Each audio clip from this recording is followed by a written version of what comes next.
Hello, beautiful people. How are all of you doing today? Chat, how does it feel to be in a chat that is free from mpreg?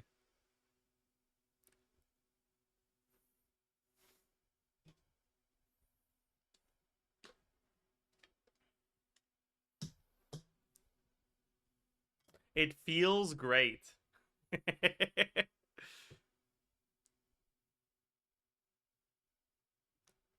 Is the first word of the stream supposed to be thank? Yes, it is. Thank you. You still My have a bad. special place in my I get heart. fucking words. Hi, chat. Good morning. How are you all doing today? Chat, during a fucking nerd. That's so funny. That's so funny. Yeah. Yeah. It's actually really funny. Like Durin actually got fucking nerfed somehow.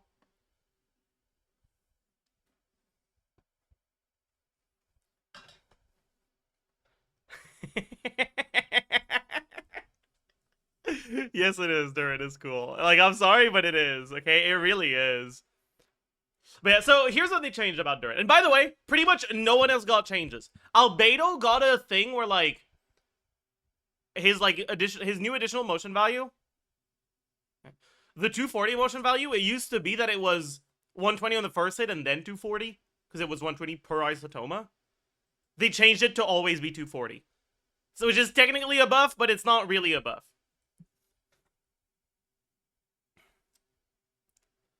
Then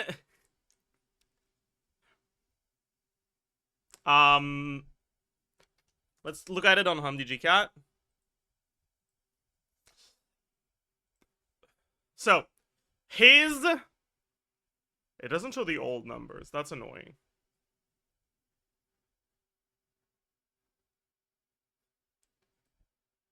I'm gonna sneeze. I'm gonna sneeze again. Ah! Sorry. Right, so his okay, so these are these are the new numbers. These are the new numbers. And so we have 161.84, 131.24, 144.432, 176.936, and wait, I can't read. That's not what I thought this said. Wait, what do you mean 25% of the base damage? Oh! I thought it was 25%. Wait, I can't read. Holy shit. Wait, it's actually a buff.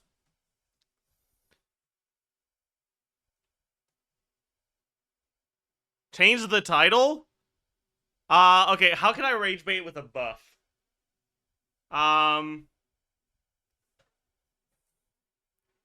Durin finally competitive with Razor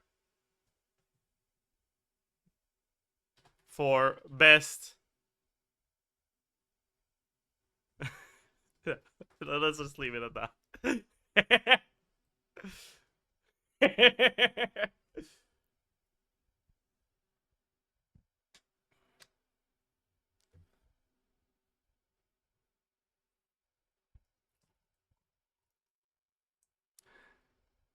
Apologize to Durin Nation now. See, the thing is, like, I could, but I'm farming bits off of Durin is cool. Like, I could, but would you be sending bits if I wasn't rage baiting? Durin is cool? That's all I'm saying. Like, I gotta make a living, you know?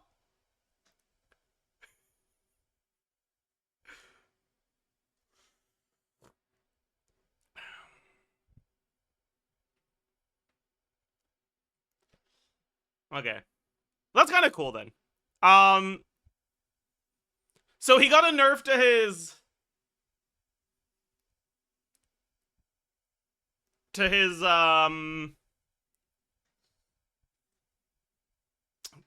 his dark mode and a buff to his light mode. No, they call it white and dark. I'm gonna get confused so much, man. Anyways, 25% of this. Bro.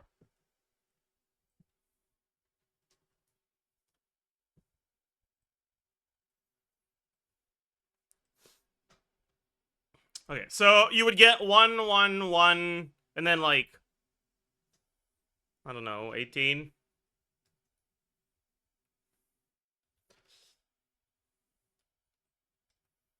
And then let's look at the numbers before the changes. So it was 148.376, 111.52, 127.432, 166.6, 50%.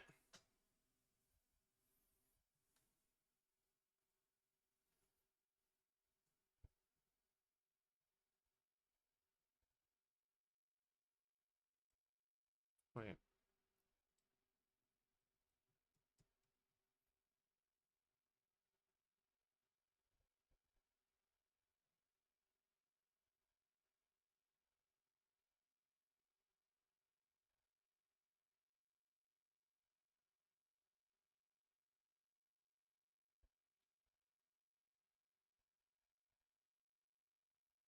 Okay. But then this shit was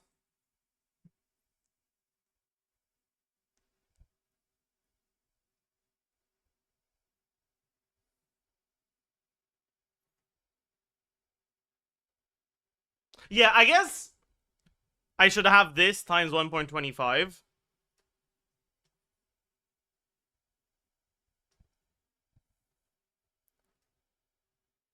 And then we can have his total attack. So total attack. If he's got like 2,000, 2,500, and 3,000. Right? So the damage here would be equal to sum of this times this times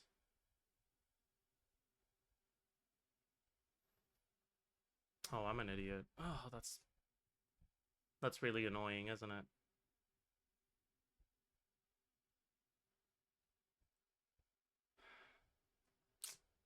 Okay, let's just separate them, I guess.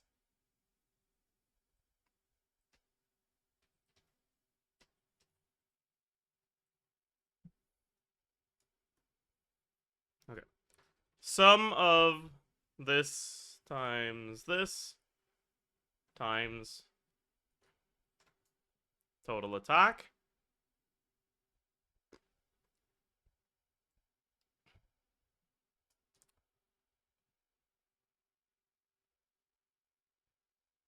Yeah.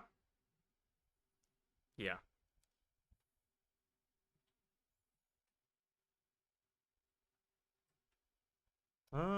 These don't move. This doesn't move. And then, yeah. Plus this times minimum, minimum of 2,000 in total attack. Yeah, I don't want this to move sideways, but I do want it to move down. Yeah.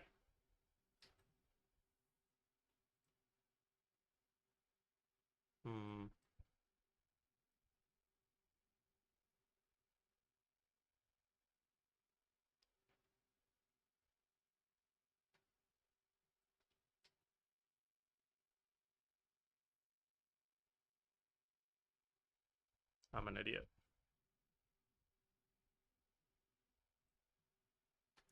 Okay. Yeah. No. Don't want this to move down. Don't want this to move down. Don't want this to move down. Sorry, chat. I'm like, yeah. There we go. So.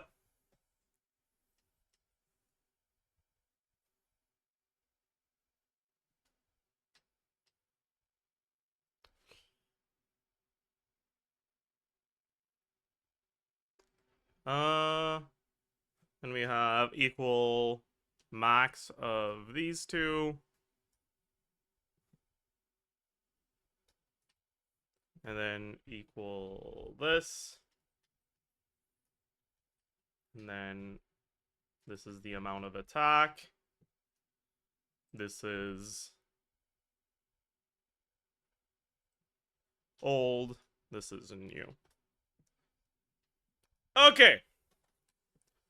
So, at 2000 attack, the changes are a 1% nerf. A point something percent nerf.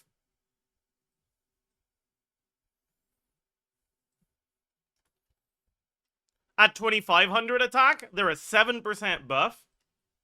At 3000 attack, they're an 11% buff.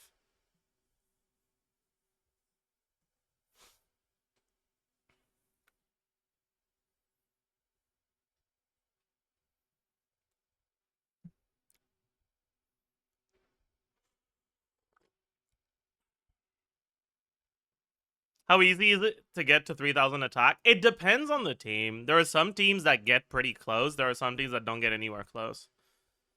It's capped to 25. I know. It's capped to 25% of the base damage, but it's not, like... At 25% of the base damage, it's 44 motion value. But if you have a Morbillion attack, 44 motion value is 44% of a Morbillion attack. Right? With the old passive, if you have a Morbillion attack, it's just 50% of 2000. Right? Like, the ratio is capped, but the amount provided by that ratio is just normal motion value. It's not capped by his attack. Right? You can think of it as double dipping into the attack stat up until 2500.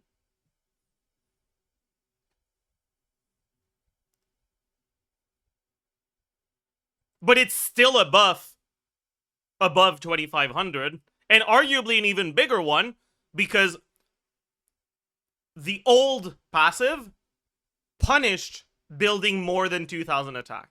The new passive heavily incentivizes building at least 2500, but doesn't punish you for building more. Right? Yeah, like the old passive was like Clorine's passive. The new passive is kind of like how Nefer is like heavily rewarded for the early points of EM she gets, because she directly scales with EM, and EM increases the EM multiplier. Yeah, so it's like a massive buff for high attack durin.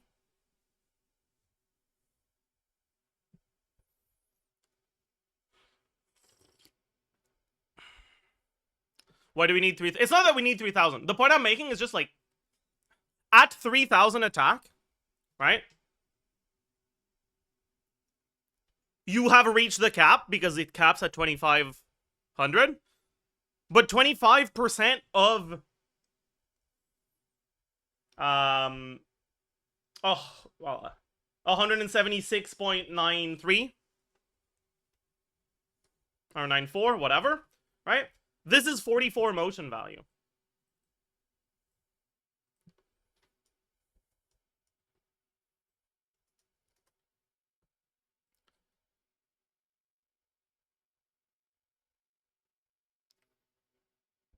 Let's actually like just look at the Ascension passive, right? And see how it goes at 0, and then we take 500 attack at a time, right? up until like 4,000. The old passive, right? It was just directly motion value, 50% of his attack,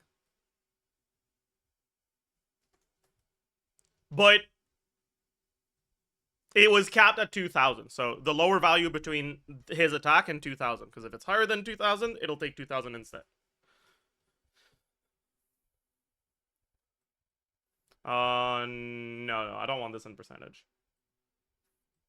The new passive, it looks at the motion value, which is 176.30 no, 0.94.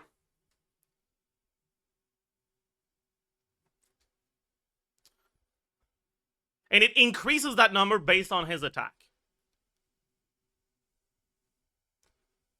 And that increase is going to be for each 100 attack.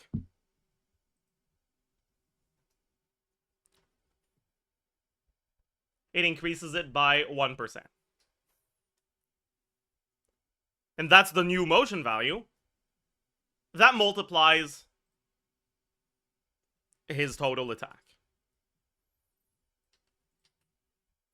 So at low attack values, the new passive is really, really bad. I'm looking at talent level 9, not Blue Chew. But it'll be even more significant at talent level 10, that's true. As you can see, right? This is old passive, new passive. And this is just the passive, not the like actual talent value itself. The talent value itself also got changed. Right? It used to be 166, now it's 176. So it's also a little bit stronger there. But anyways.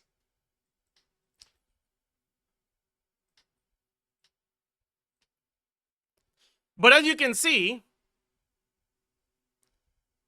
while it's a lot worse at very low attack values, you're not 500 attack ever. Your base attack is higher than that, right?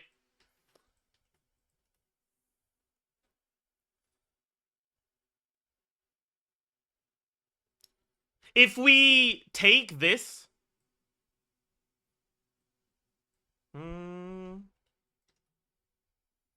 we take 0, this plus... let's do 100 at a time and graph it.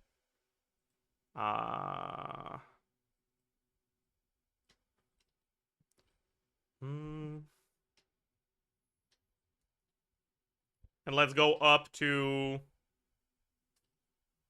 4,000 attack, sure. This is gonna be attack, and then A4 damage. Insert. But as you can see, right? Oh, wait, I'm an idiot. That's not true. I'm an idiot. That's not true. I forgot to fucking put the cap in here.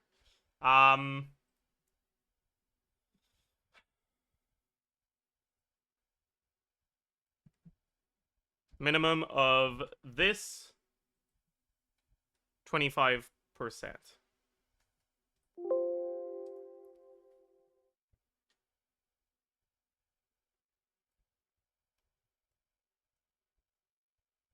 Yeah.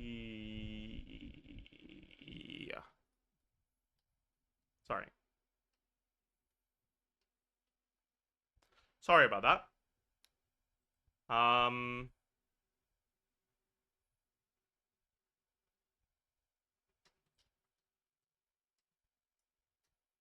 Okay.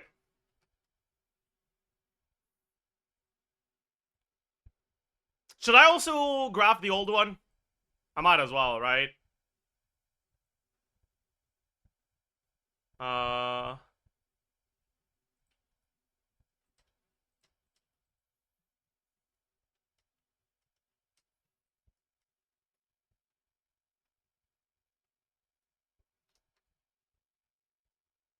This is new, this is old.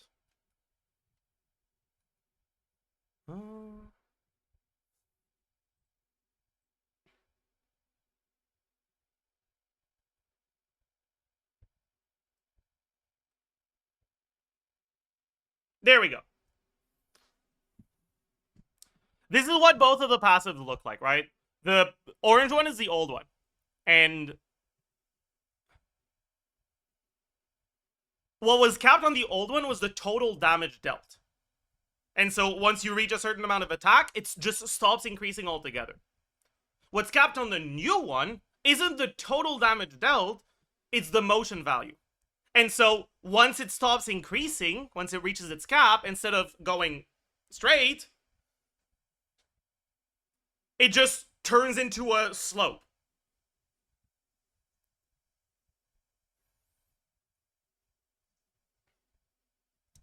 There is still a cap, but the cap functions differently.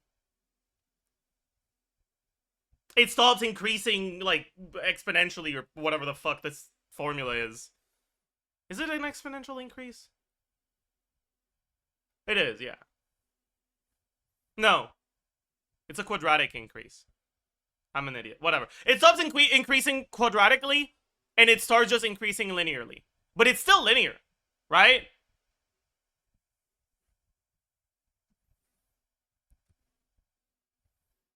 And linear is better than, like, what do you even call a fucking straight line like that? Like, it's not an increase. It's independent, I guess. Constant, yeah. Linear is better than constant.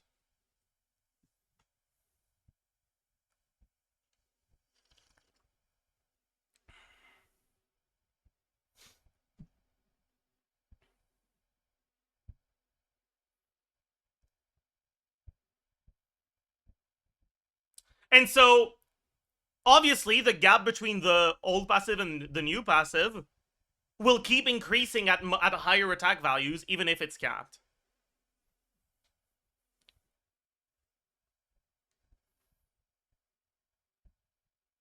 And it's a much larger buff at higher attack values.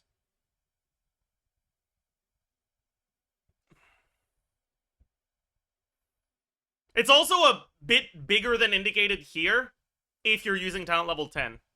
Because the old passive didn't look at talent level and didn't take that into account at all, and the new one does. Hi, 187.34.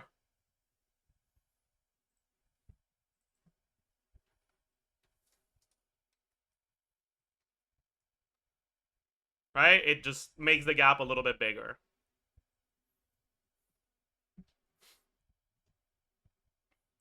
By the way, that doesn't mean you want to go out of your way to get an insane amount of attack. I'm gonna sneeze.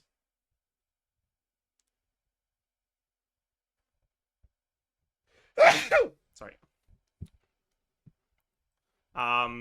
Let's show the total motion value, including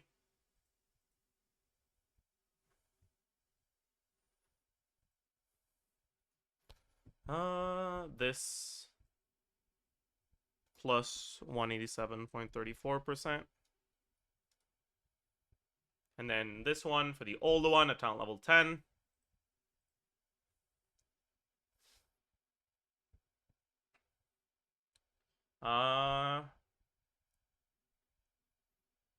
It was 176.4.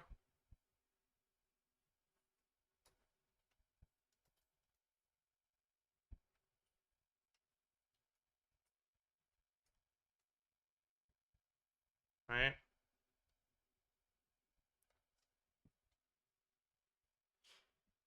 It's still pretty close to linear scaling, right? Like, yeah, it's not exactly linear. But it's not that far removed from linear scaling. So it's not like he has a strict attack requirement, right? He doesn't need to get to 2500.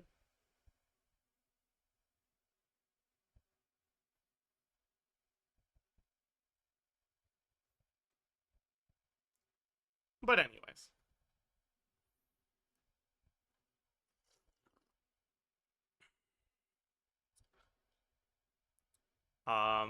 We can also look at the amount of value provided by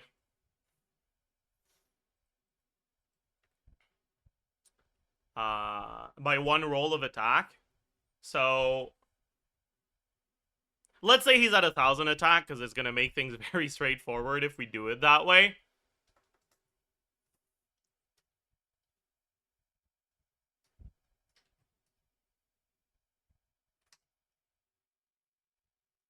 And then let's take a look at the percentage increase.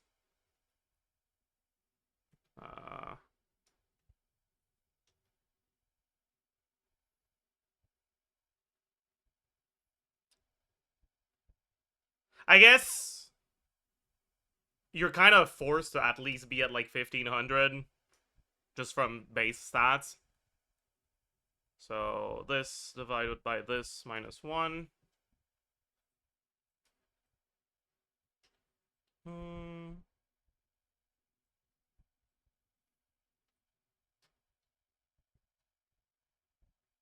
Okay.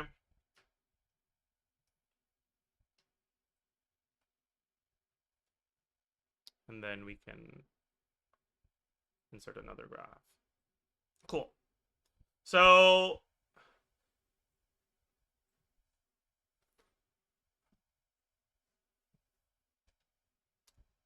this is the percentage increase from attack. The first one is, yeah, blue is new, orange is old.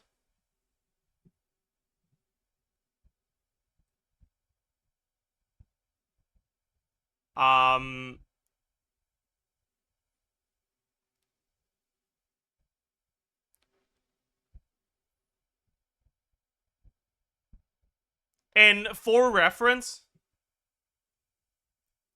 a crit roll at like 300 CV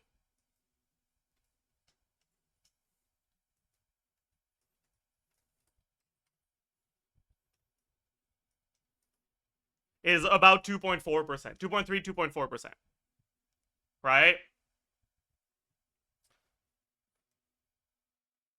Up until you get to about the 2500 attack is almost as valuable as crit. But as soon as you get to 2500, it sharply decreases in value.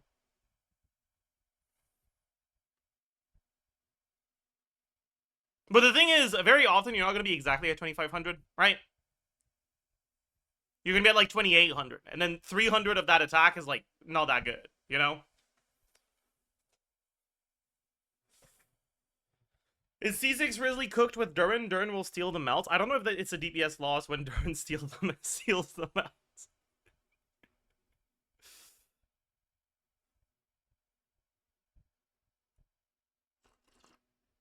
So I don't know if I call it cooked.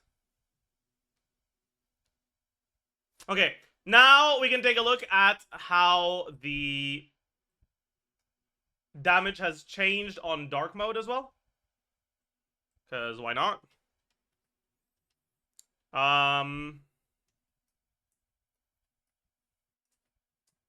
So the old for dark mode was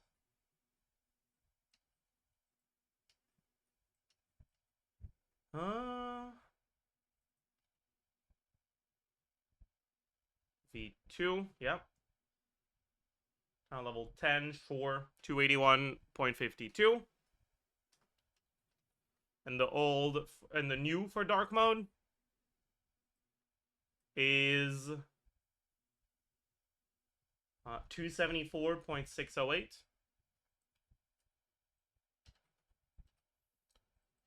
274.608.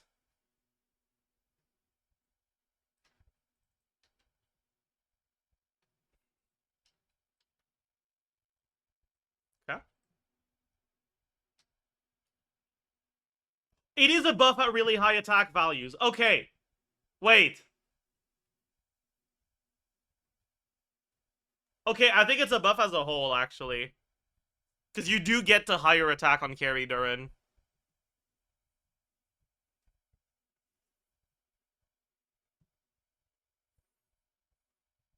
Okay. Good.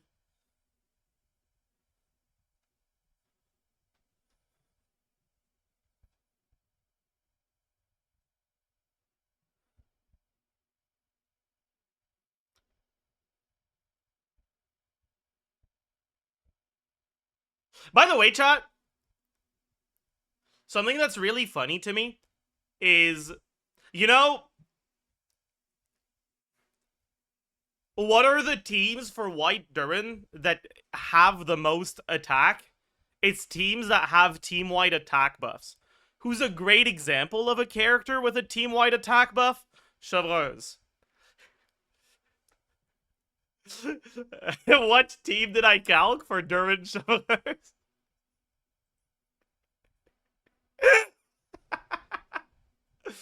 Oh.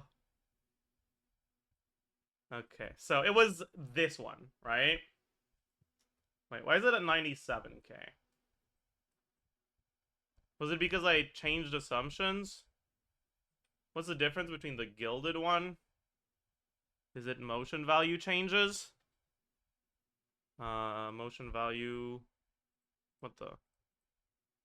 Motion value pyro was slightly different?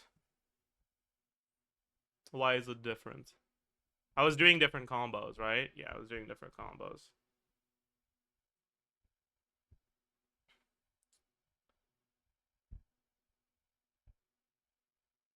Okay, yeah. Okay, yeah, this one is kind of fake, right? That's why. Okay.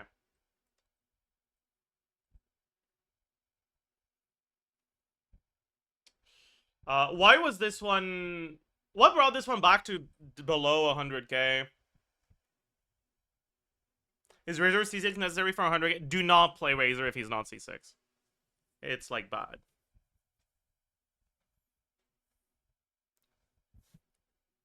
Overloads? It might have been. Because I remember getting this team to 100k, but I guess I changed some assumptions around and it went down a little.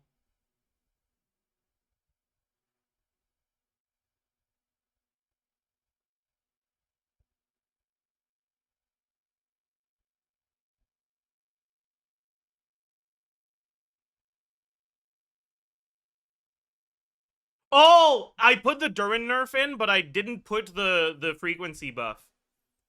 Okay. Let's calc the team again with current values. So... Durin base stats didn't change.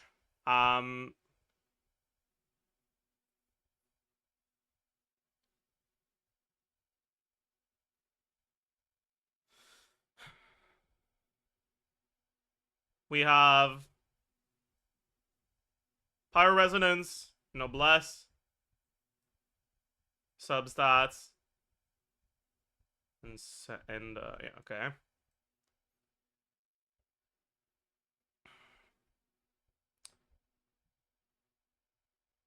This was two-piece, right? Yeah.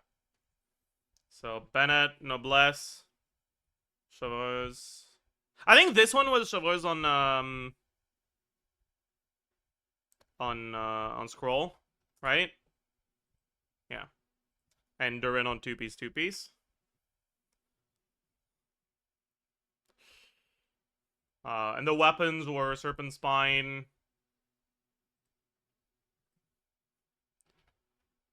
Sapwood, Wolf Fang, and Fav. Okay. Alright, so we had...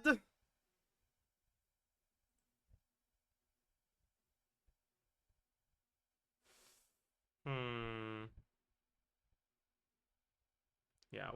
One stack average Chevreuse, that makes sense. Crit value, that makes sense. Okay. This one is fucking gone now. Because the passive isn't separate like that anymore. Okay, also... I don't actually know this because I never bothered to check.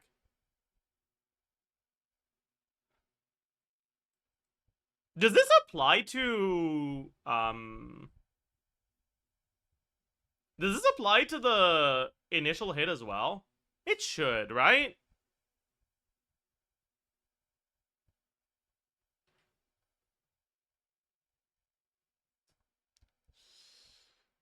Anyways, so at talent level 9. This is 176.94. 176.94.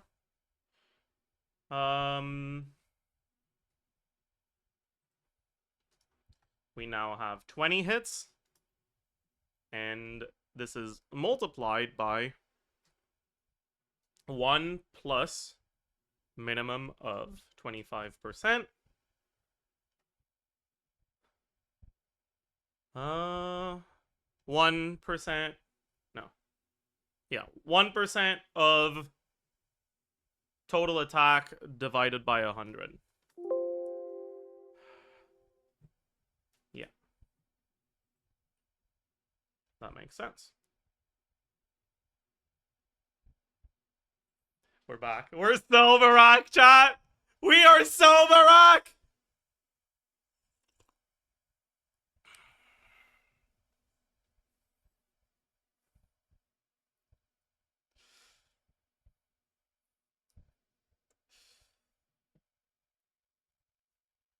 I'll change the title a little. So Durin finally competitive with Razor, as in he's competitive when paired with Razor Lamau. He doesn't beat him. Okay, bet. How much worse is Attack Goblet? I'm kind of curious. Alright, so this is Damage Goblet. If we add 46.6% attack and we lose 46.6% damage, yeah, that's pretty noticeably worse. Okay, but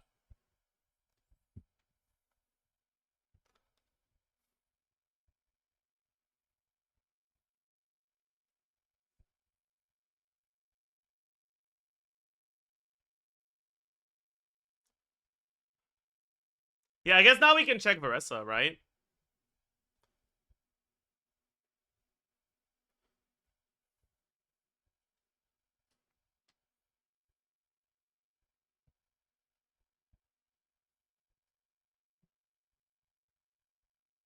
Hello.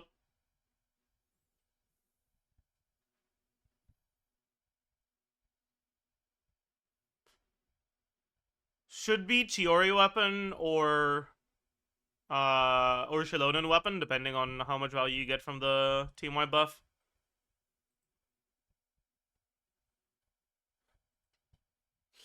Okay. Next thing I want to check is I want to check what happens if we look at the Varessa team. So if we do Varessa Eon-san,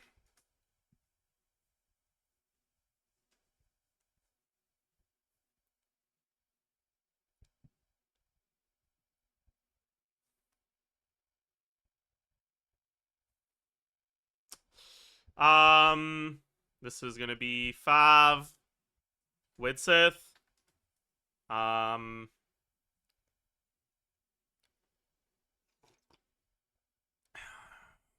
Varessa on Leno, Eon-san on Scroll, Chevy on Noblesse, I guess. And then Durin's still on 2-piece, 2-piece? Probably.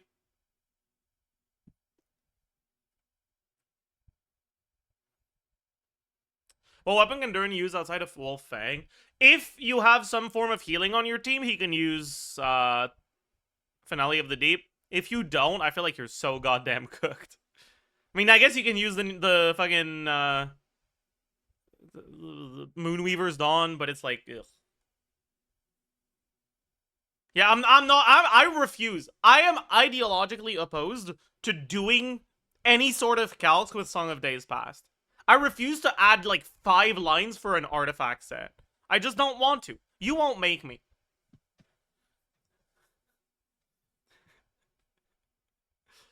Especially when it's just like slightly worse than a Noblesse, so I can just do a slightly worse Noblesse and fucking leave it at that.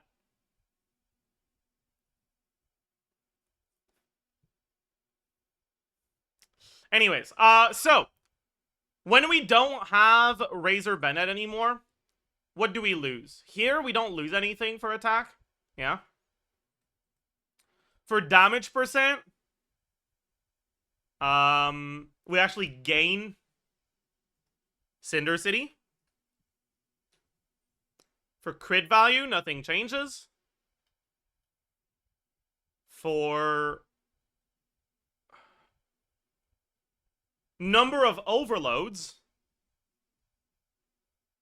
Durin is now getting a good amount of them, maybe 7. And the defense multiplier doesn't get Razor's C4 defense reduction anymore. We also don't have 2 witches, so we get a bit less shred from Durin. Instead of getting a total of 75 shred, we get a total of 60 shred, which is 1.25.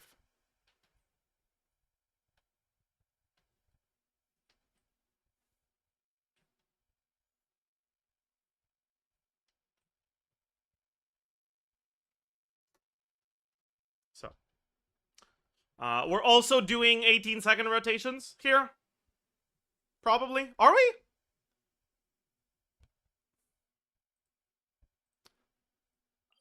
Because, like, we don't necessarily have to.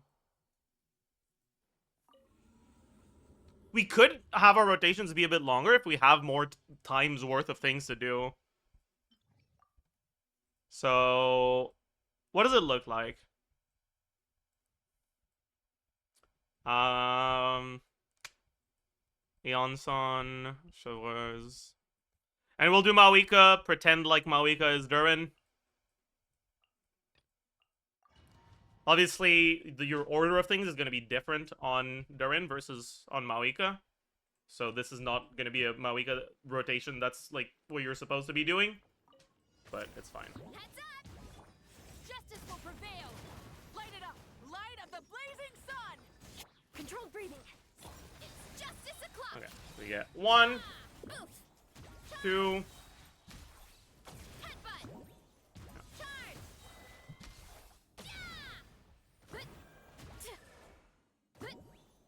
Drop your weapons! Burn it down!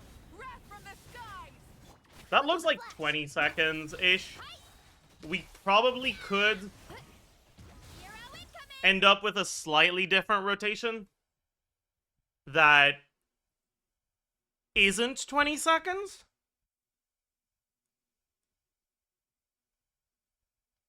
Chevy Burst. Yeah, I guess I don't need to do the Chevy Burst on the second rotation. Let's see how long it takes if I don't. Hands where I can see 'em. Pyroclastic surge. Faster, stronger. I'm doing an N1 on Mawika because I think Durin's animation are Durin's animations are a bit longer than Mawika's. Headbutt. Hero incoming. Yeah. Kapow! Drop your weapons. Light it up. Wrath from the skies. Yeah. Quick as a flash. Hero It does look like Eonsan's burst is coming back up when or during Mawika burst animation, which will be during.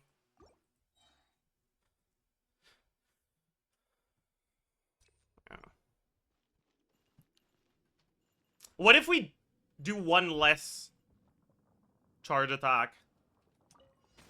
You asked for it. Controlled breathing. Oh, wrong order. I'm an idiot. Pyroclastic surge. It's justice. Hands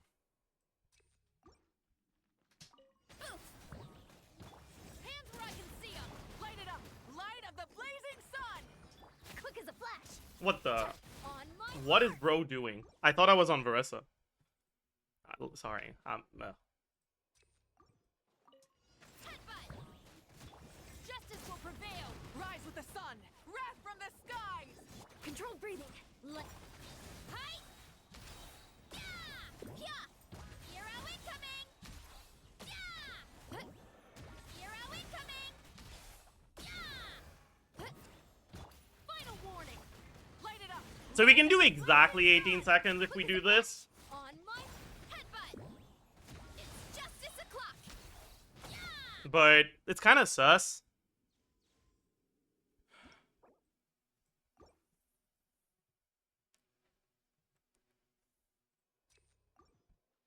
What if we start from no Night Soul?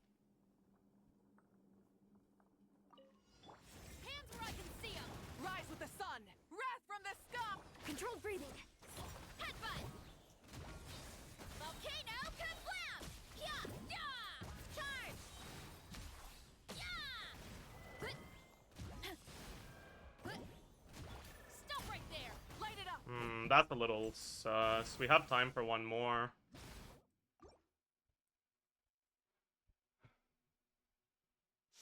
I don't know. I think you just accept the 19-second rotations. I think that's just better. Because you're at like 17 seconds if you do one less charge attack. So you have to wait anyways. Use the show's buff for Durin without overload. Durin doesn't snapshot. So it doesn't really matter that much. But, I was just looking at like if you did a rotation where you didn't start with Versa, you'd start with this, right? You'd still get your overload.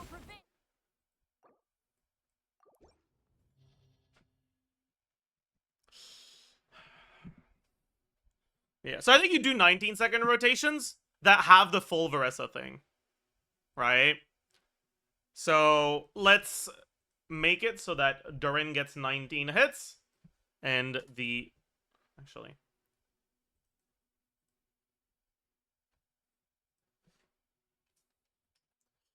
Okay. Durin gets 19 hits. And for motion value for Verissa, did I have it somewhere? I feel like I did, honestly. I think I did do a Verissa calc at some point, probably. Maybe not.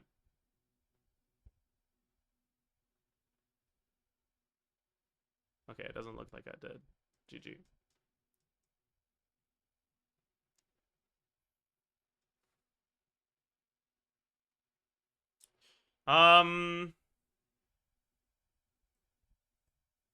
Control F, dead in a ditch. I know. That's fine.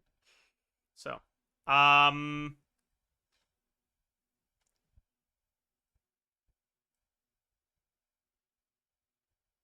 don't know. Oh, cool. Okay. Versa base attack 356. Plus Widsith. Attack percent. What do we get? We get Sands. We get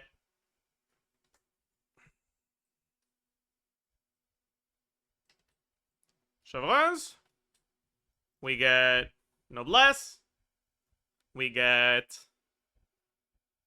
Yeah, like, in reality, what you're probably supposed to do is Noblesse Durin and, Song of Days Past Chevreuse, but I'm not calculating that shit. This is gonna be pretty similar. Anyways, I said Noblesse, Pyro Resonance, Substats, Widsith, Eon Sun C2. Should be it. Flat Attack, 350 plus 810.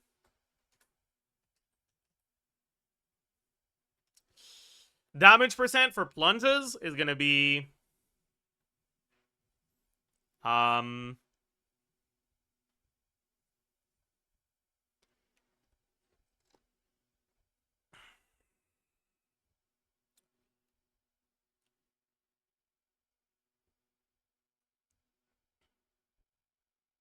okay, what does she get? She gets Goblet, she gets Leno, she gets Widsith, she gets Cinder City, she gets Eon Sun C6, she gets Chevreuse.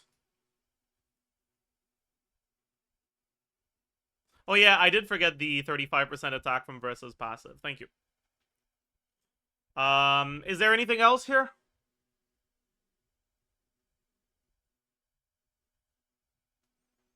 I don't think so. And then here we don't have a Leno. Crit value, 98.4, 62.2, 20 times 6.6.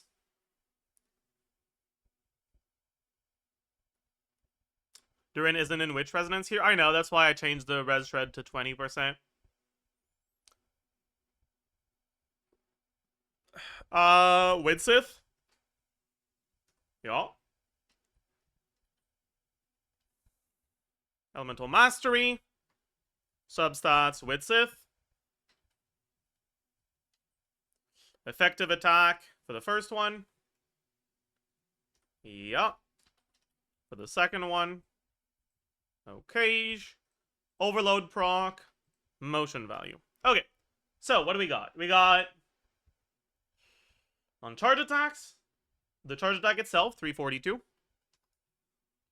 Times 4. The big charge attack... Or the plunge attack. I'm sorry. The big plunge attack, 513. We get 3. You know, one nice thing here... Actually, no, that's not true. Oh, yeah. That's kind of... Never mind. I was gonna say... Yeah, or should I see one procs, but no, because Yanzan is on the team.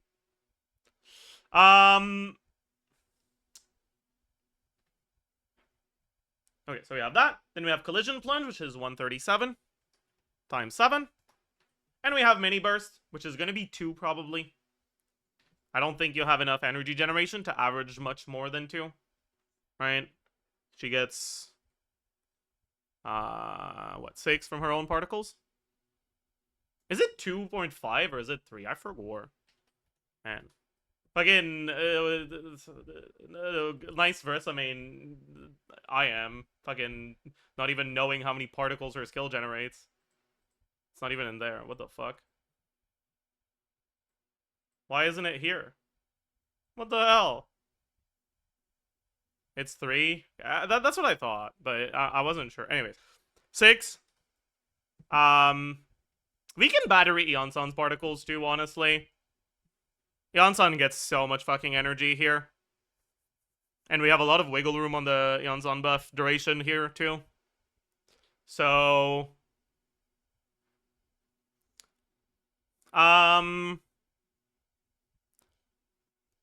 It's 4.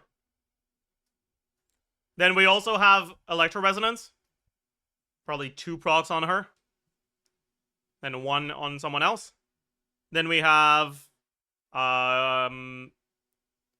Chevreuse not batteried into her. Durin not batteried into her. Fav. Yonsan's Fav batteried into her. Sure, why not? And Chevreuse's Fav not batteried into her. And that's 3, 1.8, 1, 0.6, 2, 1.2. Yeah, so for 2 bursts per rotations, for 2 bursts per rotation, we need 106 CR, which is fucking trivial as hell. I think it's pretty easy to just get about 120 from substats. And if we do, we get a 7.5 energy overflow each rotation. So every 4 rotation, we get an extra burst. Is this too optimistic about the batterying? Not really. Eonsan get the Chevreuse C1 proc in the rotation we're doing. Which means her energy requirements are fucking chill as hell.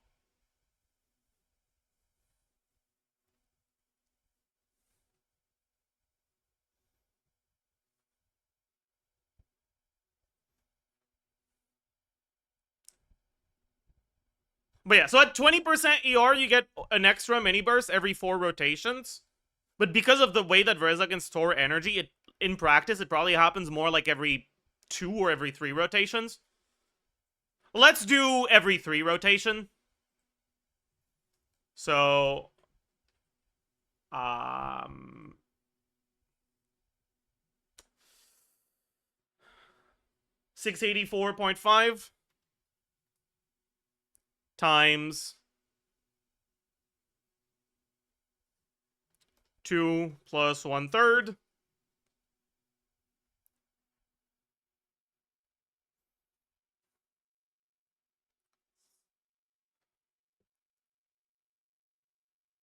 Or maybe, actually, maybe we just assume that we always get 2 and that our rotation is a second shorter to simplify things, right? Like, we could do that, right?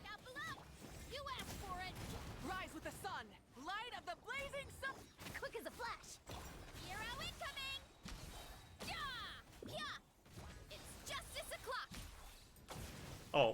fucked up. Okay, bro. That's just... I'm just an idiot. What the hell?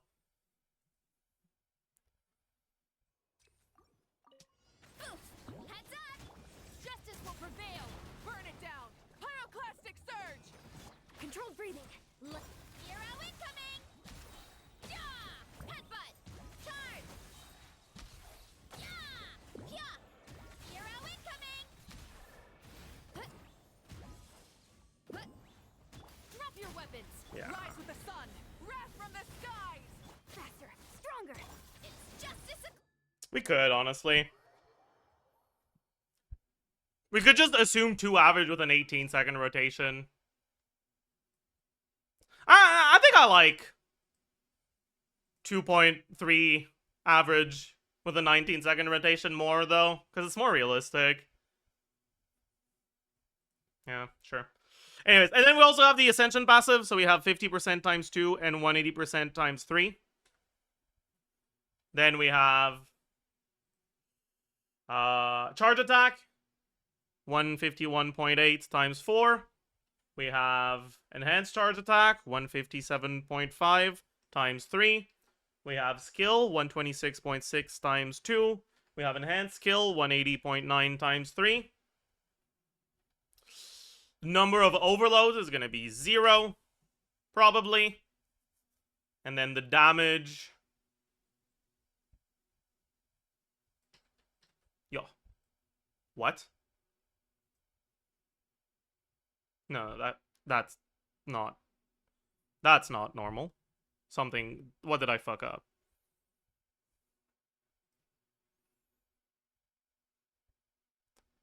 Something's wrong here. It's not this good. I fucked something up somewhere.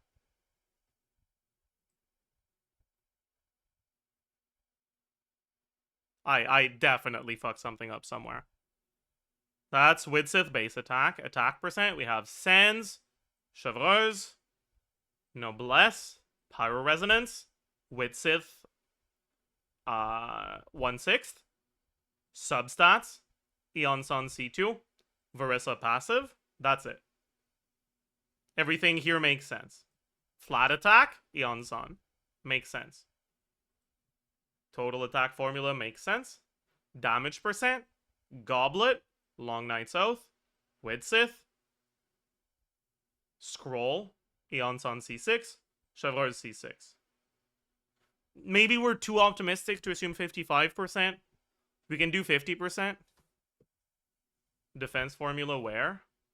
It's there. Anyways, let's keep going through things one at a time.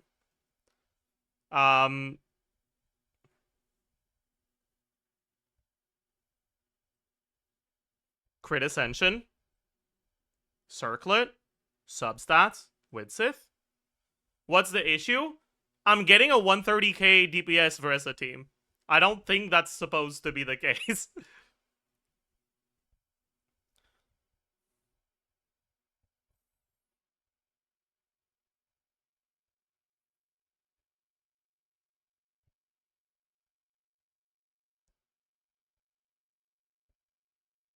What do you have? Both Pyro and Electro? I just didn't relabel my things. This is effective attack plunge. This is effective attack other. Maybe too many plunges. No, I checked that the rotation makes sense. But, I mean, maybe I accidentally like put 2 somewhere.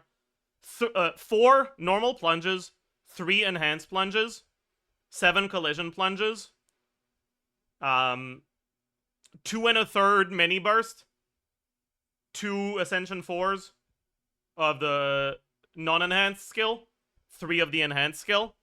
This is exactly what the rotation I was doing did.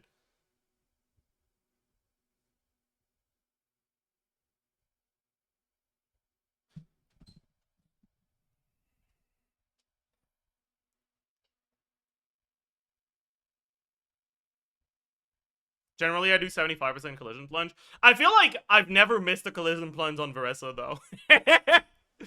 But sure, we can reduce the collision plunge assumptions. Maybe. Alright, let's do 5 or 6. 5, why not?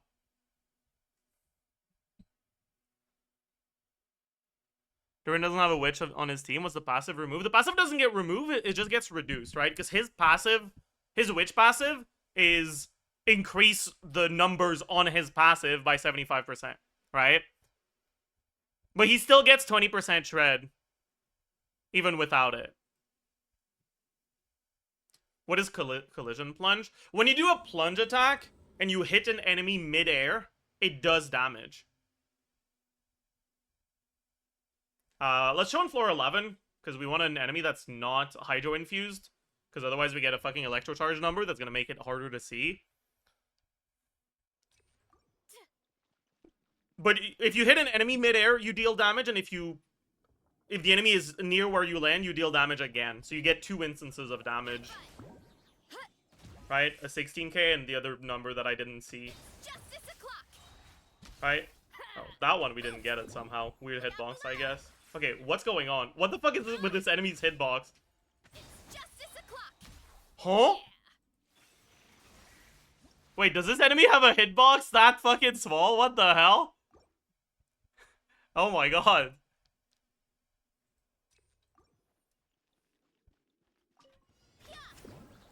Yeah, 15 and 56, right?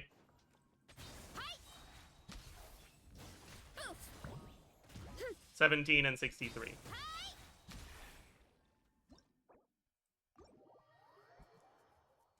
That's why I don't assume 100. Hey, I guess that's fair. Mister, I never missed a collision plunge. Cut! You got me!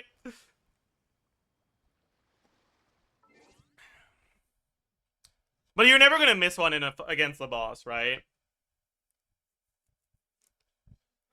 But like, sure. Let's say, you know what? Let's even be pessimistic, right? Let's assume 4 collision plunges out of 7.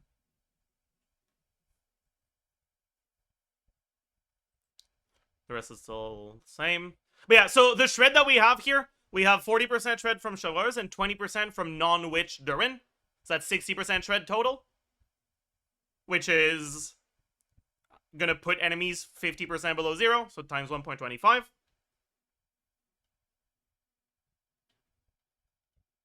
Yeah, no, this makes sense.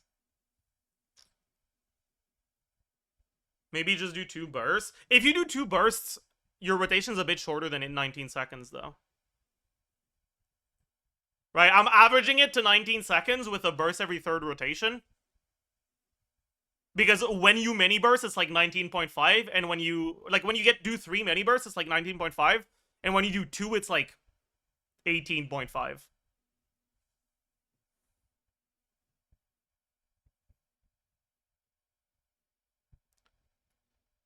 But like, this team gets like 56.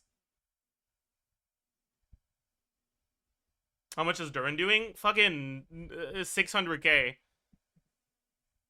The buffs kind of pop off in this team, man.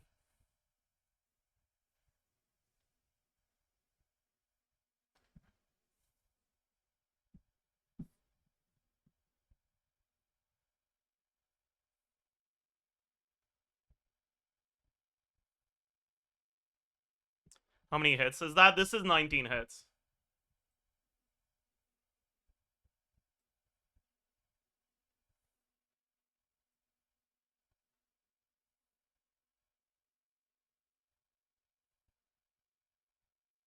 I'd lower it because of burst animation. Do you think that...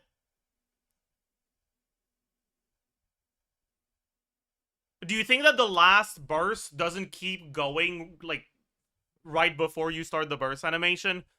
I feel like you don't actually lose any. Maybe you lose 1. Sure. We can lose 1.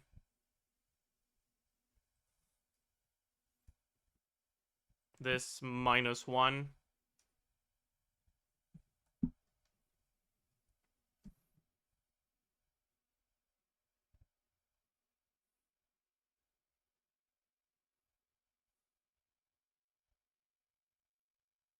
That's still really high. I mean, the buffs helped.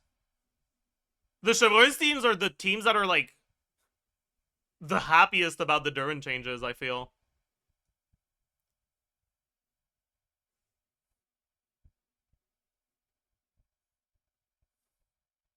We can take a look at Finale of the Deep durin as well. I'll also have to put Eons on, but I'll do that in a second.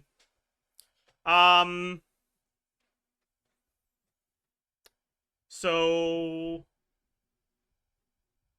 if we go Finale of the Deep instead of Wolf Fang, it's 565, 27.6. And like Finale of the Deep on him got so buffed. It used to be so dog shit because his passive really punished you for building too much attack. It doesn't anymore. So you're like you're not feeling awful about Finale of the Deep anymore.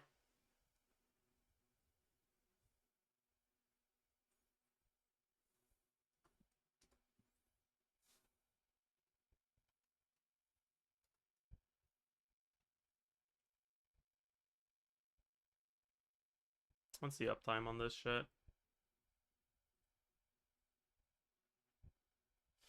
15 seconds? Ugh.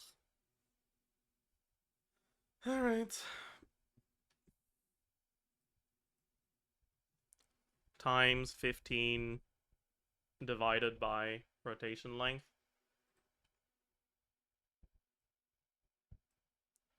Times 15 divided by rotation length. Cool. We don't have the Wolf Fang passives anymore either. Okay. It's only 2k behind. That's like nothing. It's 1.4k behind. It's really not that big of a deal anymore.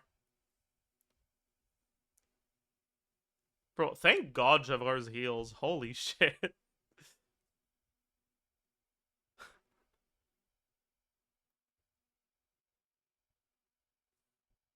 Lion's Roar. Yeah, I guess Lion's Roar would work. I don't think it's gonna be better, but we can take a look. Were you assuming R5 Wolfang? No, I was assuming R1. Anyways, this was Finale. Now let's do Lion's Roar.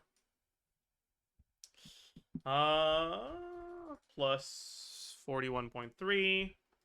510. Remove this, and he should have pretty much... It's not gonna be exactly full uptime.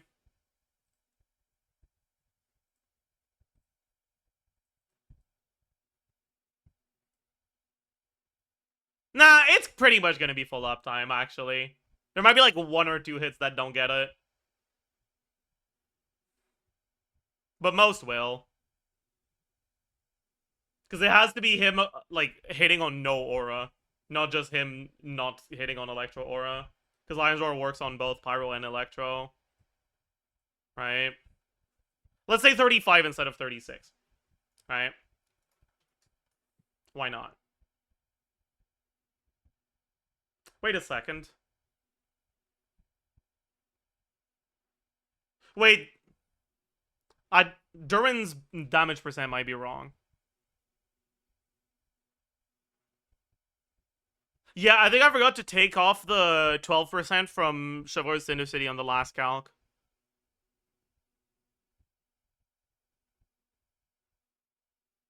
Here, yeah.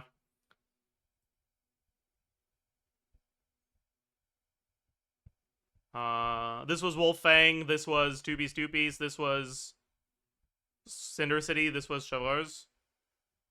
Yeah, the 12% shouldn't have been there. GG.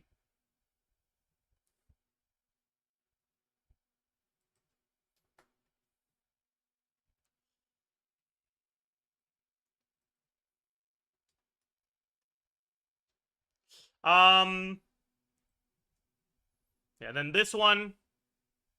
Yeah. Yeah. Lion's Roar is about as good as Finale of the Deep Galleries. Or, sorry, Finale of the Deep. But it's, yeah. It's just slightly better, which is interesting. What is Scroll Durin? You don't scroll Durin because you scroll Yonsan. But you definitely can scroll Durin in teams where you don't have scroll.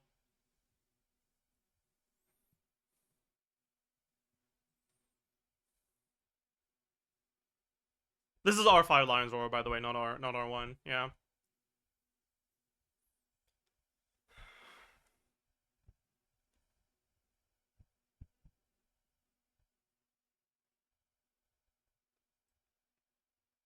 As a general rule for my calcs, if it's a, like, standard banner 4-star weapon, like a Witsith or whatever, I assume R5. If it's a battle pass weapon, I assume R1. If it's a weapon banner exclusive weapon, I don't calc it, and if I do, it's R1.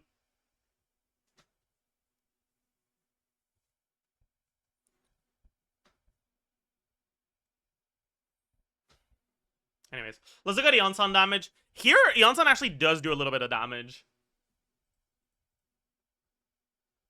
I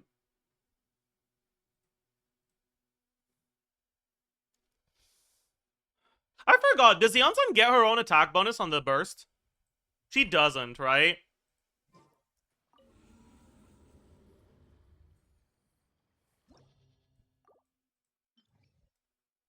She should. I'll double check. Let's see.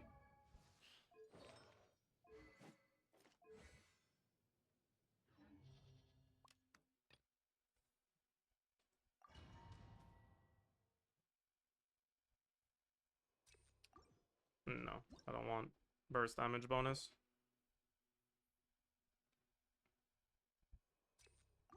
Okay, so 38k. That didn't crit. That didn't crit again. Or did it? I don't know. It was 38k.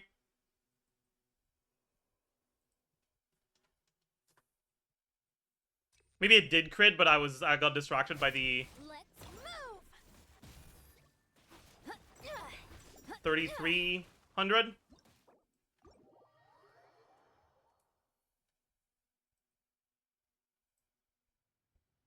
My normal attack talent level is 1. It's 84.2.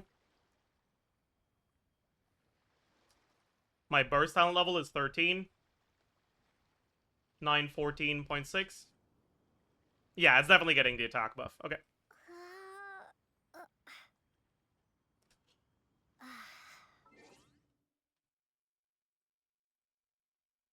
So,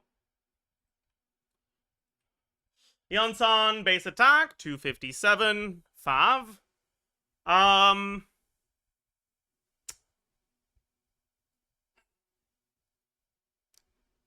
think we go attack crit here.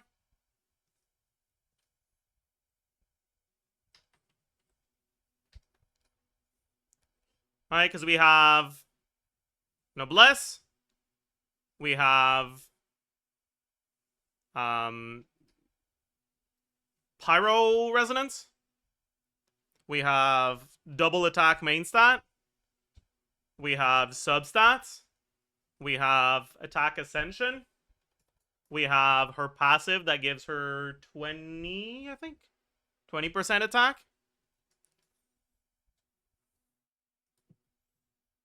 Right? And with this amount of attack, we're capping the passive. Yeah. So we can go crit circlet without losing anything on the passive. So we go attack crit. But we can't go damage goblet without losing it. Damage goblet will put our attack too low.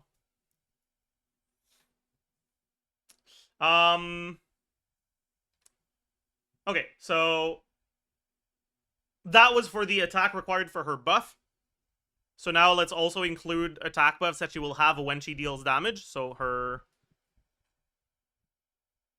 Oh, does her C2 not apply? I see. Her C2 does not apply. So then that's it. Flat attack. She does get her own buff. Damage percent. What do we get? We get scroll. We get 1 stack chevreurs. We get...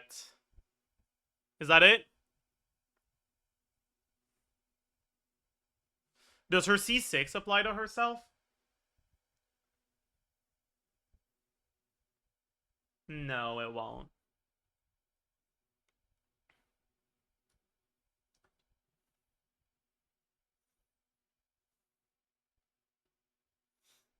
Crit value, 60, 62.2, 20 times 6.6.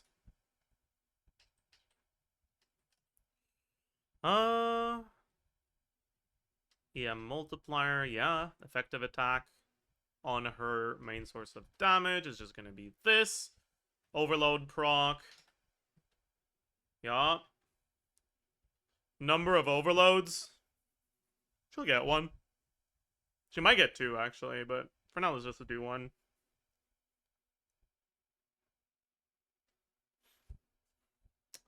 Alright. And then her damage is gonna be this. No. I forgot to put the motion value. Motion value is gonna be on level 12, 860.8. 860.8 plus 572.8.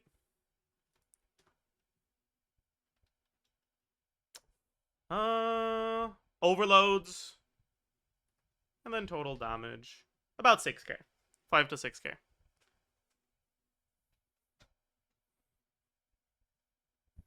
Hey, that's actually relevant enough to calc, I think.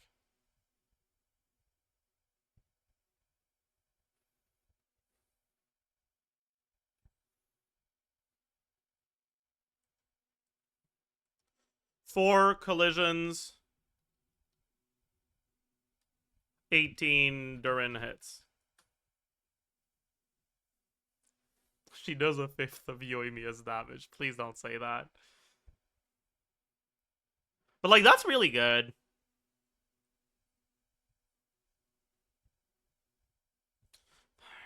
I'll rename them. Fine.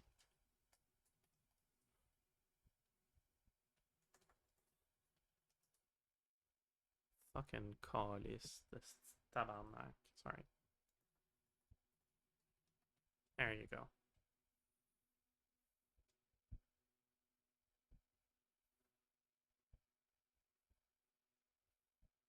This is competitive with, like, optimal Maoika combos in Versa teams. And it'll be a lot easier to play. Shit, bro, this Durin character might be good for Versa.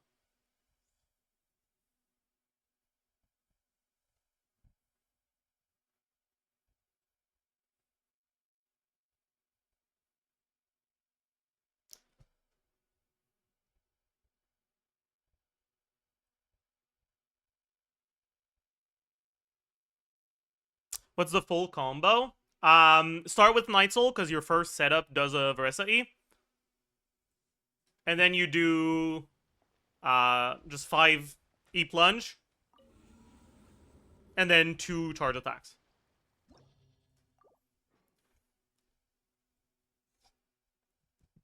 Oh.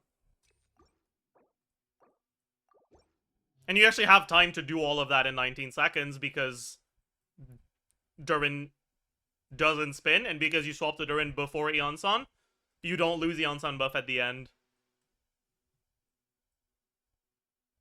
Did you see the showcase video? No, I didn't. I'm just doing rotations where I do Maoika, EQ, and 1 to pretend like I'm playing Durin.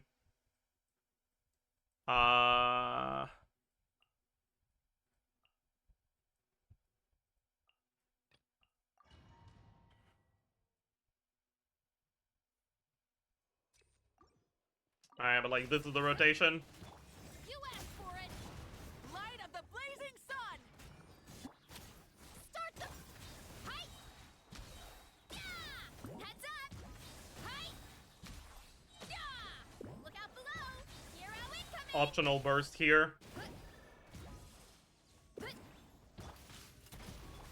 Wrath from the skies. And you can see, right, the Eon-san... Justice o'clock. The Eon-san burst was not lit up until I had to swap to her, right? So, like, this is pretty much 18.5 on the dot. And it'll be 19.5 if we add that optional mini burst. And we still have Eon-san buff when we swap out of Versa. So it's, like, actually full uptime.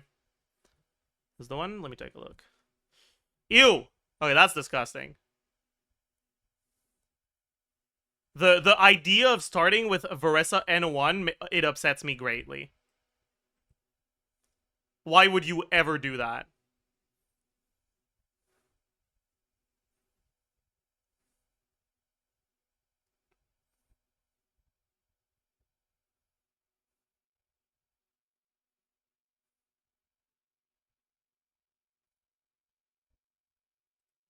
Yeah. I don't like that rotation as much.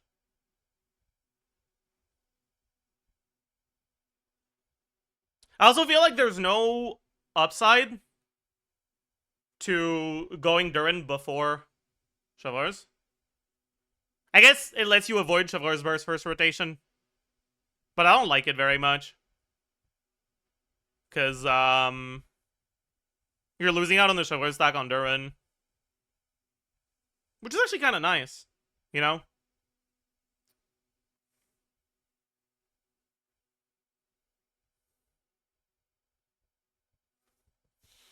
I didn't ask for that. I mean, it's fine. But they're using Chevreuse Q anyways. Okay, I don't get why they're swapping to durin before then. I'm very confused.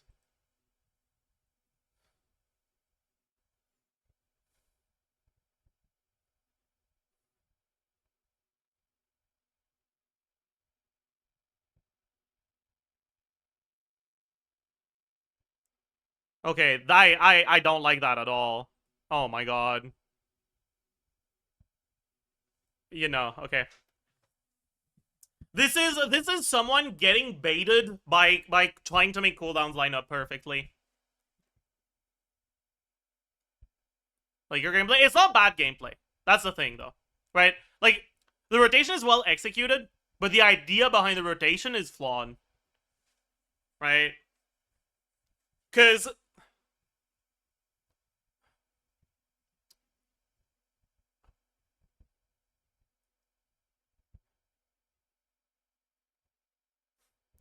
Varessa isn't like Flynn's. When you're looking at a character like Flynn's, spending more field time on him barely does anything, right? As long as you're getting all of the mini bursts that you can out,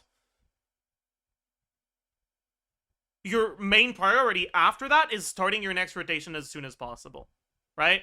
But with Varessa, she doesn't really run out of steam. Even when she's doing the, like, shitty charge attacks, it's still not bad. So, when you swap back to a character, and you have, like, point something cooldown left, and you have to wait point something, for Flynn's, that feels great. That's amazing. For a character like Mawika, that's amazing. That feels great. On Varessa, it means you did something wrong.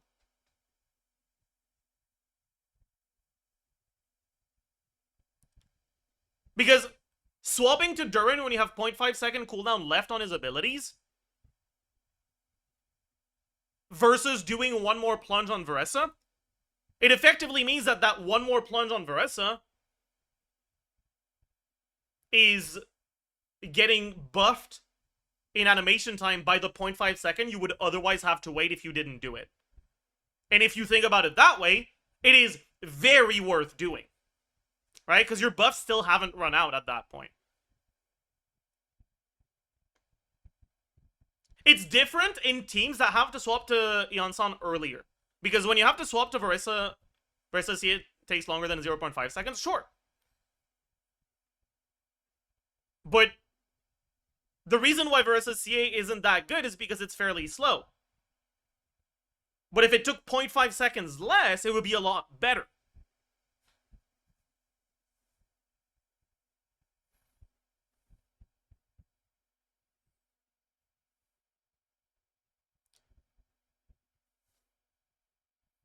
You're effectively, like I said, right? Like, you're buffing your animation time by 0.5 seconds, and at that point, it is worth doing over swapping out. It won't be a big difference in DPS, right? I'll tell you that. The difference between a 19-second rotation that uses the combo I'm looking at and an 18-second rotation that does one less charge attack and does alternate rotations with some weird shit, it's not that big, but it's still not optimal. Technically, there is a way to actually get to exactly 18-second rotations everywhere, but that requires cycling between 3 different rotations. And that's generally a little bit too much brain power required. I can't even do that here because my build is too strong, so I'm gonna fucking kill them too quickly. Let me swap to Proto Amber. Let me swap to, or let me remove a Sands. Let me, instead of using Mawika as the placeholder, we'll use a character that removes the Chivalrous passive, but has a similar animation length. Maybe Raiden.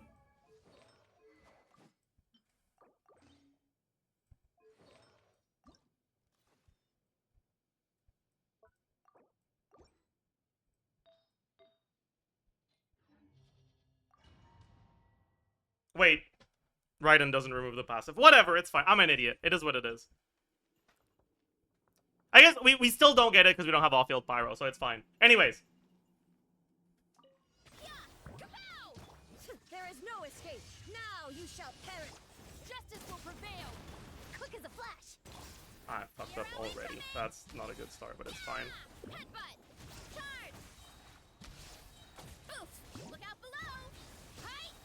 But, like, technically, you can just do one charge attack here before you swap. Inazuma shines eternal. Faster, stronger. Yeah. I fucked it up already. I forgot that I did one charge attack. Headbutt. It was Ushora's first this time. Asked for it. Illusion shattered. Torn to oblivion. Quick as a flash. Charge. Yeah. Heads up. Hi. Yeah. Look out below. Hero incoming. So you do one charge attack, Stop right there. There is no escape. Inazuma shines eternal. and then on the next rotation, you start with a charge attack. Charge. Yeah. Oof. Hero incoming. Headbutt. Charge. Hands where I can see 'em. Drop I your fucked up. quick as a I flash. didn't swap to Raiden like an Illusion idiot. shattered. Actually, does this alternate 3?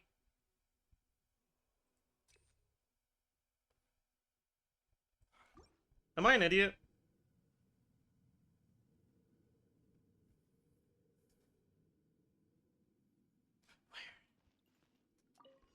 Let me try to do it again. You asked for it. There is no escape. Now you shall perish. On my hi. Yeah. Kapow. Hi. Oof. It's justice o'clock. Yeah. Final warning. We don't talk about that. It's fine. It didn't miss. It just Controlled breathing. took the scenic route. Hero incoming. Yeah. Look out below. Charge. Yeah. Headbutt. Hero incoming. Drop your weapon. Illusion shattered. Inazuma shines eternal. Faster, stronger. On. Oof. It's justice o'clock. Yeah. Oops. Headbutt. Charge. Yeah. Stop right there. Oops, I fucking didn't swap the Raiden like an idiot. But yeah, so you would alternate those 3 rotations, where on the first one, you start with Night Soul because of your first setup, and you do enhanced, normal, enhanced, normal, enhanced, 1 charge attack. On the next rotation, you're half Night Soul, so you start with charge attack. Then you do enhanced, normal, enhanced, normal, enhanced. You're now 0 Night Soul. And then you start the next rotation. And because you don't start with Night Soul, you do normal, enhanced, normal, enhanced. And then you do 2 charge attacks. Alright, so you end up doing...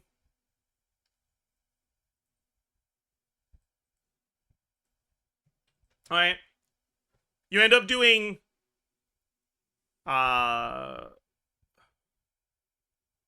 5E, 1C on the first one, 1C, 5E on the second one, and then 4E, 2C on the third one. And you chain that back together. Right? But it's kind of hard to keep track of this shit, man. But, like, technically, this is the best Verso rotation. Doing that reliably on 18 seconds is the best thing you can do for Verso. With the assumption that you're using characters that have those, the like, field time requirements that Durin has. This is gonna be the best rotation. But it's like, yeah.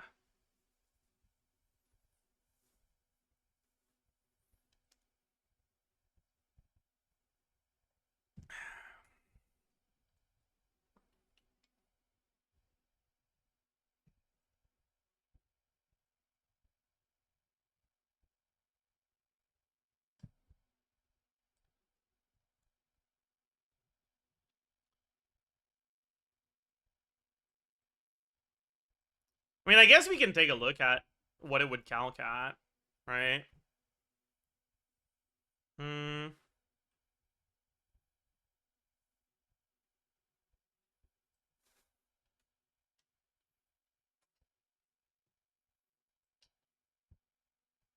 The thing is that this rotation has a bit more wiggle room in your stuff. So, like, in practice, this 19-second rotation would be about 19.5 or 20. And in practice, the other one is going to be actually 18.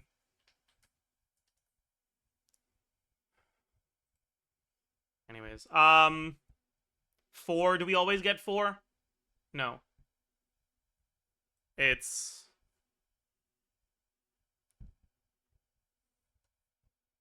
3, 3, 4. Right? So it's 10 thirds. This is 3, 3, 2. So it's 8 thirds.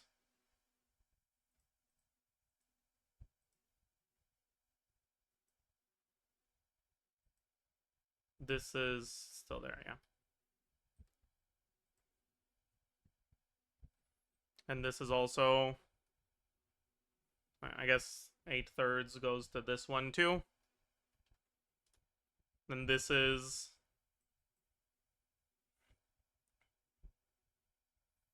10 thirds.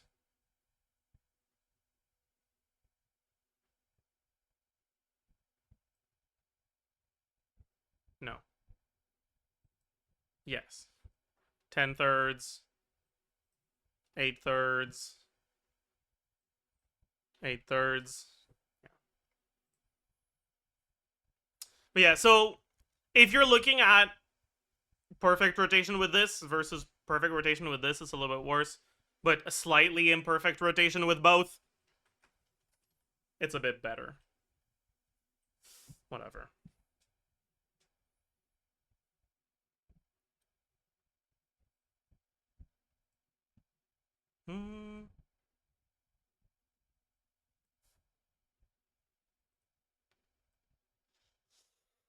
Whatever.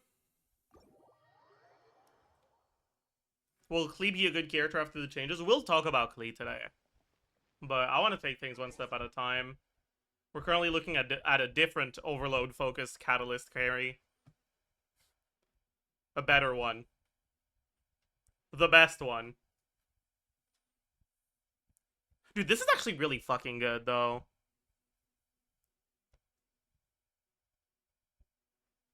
Like, this is really good. Okay. Let's take a look at Fischl. The thing is, the rotations with Fischl will be fucking weird if you want to min-max them.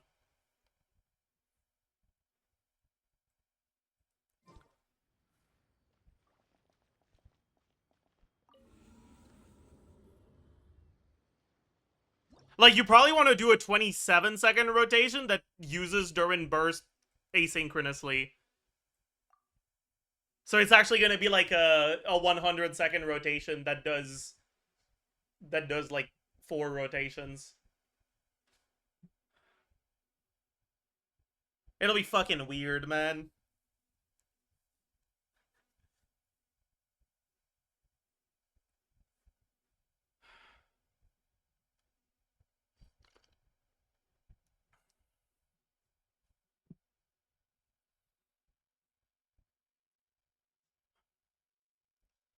But it won't be that difficult to execute, because, like, you can just think of it as you do an 18-second rotation, and instead of having Fischl in your rotation, you just swap back to her to refresh Oz whenever Oz expires, no matter where you are in your rotation currently. Right, like, because that's kind of how the team will play.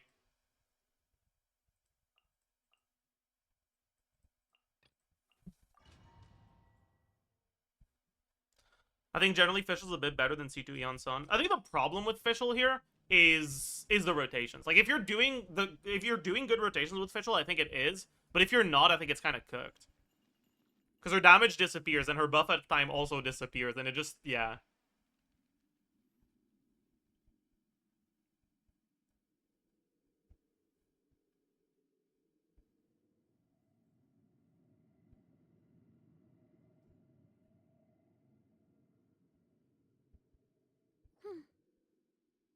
You could try looking at Mawika, it'd be easier. And that's another damage dealer plus scroll. Mawika instead of Fischl, you mean? Like triple Pyro Varessa? Nah, that's gonna be ass. That won't work. There's a lot that goes into managing an orchard. Like, at that point, Varessa is just a Weeding, massive downgrade fertilizing over the soil, Fischl in making that sure the team. temperature is right. Like, what the fuck are you doing? You have to keep the fruit in a good mood.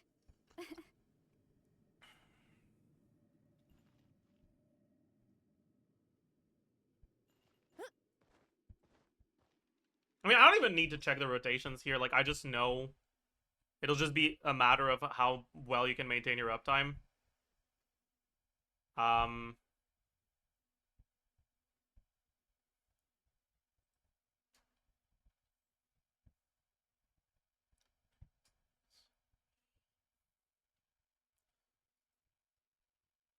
Vibes-based Fischl swaps.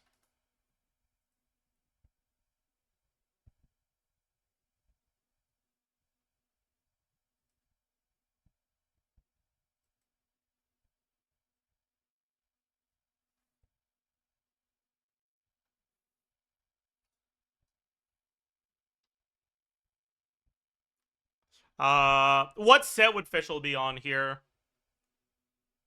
This is probably a TOM Fischl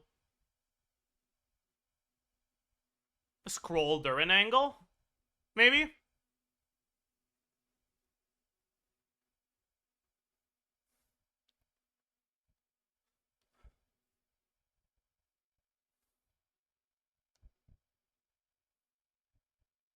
Yeah. So, TOM Fischl scroll durin. What weapon should Fischl have? She won't need the event weapon for energy, but she won't trigger any reactions, so Stringless won't be that good. Maybe Chainbreaker, but it's not that good either, because we only get 2 stacks. Alley Hunter. I don't like assuming Alley Hunter. I don't like assuming weapon binary exclusive weapons in general.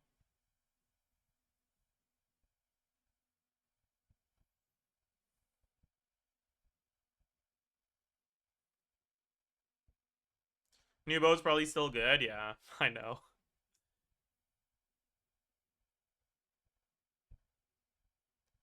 I think Stringless anyways for the damage percent. Yeah, maybe. Dude, imagine the world that Stringless was an attack bow. Holy shit.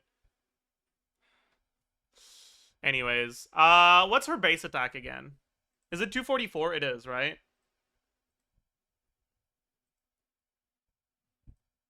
Yeah. 244 plus 510. Alright. Actually, before we do that, let's remove the Eon Sun buffs. So, Eon Sun, 30% attack. Goodbye. Full uptime on Varessa's passive. Goodbye. Eon Sun attack buff. Goodbye. Eon Sun C6. Goodbye. What's up, Arnold? Cinder City at 40%. Goodbye.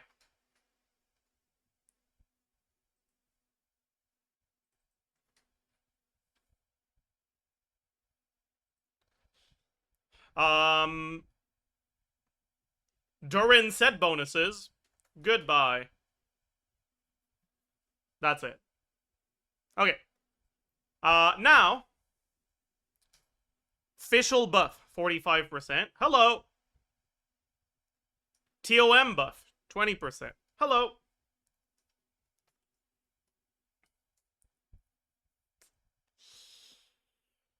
Witch bonus. 15 shred, 1.325. Hello.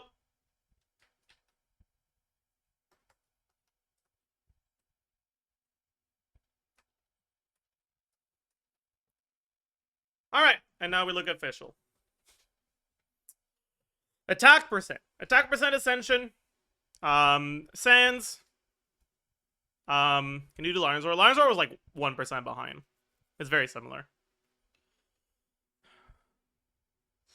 Attack percent Ascension, Attack Sands, TOM, Noblesse, Chevaleur's passive. Did you remove on Sun C2? Yeah. Substats. That should be it. Damage percent. Goblet. Scroll. Stringless. 1 stack Chevaleur's average.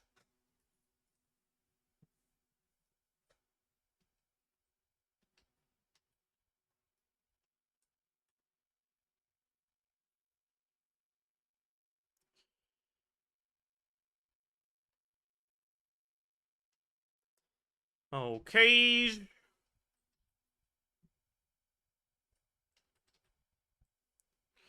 Motion value.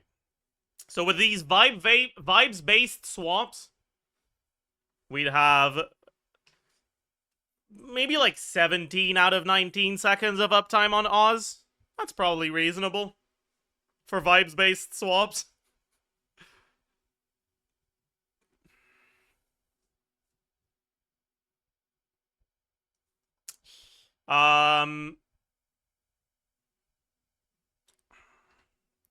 Skill cast 431.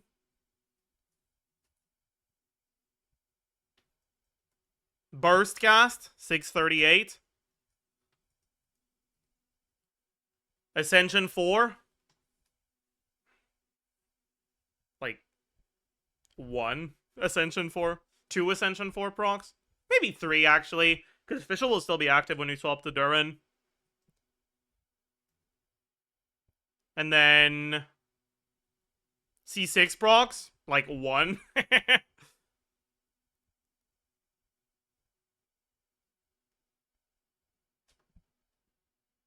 Number of overloads, probably 1.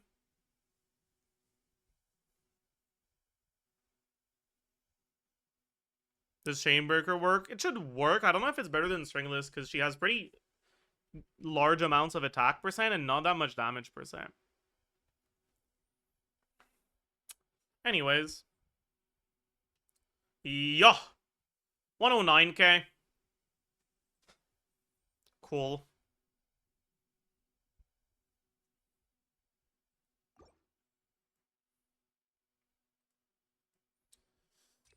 What's the uptime you're gonna get on Yeonsan non-C6? Because that's actually one of the nice things about this team. It's not as reliant on Yeonsan C6 as most Versa teams are. Because you're, like, at C6, your Yeonsan buff is still active when you swap out of Versa. Because you go directly from Yeonsan to Versa. Justice will prevail. Light it up. Light of the blazing sun. Quick as a flash. So I use it at 52, so it'll expire at 37. Kapow! Hero in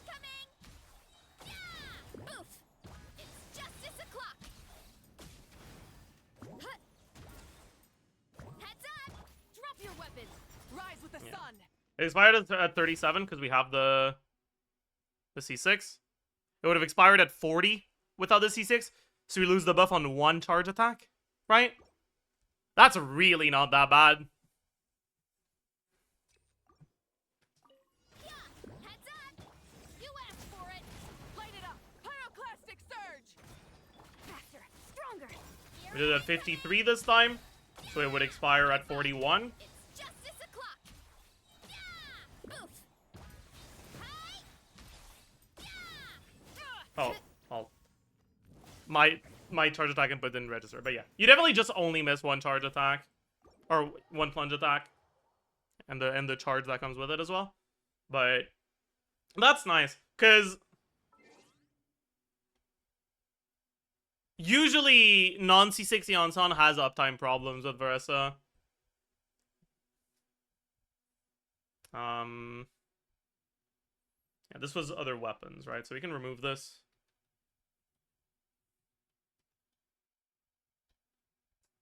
And we can take a look at... this is Eon-san C6, Chevreuse C6. Let's look at Eon-san C2, Chevreuse C6. So...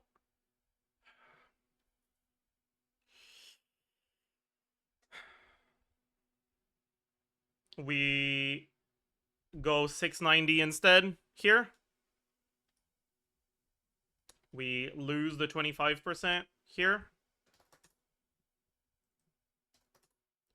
And we add a 3rd line of effective attack for the plunge that happens without the Eon-san buff. Minus 690, minus 30% of Versa's attack. What the fuck? Okay. And we move that 1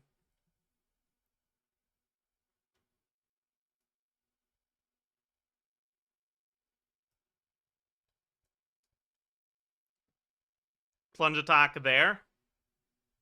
Yeah. And it's like 8%. That's not too bad.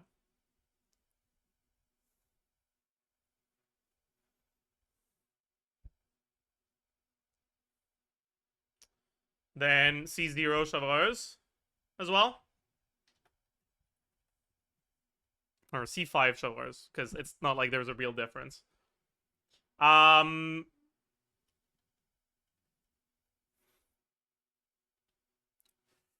We just lose the damage percent buff from her, so this 50% is gone. This 20% is gone. This 20% is gone.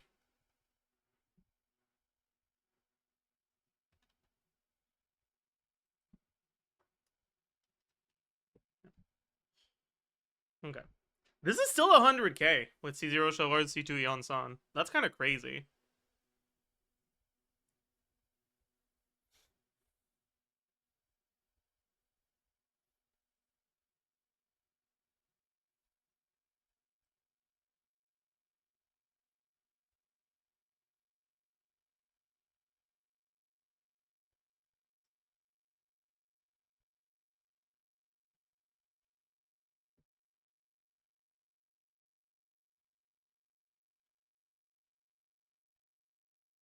Chad, maybe this Orisa character is pretty good, huh?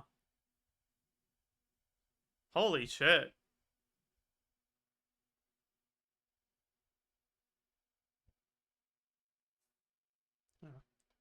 It seems like C6 Fischl is pretty similar to C2 Eon-san.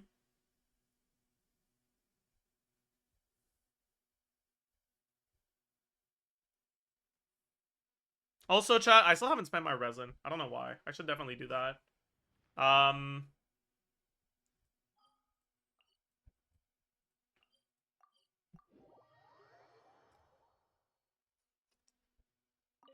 His Enduring 20-second rotation. He has 20-second duration, but his cooldown is 18. So he can work in 20-second rotations. But if you have characters that line up better with shorter rotations, he can go down to 18 as well.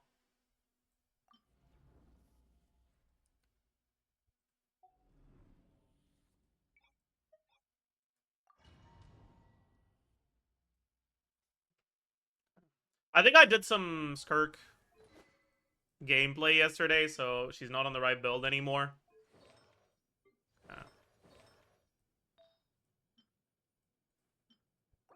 Healing bonus. Perfect.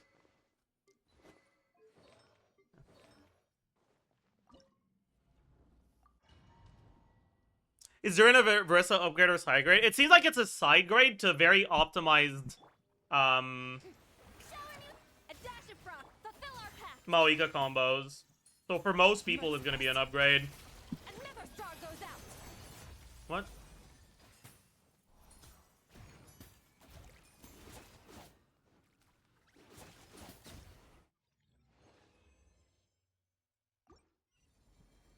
Wait, what? Did I get bad crit RNG or like you gave her Aquila? Yeah, that's my best weapon for this. Like, what else should I go? Finale of the Deep? I don't heal. Eshu? I do burst. No, no, no, no. Blackcliff? I don't get the effect. No, no, no, no. And I can't do Harbinger either, because I'm below 90% by the time I burst. Aquila is actually my best weapon for this. Is she still exalted? It shouldn't be that big of a difference, though. Like, that was a big difference from usual. Put the Moonweaver in the bag? Yeah, I need to get the sword and level it, but I just can't be bothered.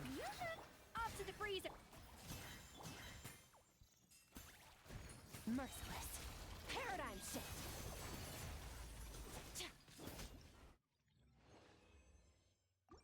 Ask Lud. True! Lud, ding dong. I'm on the right stuff.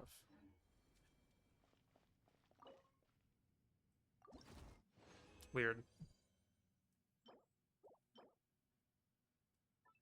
Columbina piece.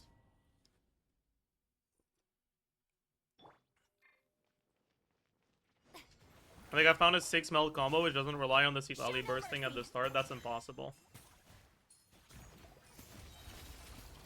The problem with 6 melt Maoika isn't that there is no combo that applies Pyro 6 times. It's that Silali doesn't apply enough cryo for that. Yeah, if you're doing double cryo, then sure. But that's like so cringe.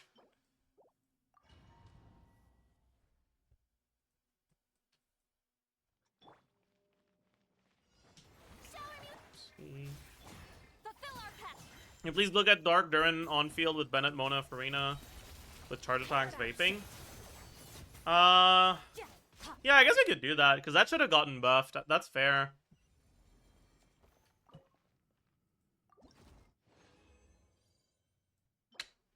Okay, I'll log that. I'll log that too.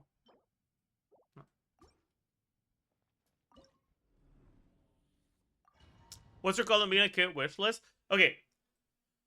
Personally, I'm hoping that she has a carry mode, even if it's not her main mode, because I'm gonna get her pretty much no matter what, but I don't want to have to get Flynn's or Nefer.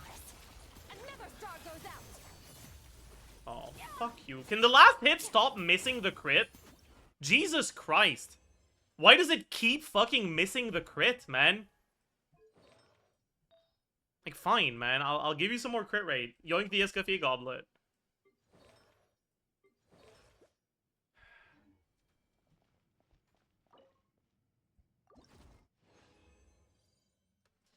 Yeah.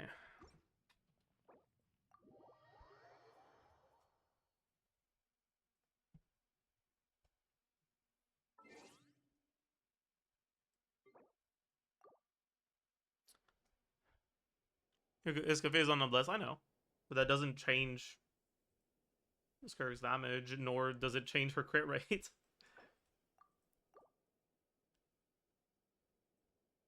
But yeah, like, I really don't want to be forced to get a lunar Gary I don't like.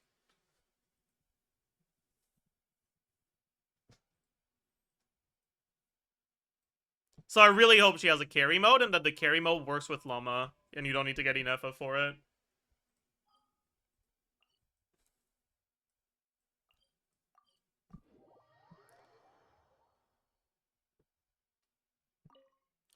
But honestly, I'm not confident. I feel like if she has a carry mode, it's very possible that it's kind of Inefa only.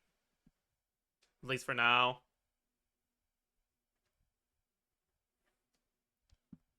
Didn't leakers say the carry mode is cons locked? There is no, like, reliable leaks on Columbina yet. We don't start getting reliable leaks until, like, around the, like, the previous patch's release.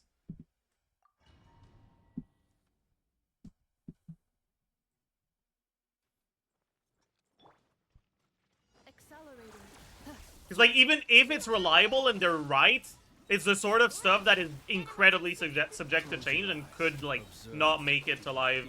Could not even make it to the beta. Close your eyes. Alright. I care a lot more about getting good artifacts for this set on this account than the other one, so it'd be really nice if I got something good today. Meh.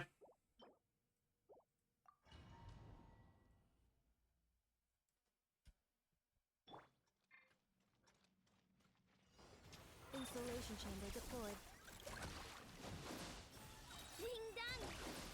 Oopsie. Observe. Close your eyes. Night falls. To dust.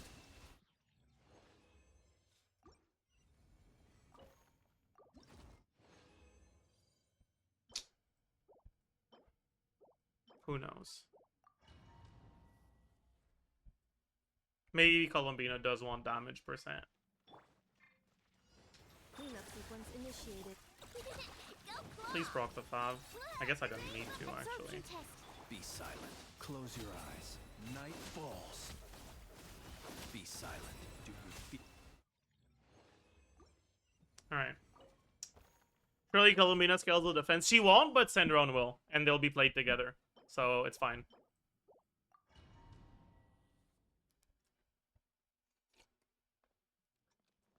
Of course, he has spam fucking.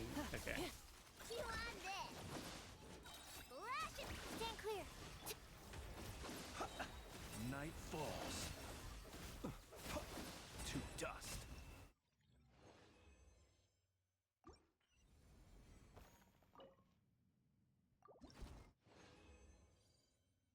Wow. Wow. Syndrome better be a fucking carry, man. Jesus Christ, I hope she's a carry. Holy fuck. Oh god.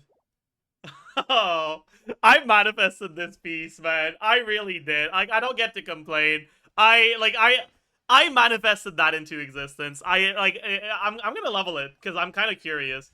You know, like let's see how much the game wants me to get Sandrone. It seems like it wants me to get Sandrone quite a bit. Okay. I don't have the Mora to be leveling meme pieces on this account though. But would you get her on this account? I don't know. Honestly, probably not. Like this was just like 200k Mora down the drain for fun.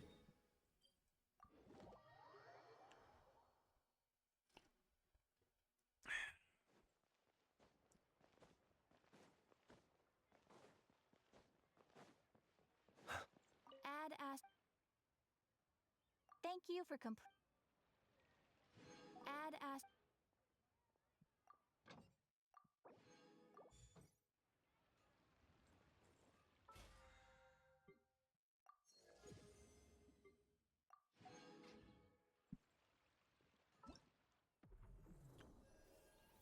All right. All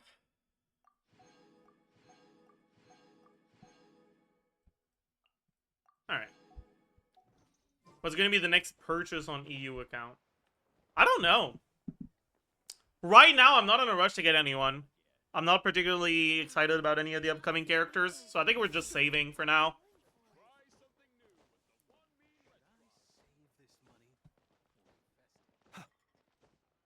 Farina? No, I don't think Farina's a good pull for an account like this.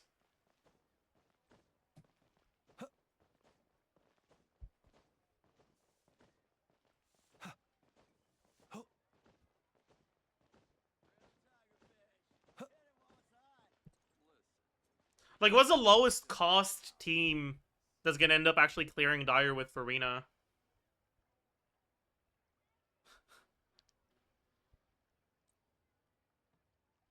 Or, like, realistically, Flynn's right now. And it's not like Farina's necessary for Flynn's. You can do it with Ino too. Right, because, like, right now, there's that one fucking person in the world that's able to do C0 or 0 Skirk clear, but it's 4 cost. 4 cost Flynn's is C1 Flynn's, Inefa, Farina, if you do it with Farina. If you do it without Farina, it's C1R1 or C2 Flynn's. And that'll clear Dire way more easily than Skirk will. Right? And it's not like Farina does anything for that team. So, like, I just don't feel like getting Farina is very smart going forward for this account. Like, maybe they'll end up releasing stuff that works for low-cost Dire clears with Farina later. But with the stuff that's out right now, it's just not a good idea.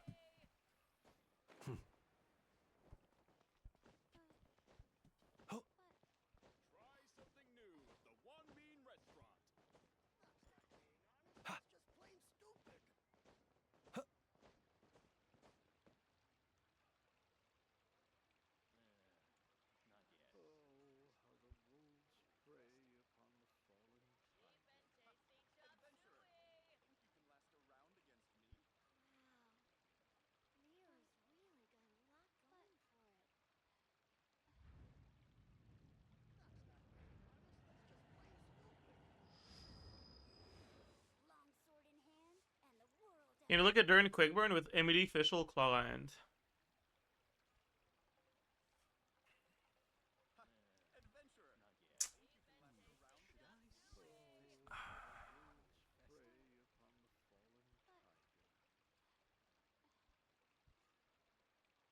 I feel like Emily is kind of a fraud in that team, honestly.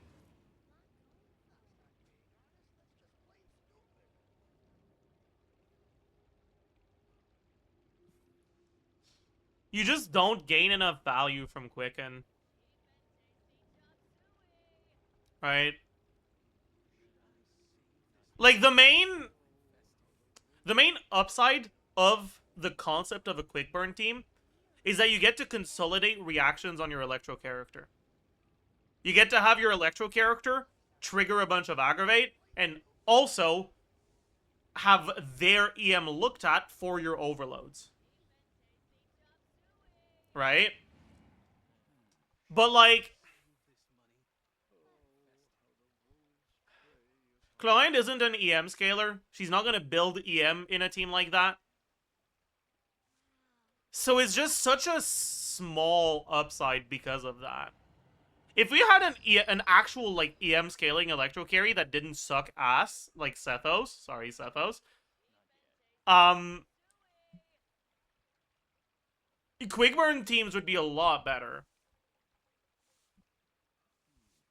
Sino? Sino isn't even in the conversation here, buddy. Like, I guess Fischl procs, like, Fischl A4 procs do help. But the problem with Fischl client is uptime. Without TF, Klein's rotations are 18 seconds, right? Or is it 16? I think it's 18, right? I'm not sure anymore. I'm gonna double check.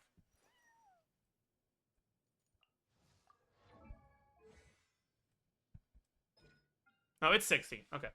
Without TF, Chloe's rotations are 16 seconds. With Durin, they'll be 18, right?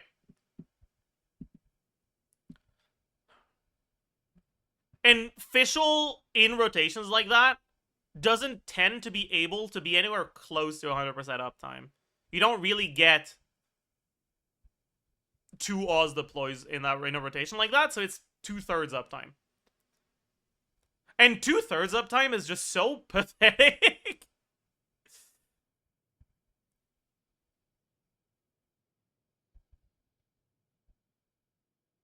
I guess it's more than 2/3. Because it's 2/3 when you only get 1 deploy. But you would definitely do rotations if you build enough ER on her. Where you do 1.5 deploy per rotation. Right? Where you do like Fischl at the start of your first setup. Then do the rest of the setup. Then Fischl burst. And then you swap to Klein. And then for the next rotation, you just do the setup. Then Fischl burst again.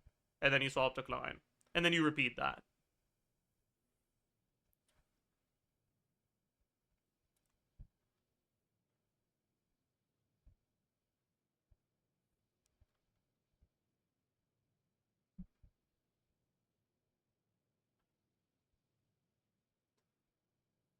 Maybe you could do TF 2 skill client, but then during uptime might be a problem.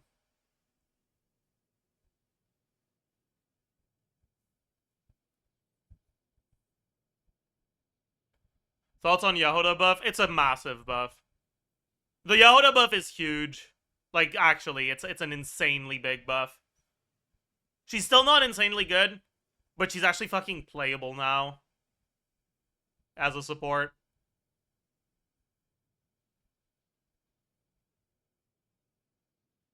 What was above? They reduce her skill cooldown by 2 seconds.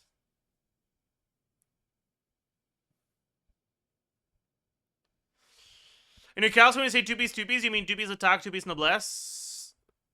Or 2-piece noblesse, 2-piece power damage? I've been using 2-piece noblesse, 2-piece power damage, but it's really, really close, so it doesn't really matter that much.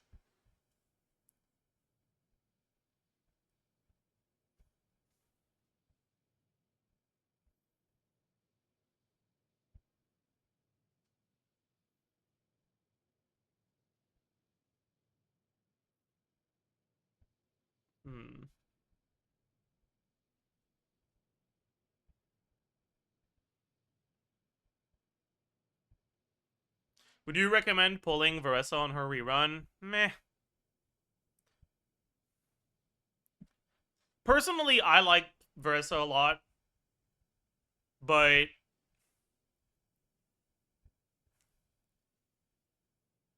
I think Varessa is like the best skippable character. Right, I think if the main thing you care about is having good meta teams, there's some characters that you should get even if you don't like them that much.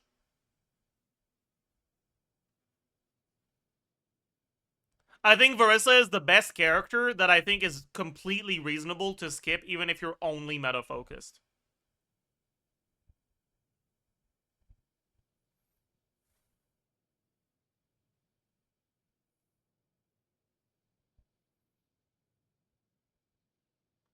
Isn't that Nefer?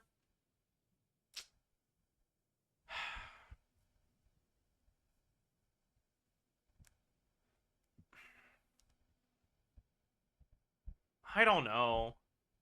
Maybe. I mean, with Durin, Varessa's better than Nefer, though. So, like, maybe not.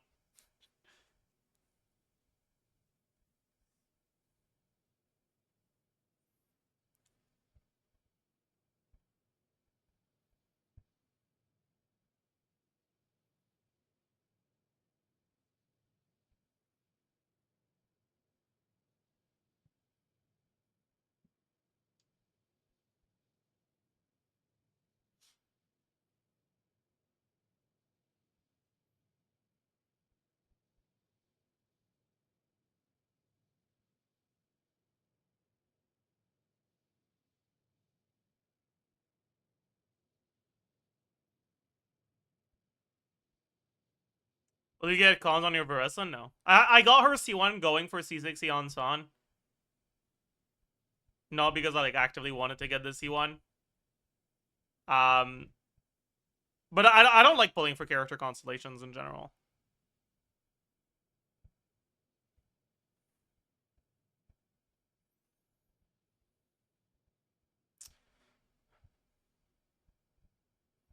But yeah, going back to the person that asked about quick burn teams, I'd actually be a lot more interested in looking at quick burn teams with Alhaitham.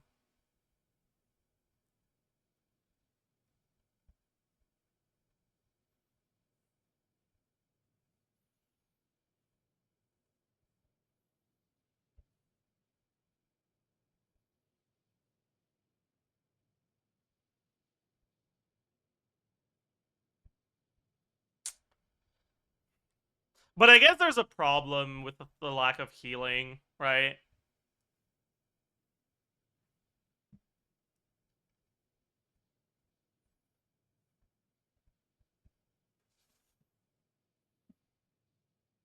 Because you need enough Electro to outpace the burning. But the only characters that do that don't heal.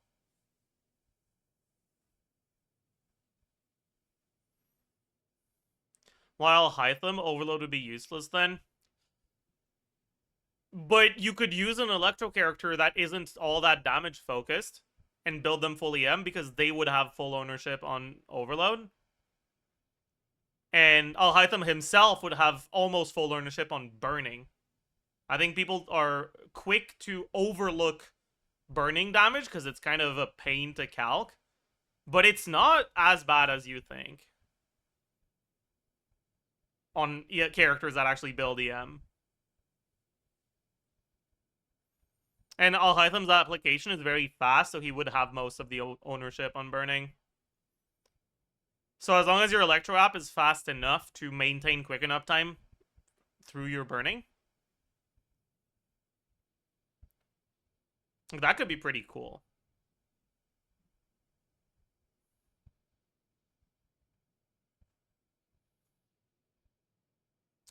Who's the best character in the game currently? That's a good question, actually.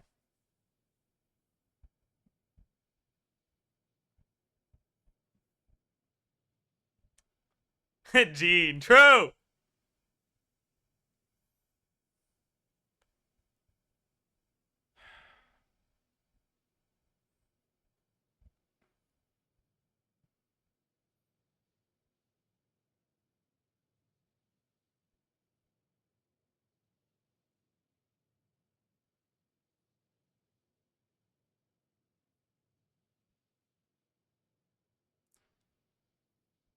Like I see a lot of people saying Mawika, and I get why you're saying that, but I feel like it depends on how you define best. Cause I don't think not having Mawika is that bad for an account, honestly. Like Mawika's pretty much always gonna be one of like part of one of your 3 teams for optimal Stygian stuff. But like if you don't have her, does that mean you can't clear?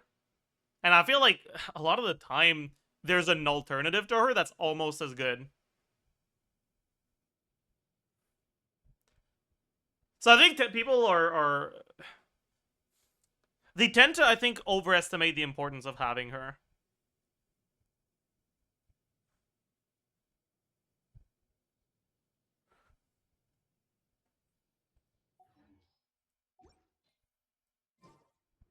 Chat, would you be mad at me if I said I think the best character in the game right now is Chevreuse?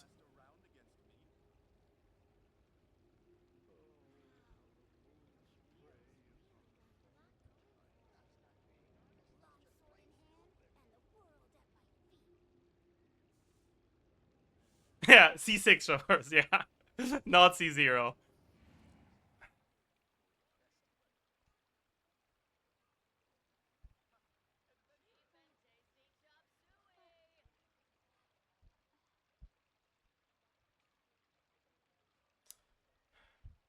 People ought not be so frightened of ghosts. They are merely talking shadows. chattering away endlessly about their past affairs. You can't clear Sidon without C6. It's not. There are no characters that you can't clear without Chevaliers. The question is, how much worse are your alternatives if you don't have this character? And I think that when there's a boss where Malika's the best, the alternatives are often really, really close behind. But when there's a boss where Chevaliers teams are the best, other teams suck ass. Does that make sense? The wild hunt will be sure to drag him into the darkness. But I feel like a part of that might be because they don't actually give us Malika shield bosses. Because Malika doesn't need a shield boss to be one of the best, if not the best character against a specific boss. Right? Papilla wasn't Malika shield. Malika could get through it and was arguably the best character against Papilla, but Papilla conceptually is not Malika shield. Papilla rewards characters with very quick Night Soul hits. Malika's hits are fairly quick, but they're not that quick. Like, Papilla is Chaska and Kanich shield, but because they're a lot worse numbers-wise than Malika, Malika is still competitive, if not better than them, against that boss. But it's not because it's Malika shield, if that makes sense. Tulpa was kind of Malika shield. Yes and no. Because, like, Tulpa incentivized teams that could slot in Cryo, so that's good for Malika. But it also reduced the damage of melt teams. Especially melt teams where a lot of their damage is concentrated in the melt numbers. Because they're now vaping instead of melting. I think Tulpa was much more Arlecchino shield than it was Malika shield.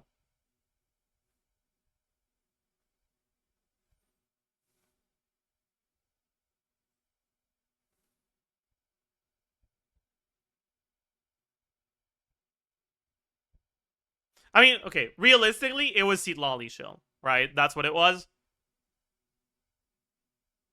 And there was no specific carry that was all that shield against Tulpa.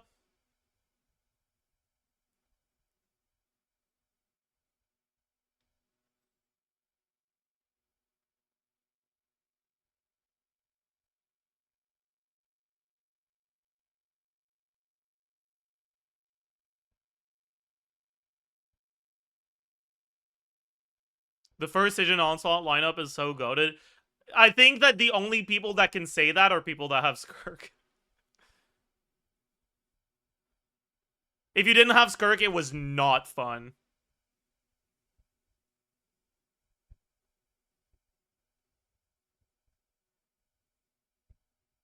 The Cryo Automaton was really bad for people that didn't have Skirk.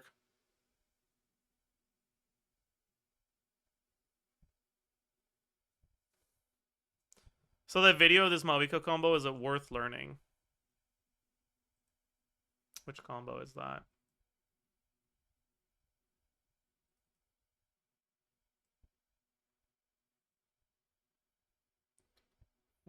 Which combo is that? Okay, this is not a good combo, though. What are they doing? Like, look at the numbers here. Vape the first charge attack. Wait. Sorry. Right, after the burst. Right, so they vape the first charge attack here. 144k. Then the dash isn't vaped. Then the second charge attack is vaped. But then that next number is a vaped dash. And then this charge attack doesn't vape. And this final hit also doesn't vape. So this isn't a good combo. It's a good combo just motion value-wise without reactions. But it's bad for reactions. Because the vapes are going to dashes.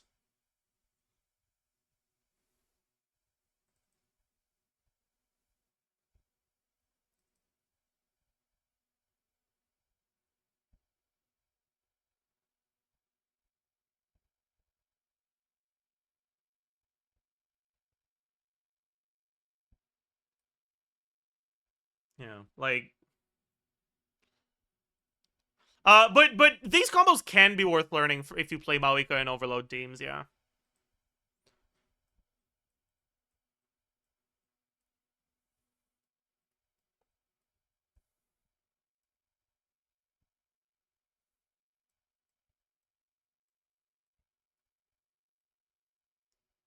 CDC works with vape, I think. Yes and no.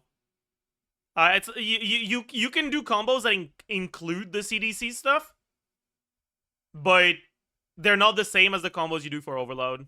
You have to do things differently, otherwise you start vaping the wrong stuff. The thing is, for those CDC vape combos to be better than CDN1, you need incredibly good execution.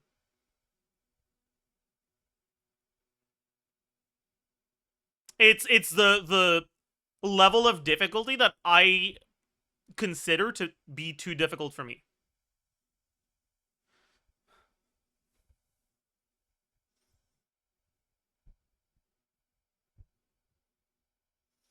Is CDC with finisher? That's worse than CDN1.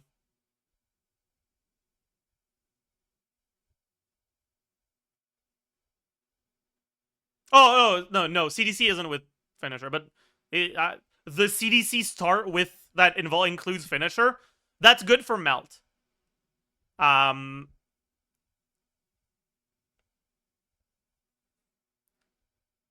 Because you effectively get the same amount of charge attack hits and the same amount of melt, but you trade a melted charge attack for a melted finisher. So it's just outright slightly better.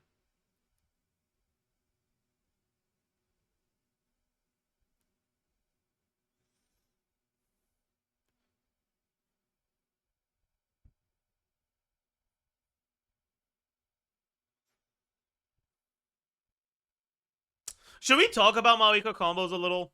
I'm down, honestly. This is the wrong account, though.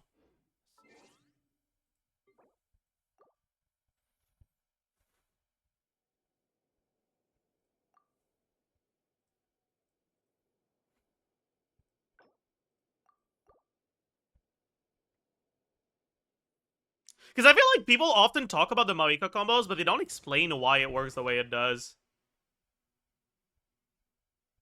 Where's the place where you get Infinite Night Soul? Is it the Statue of the Seven? In Master of the Night Wind? I think so, right?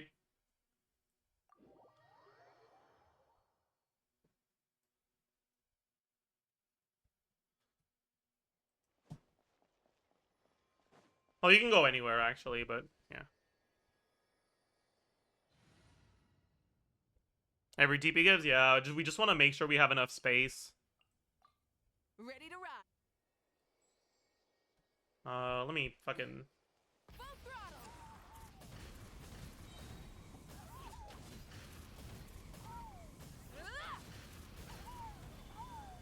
Okay.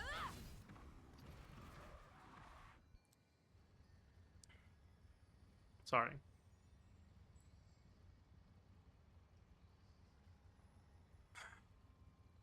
Okay, so let's explain why the Maoika combos work the way they do. Okay? So by default, right, if you just hold Maoika's charge attacks, she just starts spinning, right? Pretty straightforward, very cool. Incinerate. What you can do, and this is like the very first level of understanding Maoika combos, is you can dash right after your charge attack hits the enemy, and then start the next charge attack to add in some dash damage and some pyro hits to make your reactions line up better. Right? This is like the very first level of Maoika combos.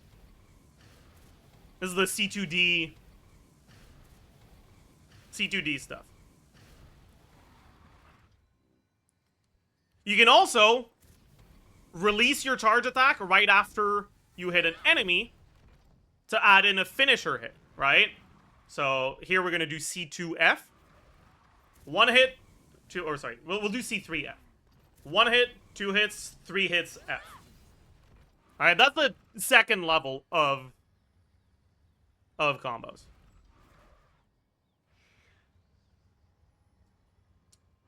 There's a few things to notice about that. One, if you just do C1 into F, your finisher will start when the bike is, like, behind you. Right? Almost already starting the next one. Whereas if you do C2F, the finisher starts earlier into the animation. The reason for that is because there's a forced delay between the start of your charge attack sequence and you being allowed to do a finisher. Incinerate! Right? Like here, you saw, I released my hands, and it took a while for the finisher to even start its animation. Whereas on the second one, Incinerate! when I release my hands, it goes off instantly.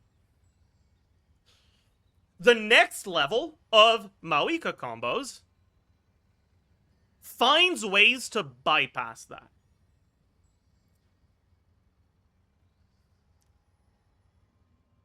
And the ways to bypass that is to basically trick the game into thinking you started your charge attack earlier than you actually did.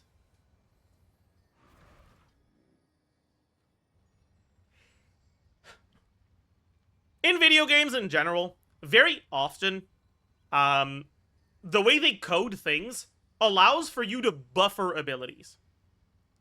So, what's a good example of an easily bufferable ability that's, like, very, very noticeable?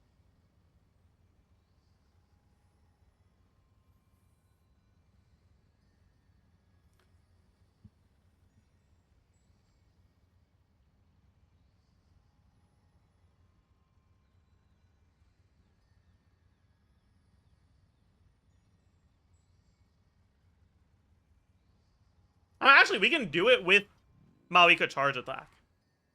Right? If I do N1 and then start holding, right? I'll put my mouse next to my mic so you can hear my inputs.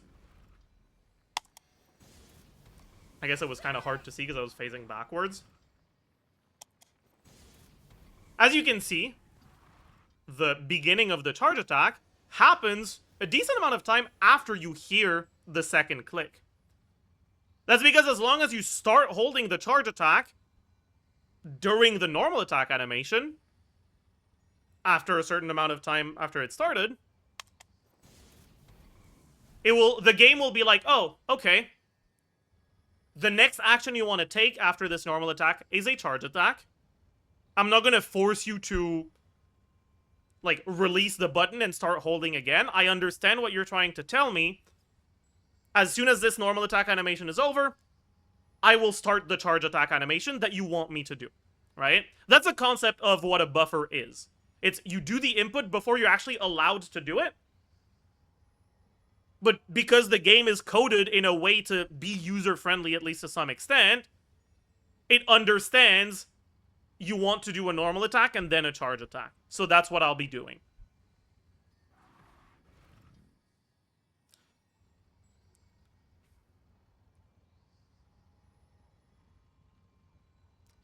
What's an example of a character that can't buffer their things and it feels awful because of it? Ning, maybe?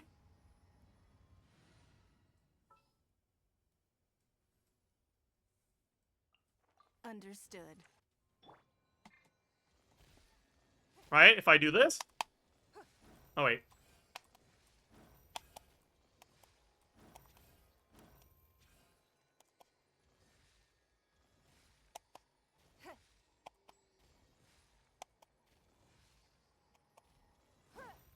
I got it there because I waited long enough.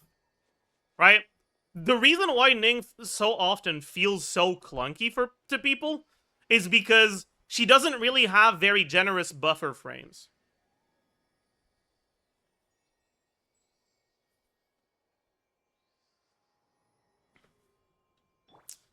Now that we understand the concept of what a buffer is, let's talk about something that's very specific to Mawika. Mawika has something in her code that allows you to trick the game into skipping the wait period when you start your buffer. Right? Usually, when you buffer an ability, it'll start the animation after the previous one is over. Right?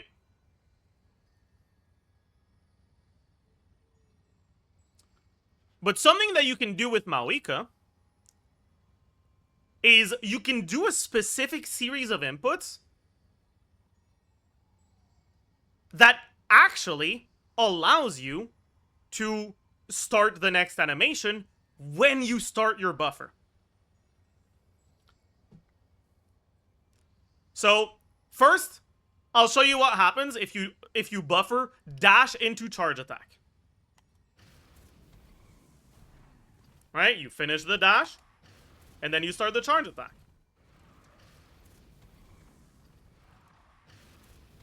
Very straightforward. Now, I'll show you the very basic building block of the most important thing that allows Mawika to have all those cool combos that she has. Which is this. Look at the delay between the dash and the charge attack that comes after it.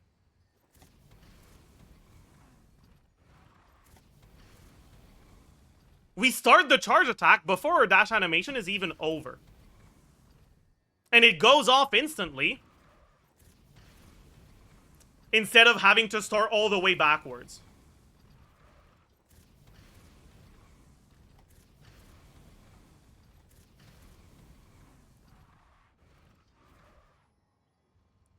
Here's why. When you start Mawika's charge attack, as we said earlier, it locks you out of doing a finisher until a generous amount of frames have passed after the beginning. So if you start holding, even if you release immediately, she's still doing charge attack. Here's the thing, though. You can start holding, right, during that time. Now, just doing that by itself doesn't do anything. But if you start holding during that time, and then you dash,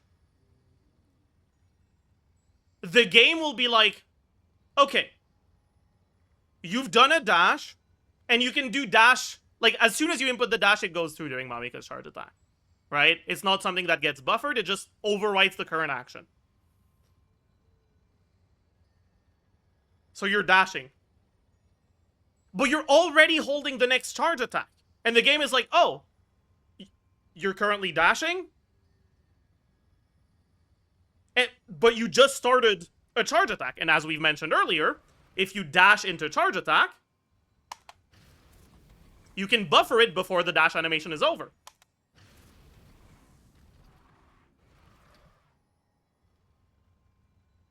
But we're going one step further, and we're tricking the game into thinking, oh, okay, you've started to buffer your charge attack. We're in a dash animation. Next action will be a charge attack. But you started holding the charge attack before you even dashed. And so the amount of forced delay between you starting to hold and the charge attack going through, instead of going off of, you know, you buffering the charge attack, it goes off of when you did your input before you even dashed. And so the basic inputs here is start the charge attack. As soon as it goes through, release, and then charge attack, and then hold again and dash.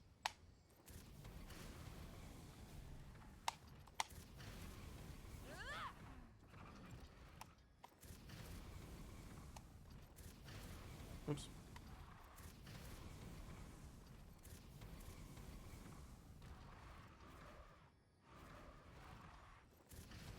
This is what it is if you do charge, dash, and then charge again.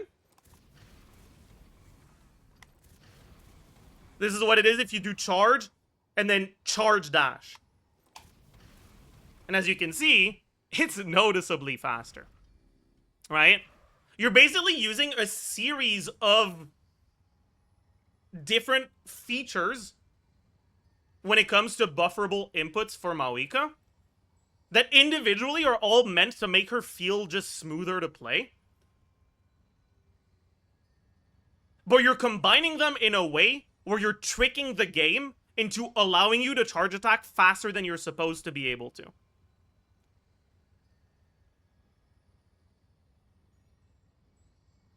That's why these combos are good.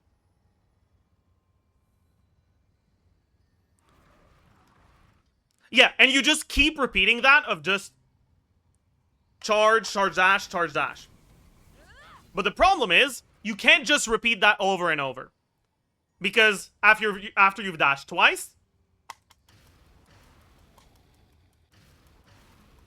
there's a cooldown until you can dash again. And because of that, you have to find ways of tricking the game into doing the thing from the beginning again. Because the only reason why we can release a charge attack and then input the next one before we even dash is because we're still in the lockout frames at the start of her first charge attack. After the first charge attack, if you try to charge dash, nothing will go through. Wait.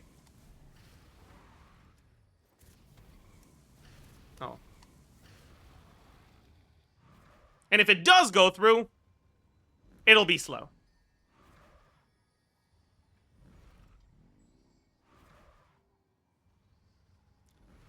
There's a few ways you can do that. One, you can do a finisher.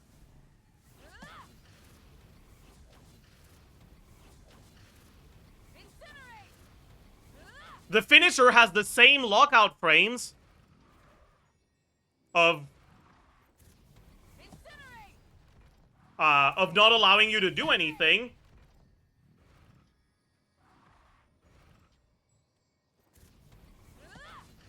So if you input your next charge attack buffer and then dash cancel the finisher, the game will be tricked into being like, oh, you've just done a dash cancel, you're holding your charge attack, this is buffered, I will start the next charge attack immediately.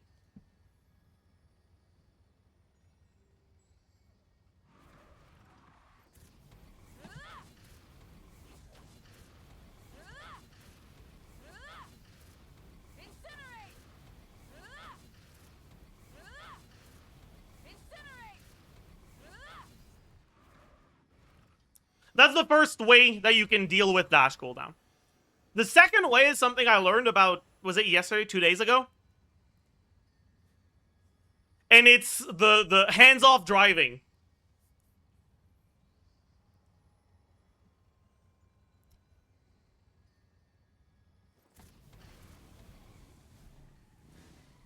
Hands-off driving.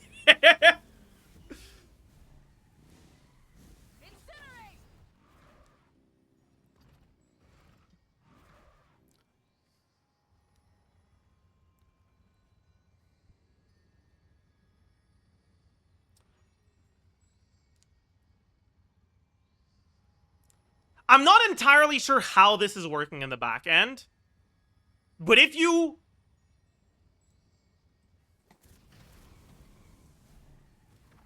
do the same like start of charge, then release and then charge dash, and if you then double tap your normal attack button after your like next charge attack went through, after your second charge attack went through, after the dash, She enters a hands-off driving state. Oops. Oops. What am I doing? There we go. So, we do charge, short hold, double, oops. Charge, short hold, double click. Why am I saying charge, hold? Charge, charge, dash, double click. Charge, charge, dash, double click. Charge, oops. Charge, charge, dash, double click. Oops, I didn't double click. Charge, charge, dash, double click.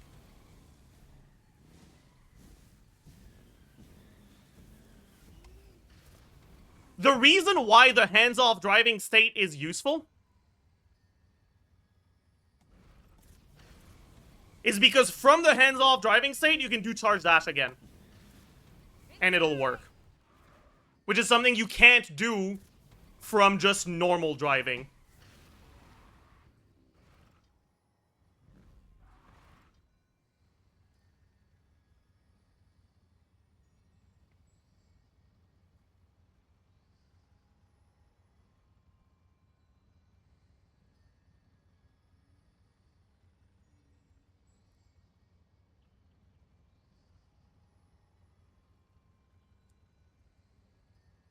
And so, combining all of those tricks, right? You have a few options. Option number one, for the overload combos, you can do this. Incinerate! Incinerate! Alright, this is the very basic one. Is you do charge, charge, dash at the start. Twice because of dash cooldown, and then you just do a finisher.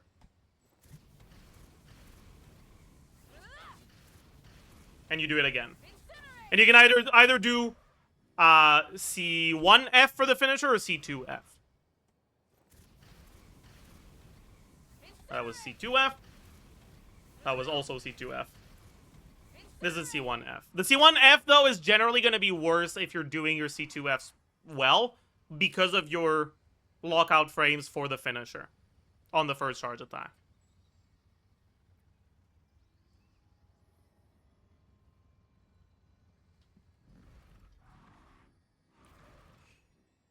The problem with that is that if you do charge and then you input charge dash, but what actually goes through is charge, then dash damage, then charge damage, and you then do that again, your fourth hit will be a dash.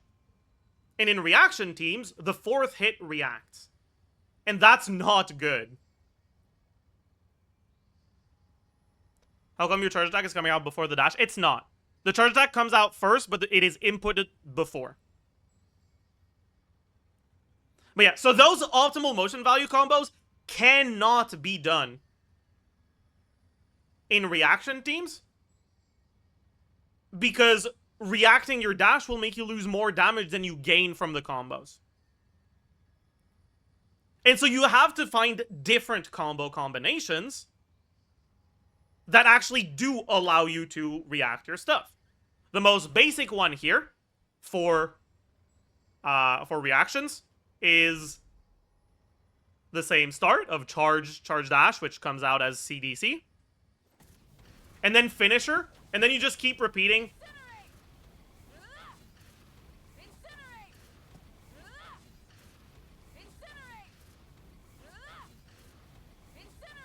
Your input is charge dash F, or charge dash release. Oops.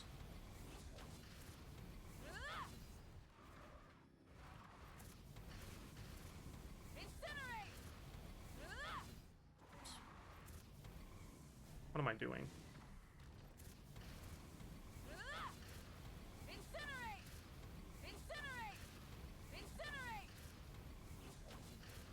And keep in mind, it will start your charge attack based on when you started to input it. So ideally, you don't want to do like both clicks at the same time or like close to it. You want to input the charge attack a little bit earlier than the dash, right? And the earlier the better, as long as you don't go too early. Incinerate! Like there I went too early, so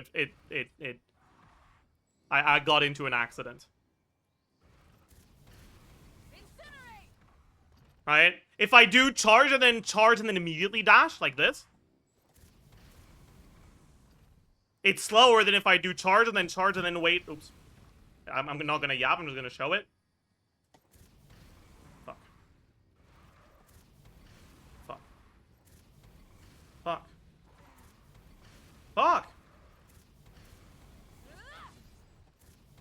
There we go. Right? I hope it's noticeable enough. These combos are faster because I'm adding a little bit more delay between the start of my second charge attack and the dash. Because the delay between, or the way that the game decides how long it takes until it properly inputs the charge attack is based on when you started to hold it. So if you hold it earlier before the dash, it'll go off earlier after your dash goes through. Like there, that was really good. There, that was a little bit more sus. There, that was too early.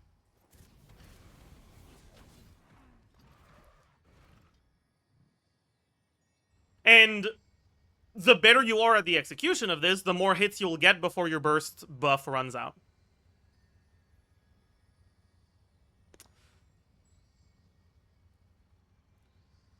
In order to get combos that are worthwhile in melt teams, it's very easy. Because you only have to do an actual, like, difficult cancel. It's not even that difficult. But, like, you only really have to abuse the mechanic once at the start. And then you just do this. And you just spam that until you're out of Night Soul, right? So you do CDC, F, CDF, and then CFD, CFD, CFD. And your input is CDF, but what actually goes through is CFD, so.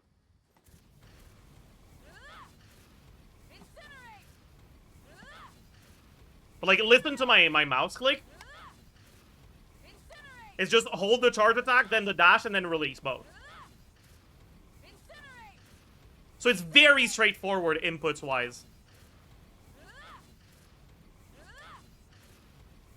For the melt combo. Right? At the start, it's charge, charge, oops. Charge, charge, dash. But after that is just charge, dash. Charge, dash.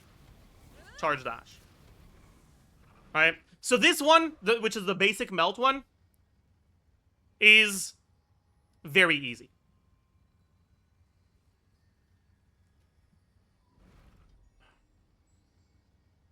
The basic overload one is a little bit more difficult, but it's not too bad.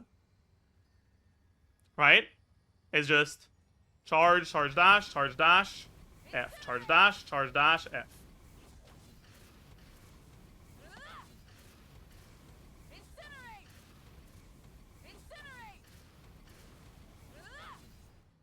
And you can either do 2 charge before the F or 1.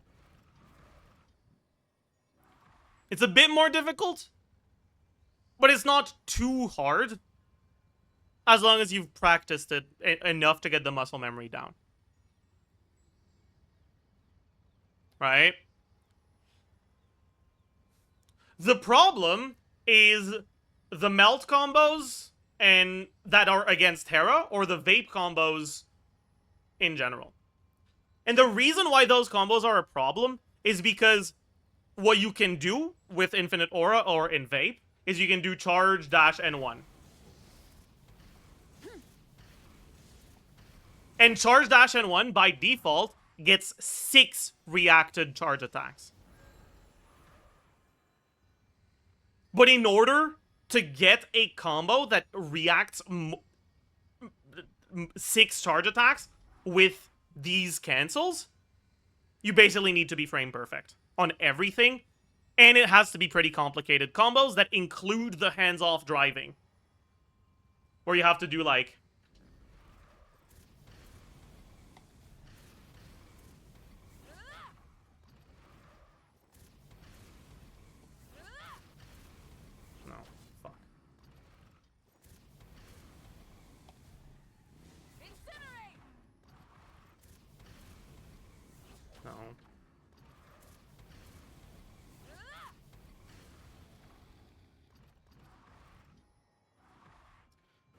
Yeah, there's technically some 6 melts stuff that you can do without hands-off driving, but it's like, it's not fucking happening, basically.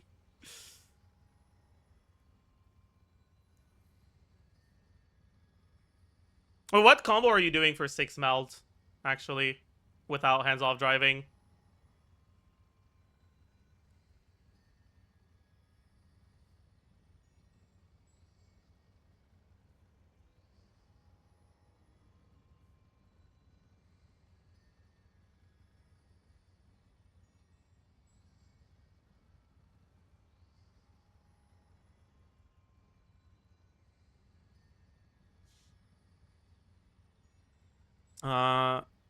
EQCF? CF can't be right. That's way too slow. You're not gonna get 6. Like, you're getting 6 with 2 of them after Malika Burst runs out, and you're thinking that's 6, but that's not 6, that's 4.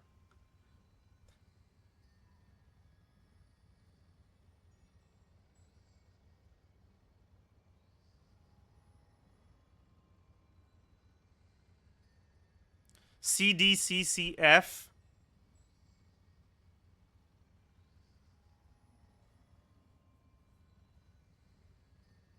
DCCF, DCDCCF. Oh my god. CD C2F. This, bro, why are you saying CC instead of C2? My god. It's like you're trying to make this hard to read. So CD C2F, C2F, and then CD C2F. So it's CD C2F. Wait. CD C2F, C2F, CD C2F. So CD C2F, C2F, CD C2F. Right? Is this it? But obviously my execution was probably not tight enough.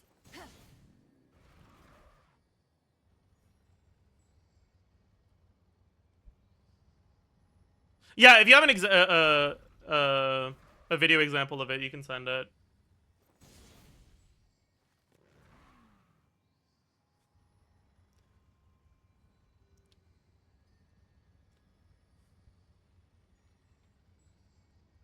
I'll take a look.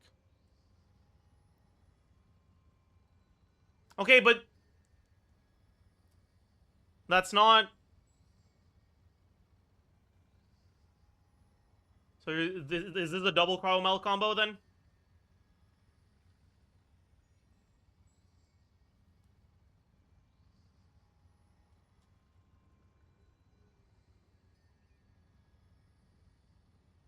CD C2. Let me make the speed slower. F. That F wasn't reacted, was it? Okay, so a reacted C is 300k, an unreacted dash is 30k, an unreacted C is 100k. So that's 1, 2. That's not reacted. 3, 4, 5.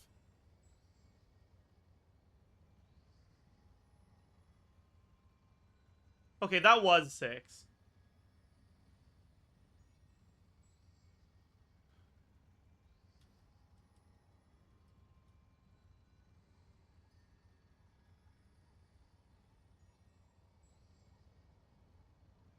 No, that's not burst buffed.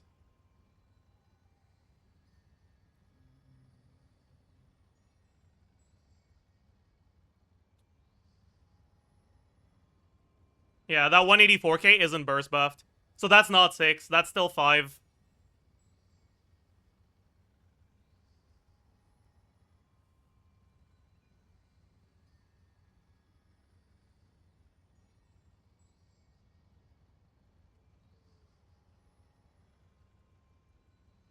As far as I'm aware, there's no 6 melt combo that doesn't use hands off.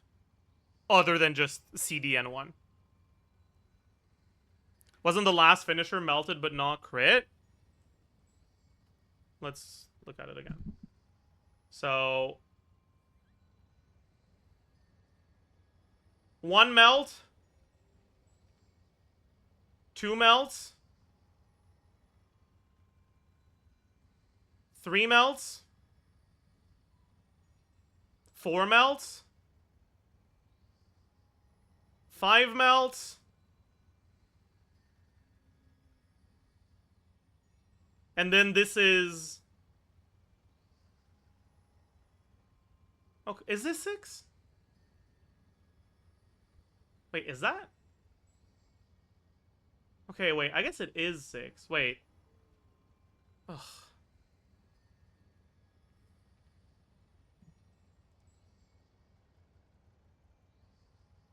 Two, 3, 4, 5.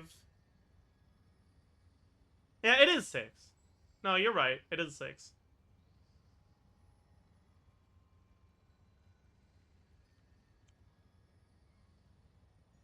Yeah. And then this one is not burst buff. So it's not 7, but it is 6. Huh. So what's this again? This is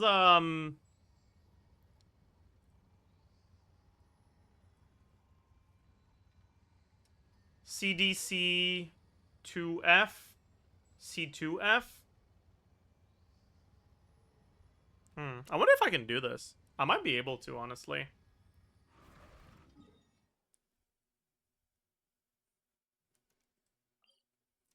Because it looked like there was a lot of wiggle room.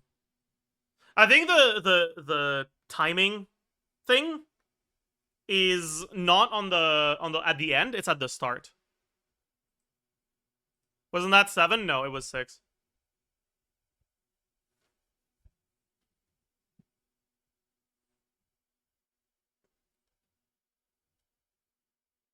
Right? It's like cuz here, right? We have our hit rule that kicks in for this. And then the time rule kicks in before the next hit. And I don't know how much wiggle room you have in execution there.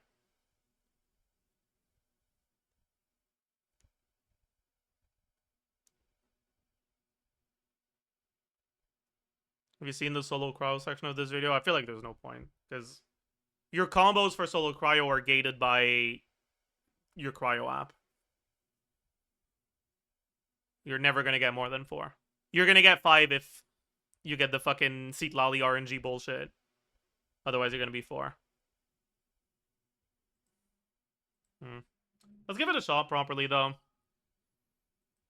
In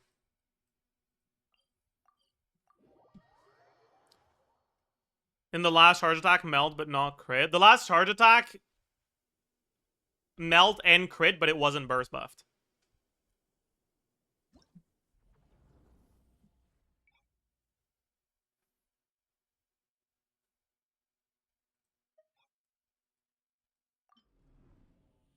And the last one before burst buff ended.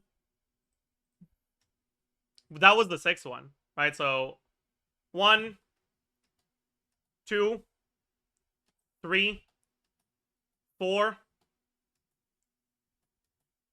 5, 6, right? Melt, non-crit. Oh, wait. Are you right? Shit, you're right. That is 7. Huh.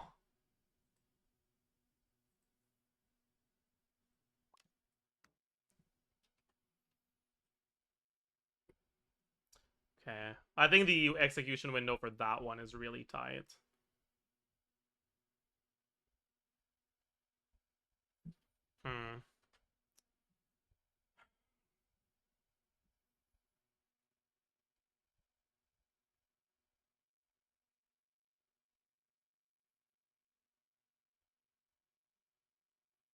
Who would be good at getting the cryo infusion as quickly as possible? Actually, I want the hydro one, not cryo, because I don't want him to slow me down.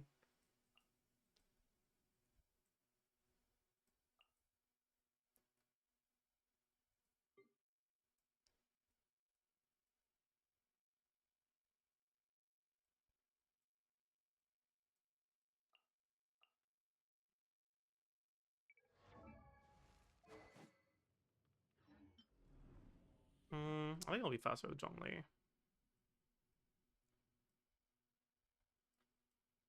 I don't wanna have to fucking gear Singtao. I don't think he has enough ER for this. Let's just put Lanyan then.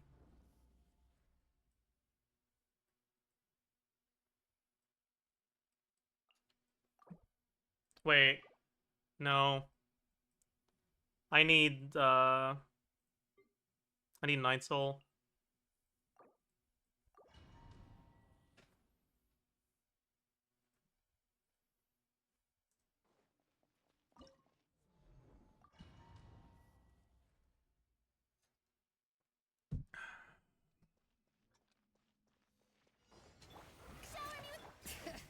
I hope I don't out damage with physical. I don't think I will, but who knows. Okay. So it's what? CD, C2F, C2F, CD, C2. Yeah. Light of the blazing sun. No, I didn't. I'm an idiot. I shouldn't reset. I should just wait for the next one. Strike a pop. Solidify.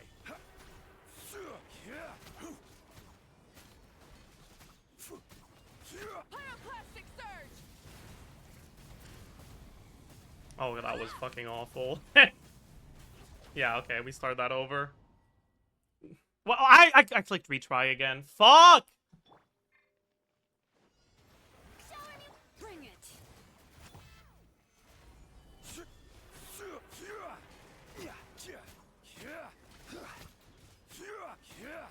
Light of the blazing sun.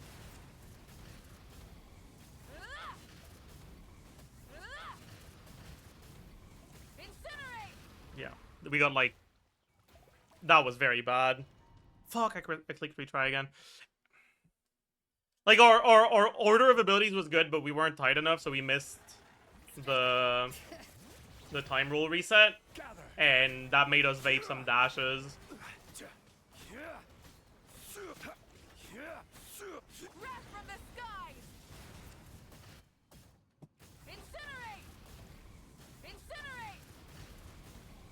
Fuck. Incinerate. Yeah. Dude, how tight is the window there? Jesus Christ. Oops.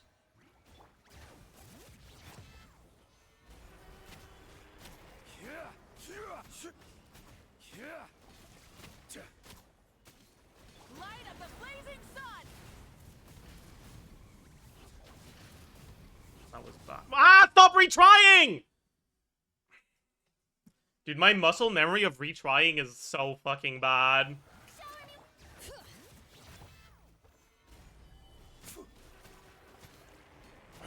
Again, 4 didn't go through. Wrath from the skies. Incinerate. That was bad. Okay, we're not retrying this time.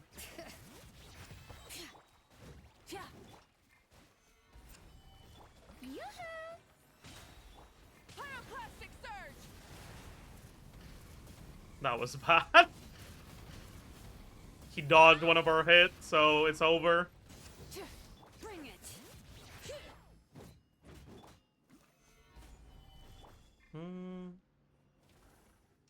Wrath from the skies. Incinerate. Incinerate. No, we didn't get it. Yeah, okay, this is definitely fucking difficult. Stabilize.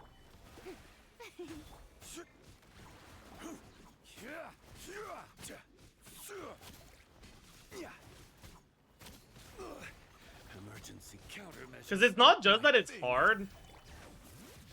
Pyroclastic surge. Yeah. It's not just that it's hard, it's that if you fuck it up by a little bit, it becomes a fucking 3 vape combo. Solidify. Okay, just start the attack so I can not have to deal with your bullshit. Light of the blazing sun. Incinerate.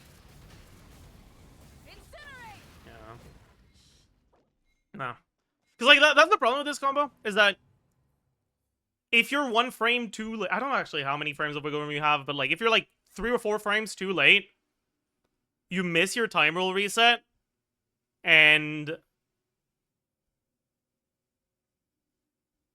not only do you lose a reaction from the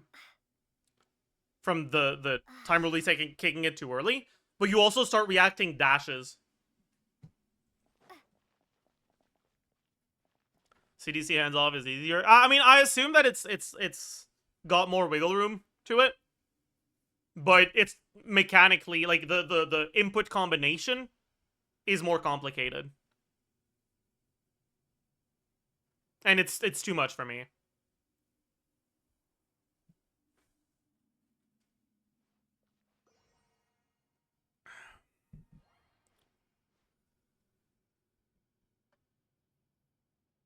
You definitely can do it. We're not going through that again, okay? I refuse. I refuse to go through that again.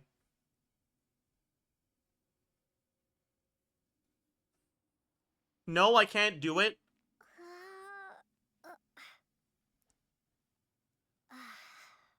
Do not insist that I can. I have tried for, like, hours. My brain can't do it. Stop. You're just making me feel like I suck by insisting that I can when I provably cannot. So, like, please just shut the fuck up. I do not want to go through that again. I'm sorry, it's fine. Because, like, it's just... Same thing happened a couple days ago. And I was not in a good mood. And it pissed me off so much.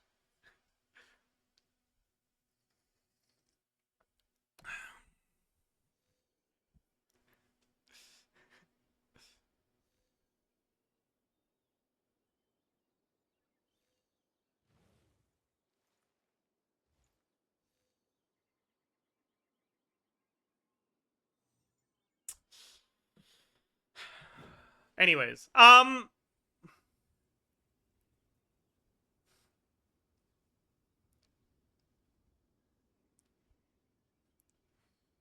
yeah, so those combos are too difficult for me, but they do allow you to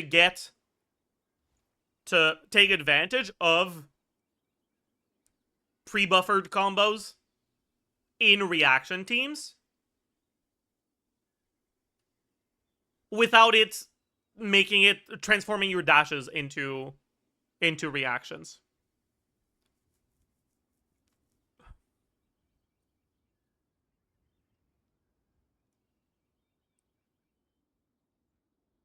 And if you're doing it frame perfect, you can do it without the hands-off combo. But if you want reliable combos, the hands-off one will be better to do. But it's also harder to do.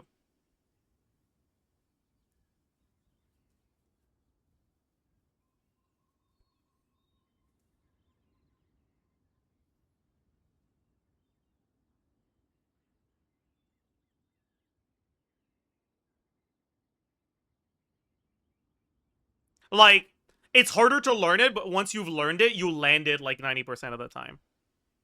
Right? If you're good enough to learn it. It's not harder. Please shut the fuck up. I am begging you. I'm trying so hard not to ban you right now. So hard. Please shut the fuck up.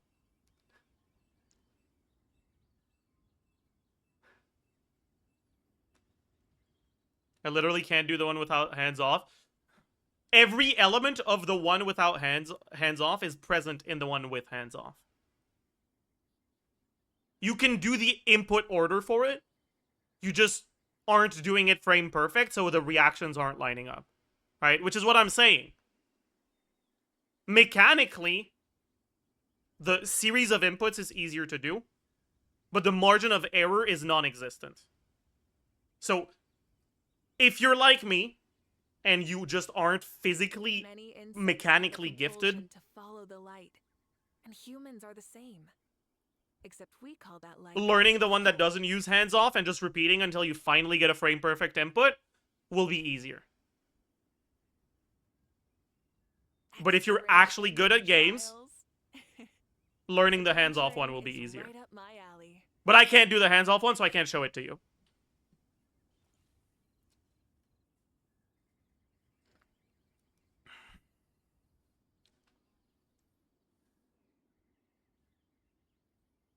Anyways, the biggest problem with these combos is that, right, what I showed earlier of me trying to replicate that 6-7 meld combo, right? Because I slightly fucked it up. I did the right inputs, but I was like 1 or 2 frames too late a few times. It became significantly worse than CDN1. So, as far as I'm concerned, it's not worth it. If you're really good, I think it is worth learning the melt combo that uses hands off.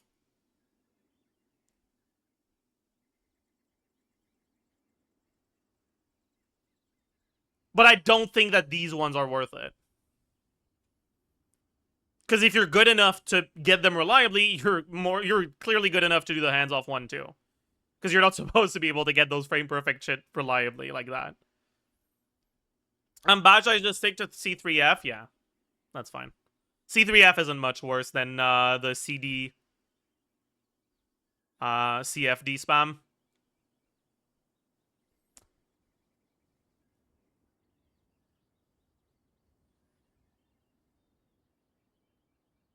I will say, though, when you're against Infinite Aura enemies, you should not do C3F. Because C3F is a melt combo, not a vape combo. Against Infinite Aura enemies, you want to do the vape combos. Right? Because the vape combos are just... The reason why there's melt combos and vape combos is because for melt combos, you're limited by the amount of cryo aura you can apply, but for vape combos, you kind of have an infinite hydro. Right? Yeah, so just do C2D. And if you're feeling spicy, you can try to learn CDN1, which isn't that hard.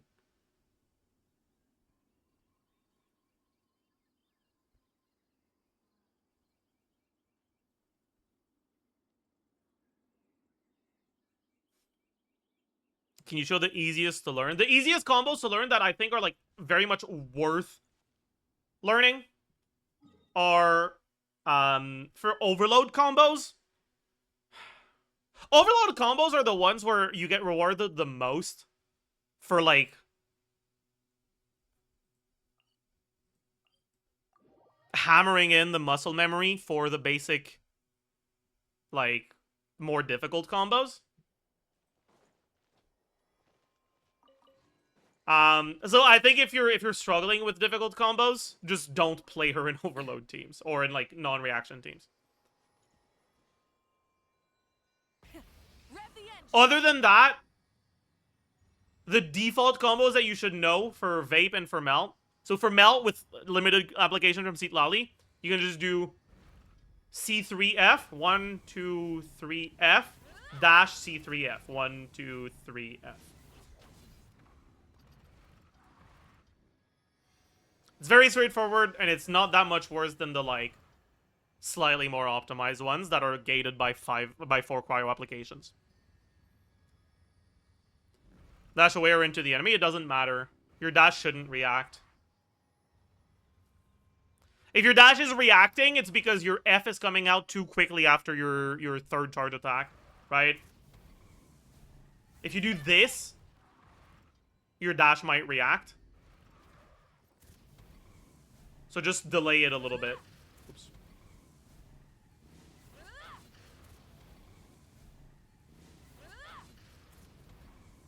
Because the only way the dash will react is if the timer reset happens between finisher hit and dash. You can also do, yeah, if you want to take it just a tiny little step further, you can do C3F. And then CDF twice instead of another C3F. Because that involves that uses the pre-buffer things without requiring the, like, the start that requires you to do, like, the annoying thing, right? But yeah, so for melt, just do C3F.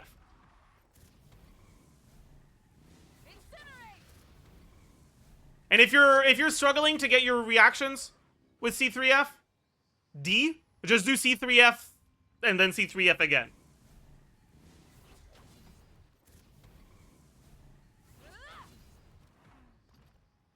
Good enough. Right? For vape, you should learn C2D. So 1, 2 dash, 1, 2 dash, 1, 2 dash, 1, 2 dash. The only way to involve buffer cancels in vape combos is to incorporate hands-off driving, which is just too difficult for me to recommend to people that find themselves struggling with cancels. Technically, you can do a buffered input at the start.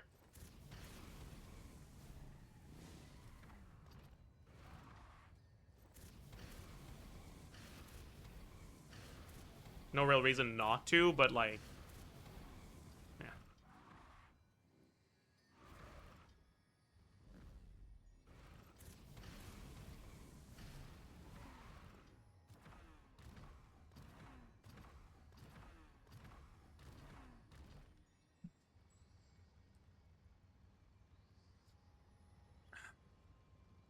And if you want to take a step further for vape combos, you can do CDN1.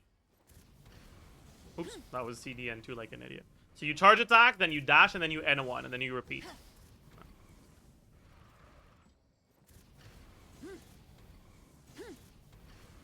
Oops. My N1 didn't go through there.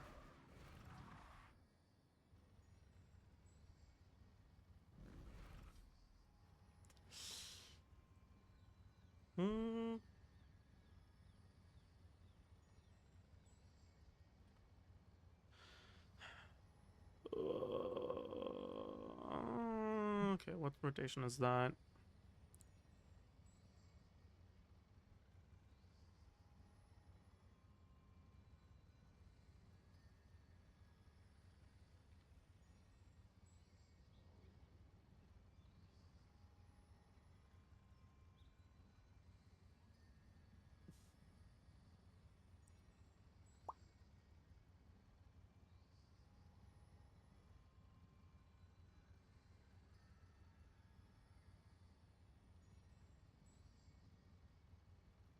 Sorry, Chuck, give me a second.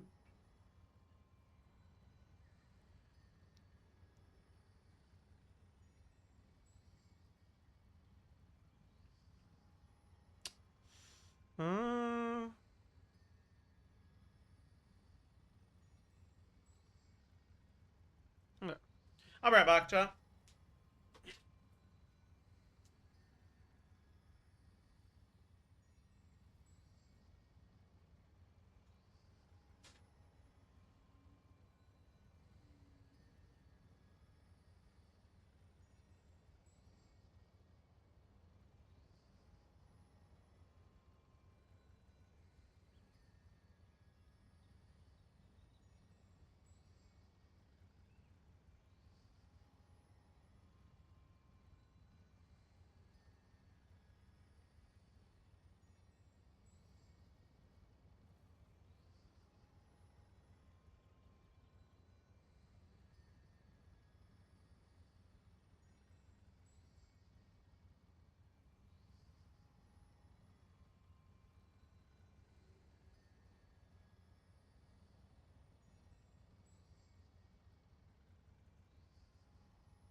I'm back. Hello.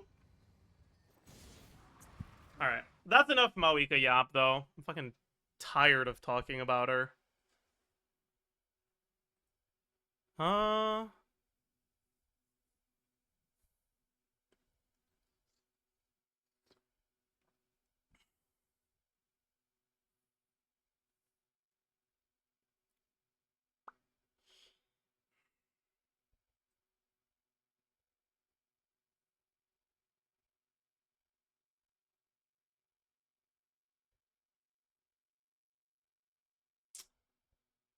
Huh.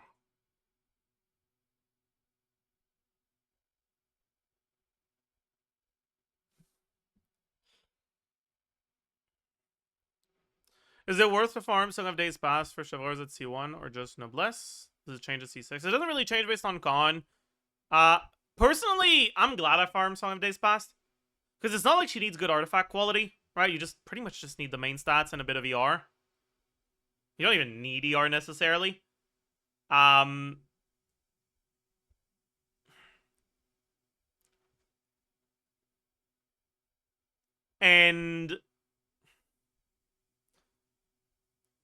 it happens so often that there's someone else on the team that wants to go Noblesse. And if you only have a Noblesse set for Chivalrous, you're going to feel like an idiot. Whereas there's basically never someone else that wants to go Song of Days Past. So you can just put her on Song of Days Past and forget about her artifacts for basically forever.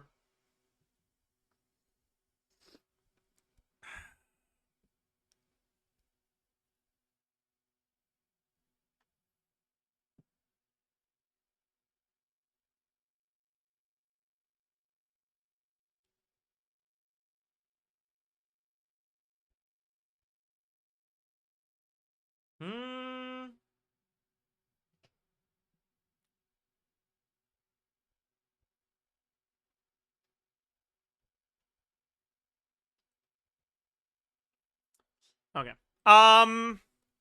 Let's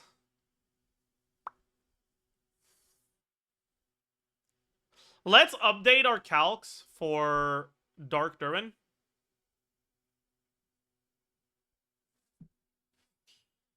With the changes. Now, I know that Vomfi had much lower numbers for his Dark Durin calcs, but I don't know why, honestly. I think his albedo damage was a lot lower. I think he was assuming, like, much lower albedo hits.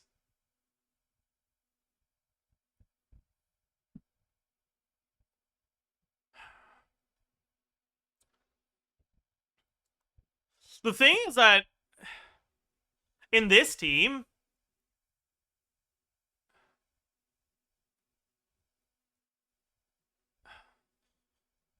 your rotations are so flexible, and I feel like it is worth to swap to albedo and then, like, get a Solar Isotoma proc and then E and then get another one to bypass the cooldown. So, like, optimal gameplay of this team probably has a more than the, like, 10 hits that's supposed to be hard cap. Albedo praise, we love to hear it. You better be fucking glad I'm talking about meta stuff, not lore stuff right now, Arnold.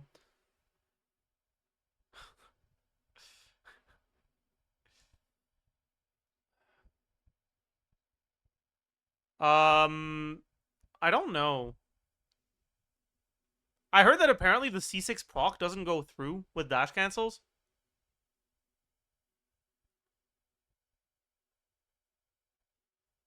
Is that true?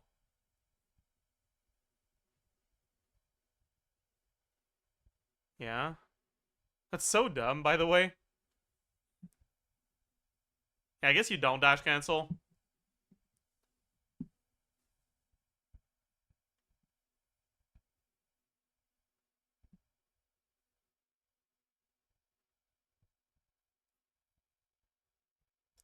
And then...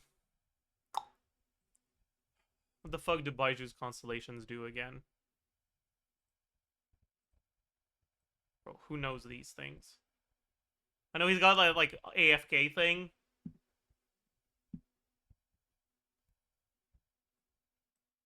Holistic revivification. That's the burst.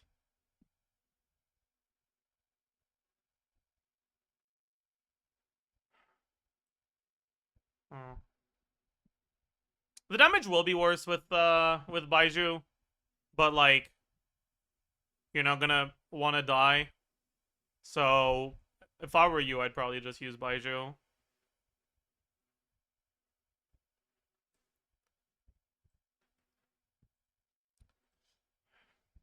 Anyways. So how real is this? Wolffang, TOM, Noblesse. I guess Noblesse isn't full uptime. Sure. 12%.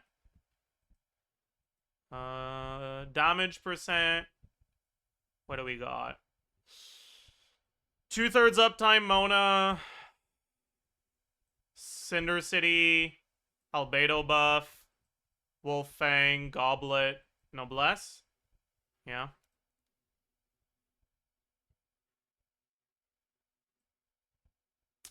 EM. Half uptime Albedo.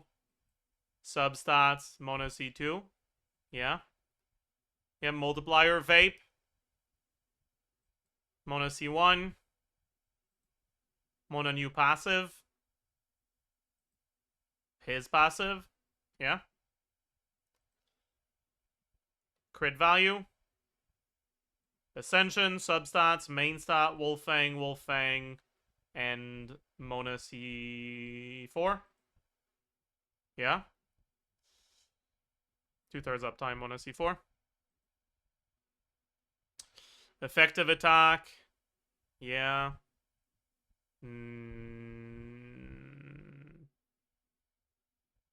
Unreacted. Yeah.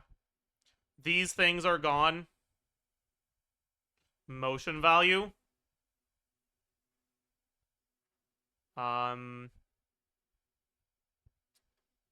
This is 1 plus minimum 25%.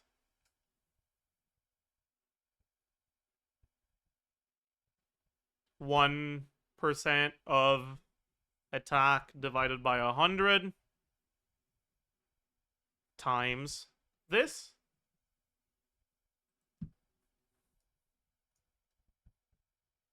Yeah. For the new buff.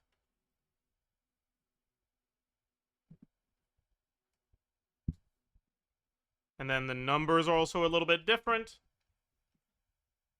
Let's go check that. Durin.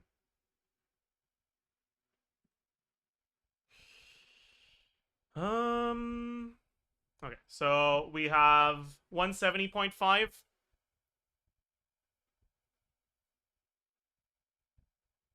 Yeah.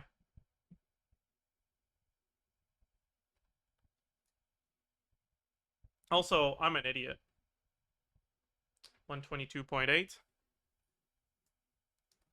Yeah. And then the new motion value is 259.4. 259.4. Okay. Then here, also 259.4.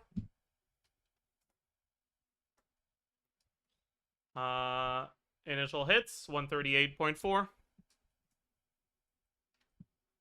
152. And we have 90.4 and 109.9. Why would you do this? Okay. We don't have this anymore. Okay. And now reaction or resistance multiplier. Yeah. Yeah. Okay. So this is with the number changes. Are we the right amount of hits?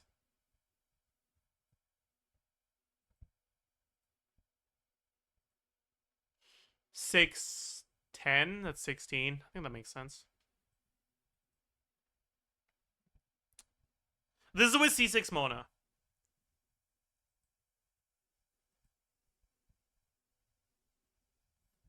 But I know Vomfi had like significantly lower stuff. I don't know what it's at with the changes with for him.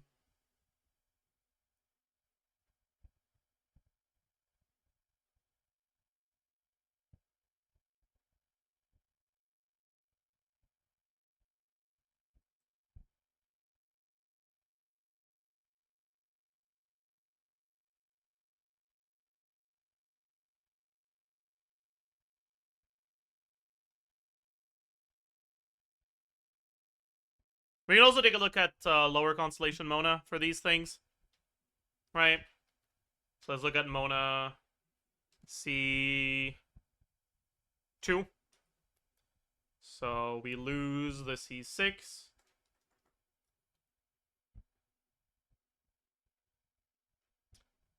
We lose the C4.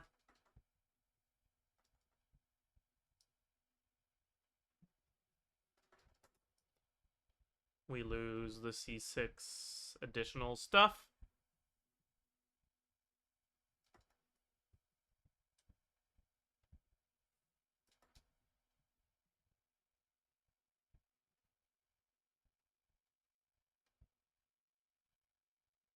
So Mona C2 I have at 100k.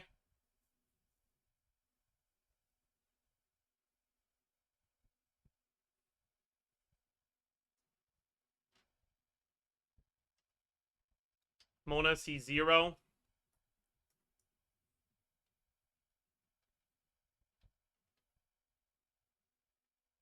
We lose the C2 80 EM. We lose the EM multiplier from C1. We lose the charge attacks from C2.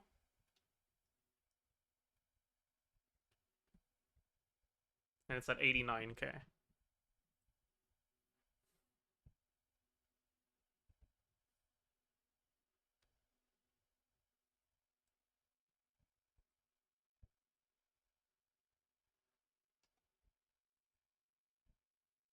But other people are getting better numbers or are getting worse numbers. So I don't know, man. I'm not confident anymore.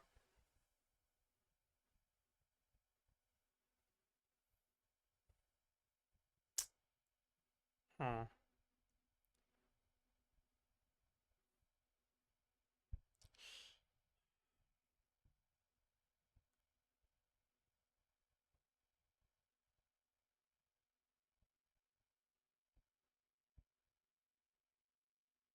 Anyways, yeah, this Baressa stuff is fucking insane, by the way.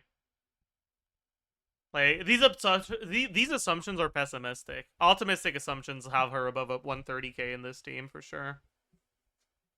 Which is, like, yeah. That's good, actually.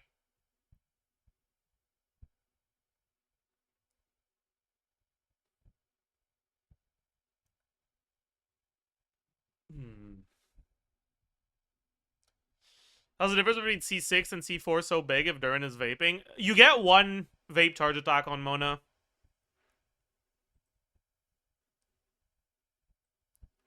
But I also didn't have a C4 calc. This is between C2 and C6. But, like, Mona's damage doubles between C2 and C6.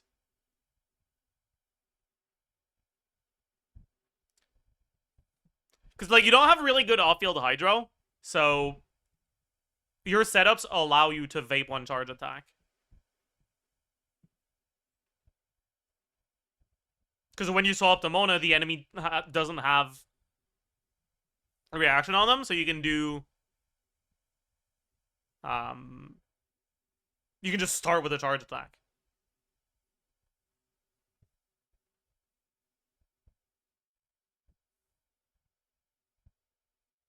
Yeah, we can look at on-field Durin as well. Durin, Bennett, Farina... No, Durin, Bennett, Farina, Mona. I had here.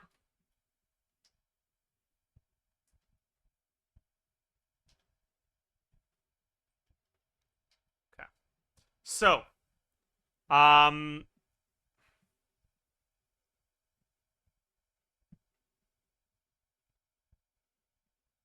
how many charge attacks was I assuming here? 8, I think. 9. Let's do 8 for now, I think.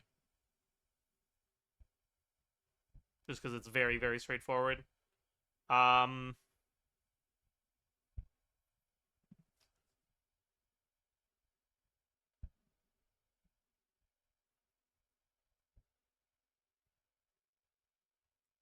How did Durin Veresa get a big bump? I think I just realized that some of my assumptions were a little too pessimistic. But they also gave him an alright buff for high attack teams. Like Chevrolet's teams. When his light 4 numbers were higher, it also hit less frequently. The numbers buff from V2 to, or from V1 to V2, or sorry, the numbers nerf from V1 to V2 wasn't actually a nerf, because they made the numbers about 25% lower, but they also made it hit 25% faster. It basically broke even. But we learned about the hits being faster after we learned about the numbers nerf. So like for a day we thought it was a big nerf, and then it just wasn't.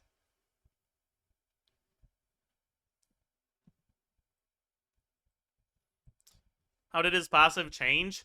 His old passive was like Chlorine, where like he gets he has a cap to a part of his motion value on attack, so it incentivized not building too much attack. The new passive is the other way around. It incentivizes building more attack. And at high attack, it's a lot better. Anyways,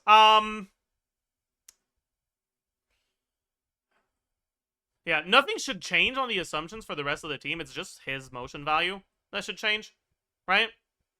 So we now don't have A4 stuff. It's just gone. But the motion value for the burst. Okay, first of all, that's wrong.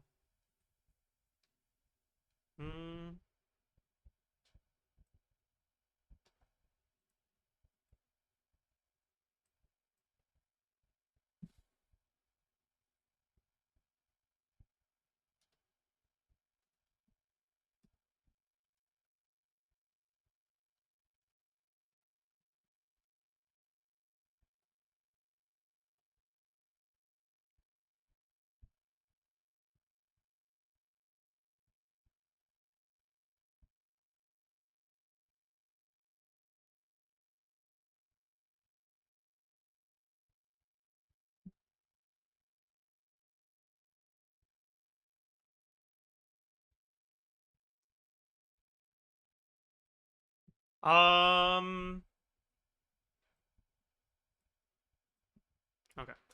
So during this is 122.8.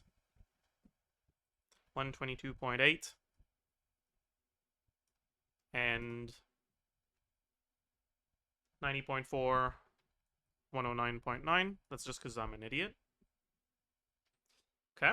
And next is the burst changes. So the new numbers are 170.5 on the initial hit. Then 138.4 and 152. The burst hits themselves are now 259.4.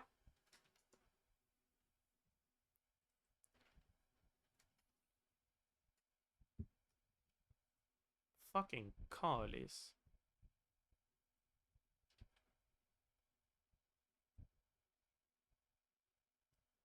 Okay. These are gone, but now we have 1 plus minimum 25% total attack divided by 100 times 1% times that. Yep.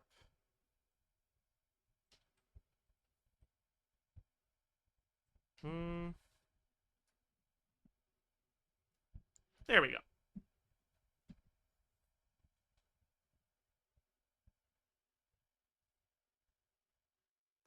Sure, that's pretty good. Sure, that's pretty good.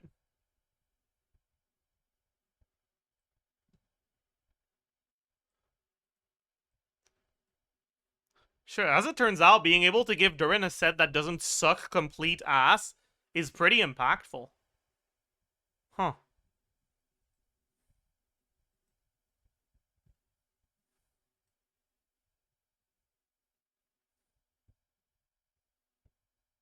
Let's actually add Bennett damage and Mona damage. So we get a full team calc. So Bennett. Yeah, I mean, he's got basically nothing, though.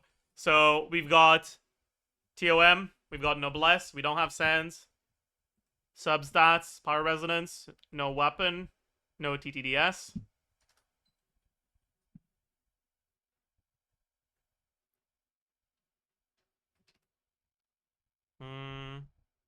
And yeah, I guess he's got his fucking own attack buff or whatever. And then this is going to be 350. Damage percent. What the fuck do we get here? Farina is going to be like 3 fanfare when Bennett is swapped in.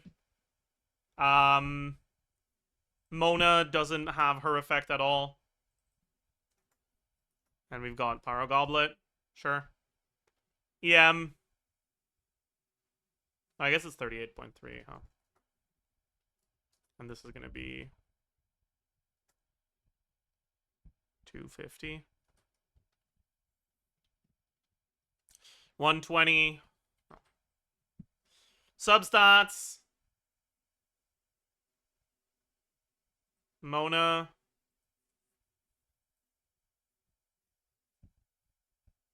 And then Instructor. Sure, yeah, like that. That's fine. And then another 80. Yeah, multiplier vape. We don't have this. We don't have this. Crit value. 60. Honestly, he's getting like nothing. Let's be so fucking honest right now.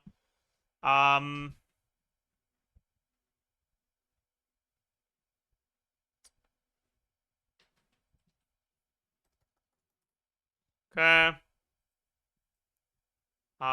Motion value is 466 times 1.5 and then 275.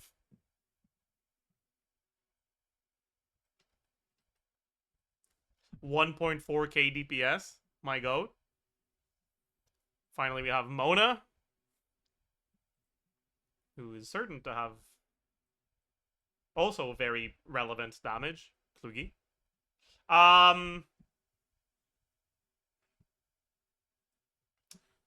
287 plus TTDS. Attack percent. What the fuck do we get here?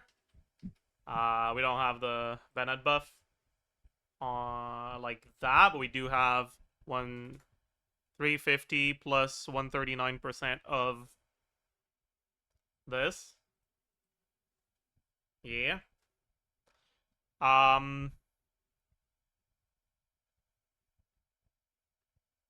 We have TOM, Noblesse, Substats, Pyro Resonance. That's it. Sure. Damage percent. Her own Omen is full uptime. Yeah, that's fine. This isn't there. We have 46.6 and we have like 220-ish ER. EM. Yeah. It's not like it matters because she's not reacting shit here. 60, yeah. Then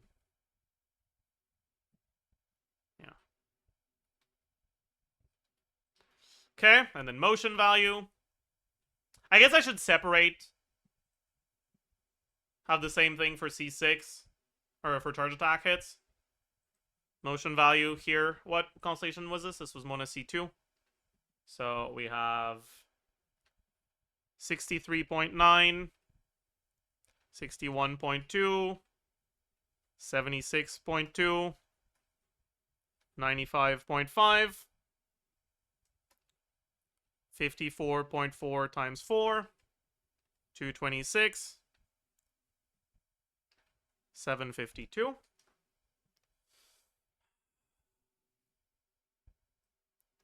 And then charge attack, 255. That's it.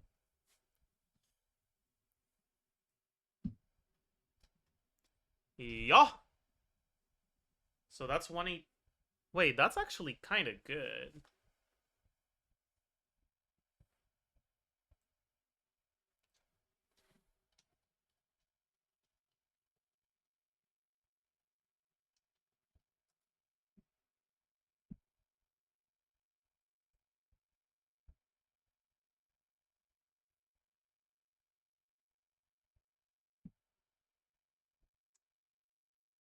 Wait.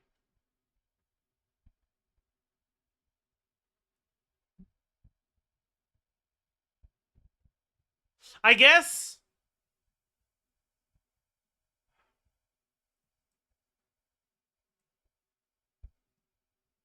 Okay, let's have the attack Q vaped off field. Q unvaped off field. Instead of averaging it, I'll separate them properly.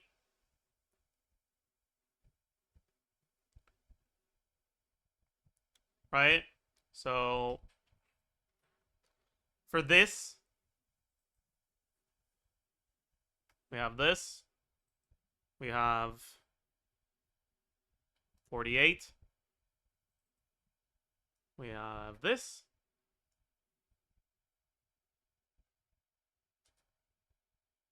And for on-field,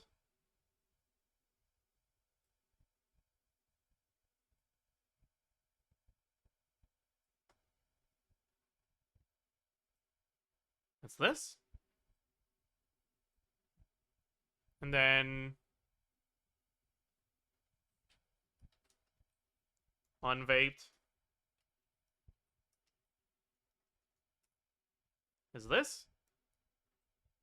And now, when it comes to burst hits, we've got... It's basically 50-50. So, divided by 2.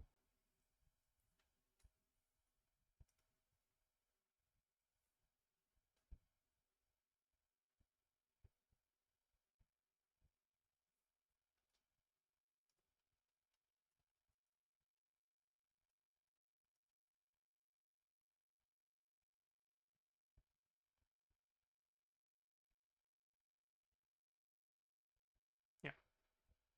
So we went to 119 from 118.6. So it's basically the same, but it's more precise.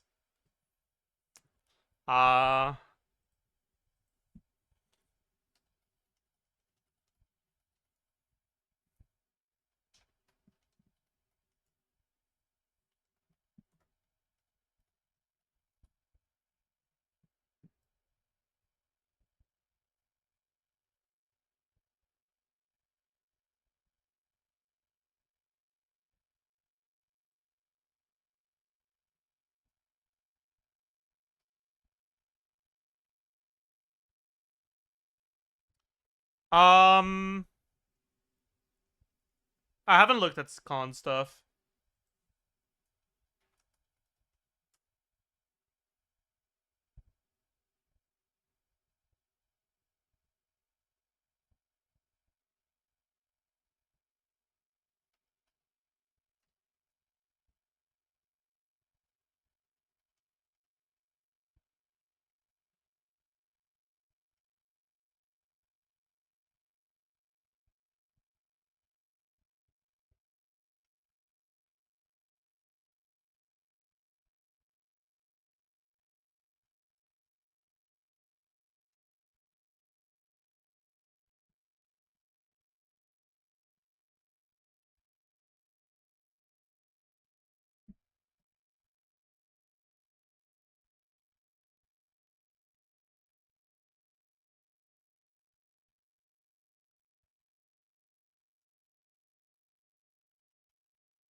I mean, we can take a look at the higher con Mona, right? Let's look at Mona C4.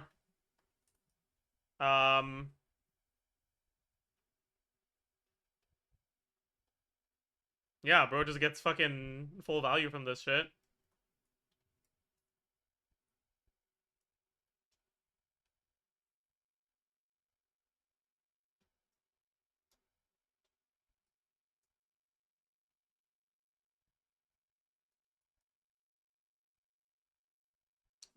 Jesus Christ.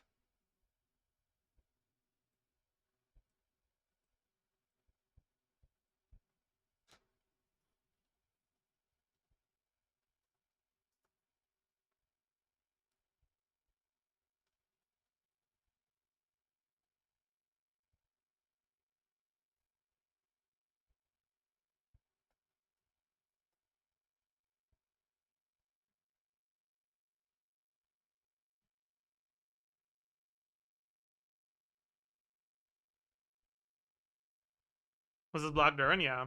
Is there a replacement for Farina? Ironically, no. Farina saves his set bonus. Without Farina, his set bonus options are so fucking dog shit.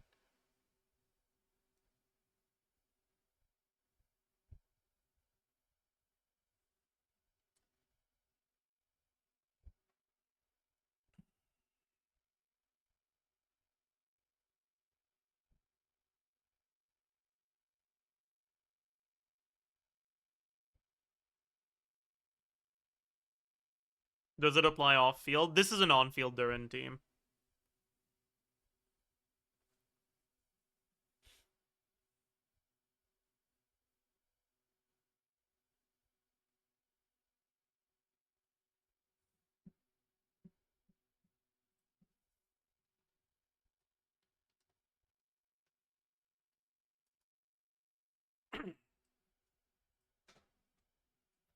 This is the 2-cost Farina team you asked about earlier. You're right. You're right. Holy.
Hmm.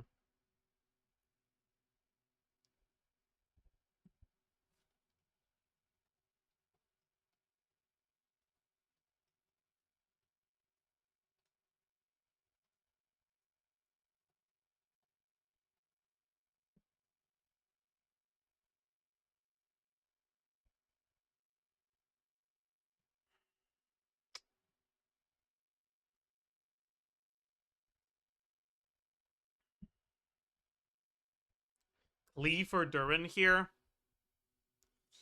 I don't think the new Klee combos will be able to vape this. I think Klee takes over the aura really quickly, and you just vape Farina instead, and it's not gonna be that good. But I guess it won't be bad to vape Farina, honestly. Yahoda, true. But Yahoda over who? Over Farina? Over Bennett? Over Bennett? Over Bennett, I guess? Klee, Inefa, Yahoda, Farina? But you don't get the witch bonus with that. Bro for gore.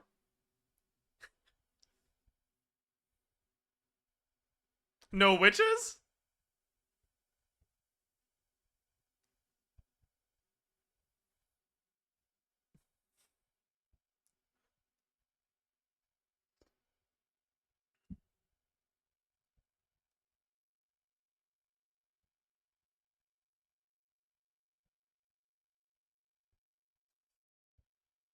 Ugh.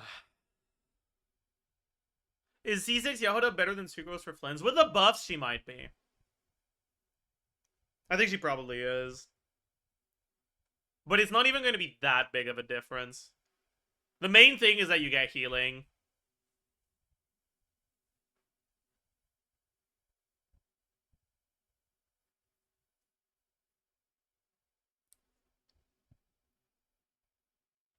Ugh.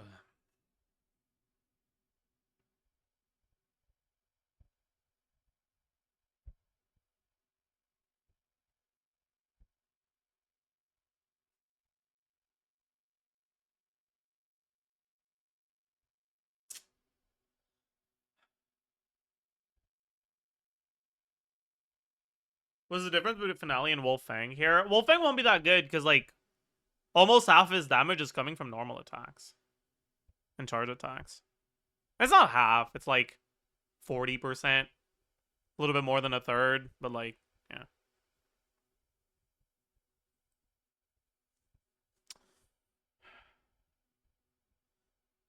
But yeah, Vomfi, please look at this team because I need a sanity check.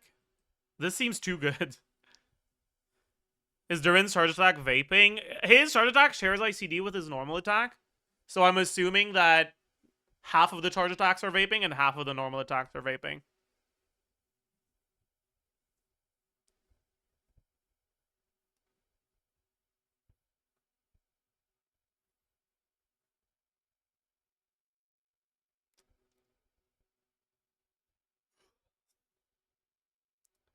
But, like, there's just so many upsides to unfielding him, right? Like, you get the charge attacks, which are nice, but they're not that big of a deal. But, like, they're nice. You get to use Maréchaussée. You get to have the Bennett buff.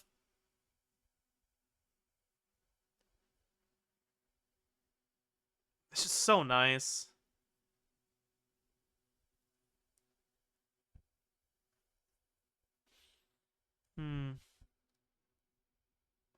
What is the average fanfare? I've just been assuming 200. It'll be more than 150 for sure. Because you do Bennett into Mona into Durin. So by the time you swap to Durin, you've consumed a bunch of HP with Farina, you've healed Bennett, you've healed Mona. And then you start by healing Durin.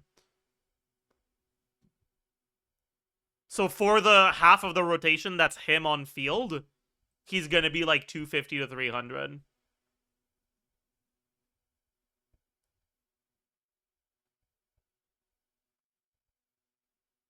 And that's when all the buffs are. All the attack buffs. All the crit buffs. So it'll average more than 150 for sure.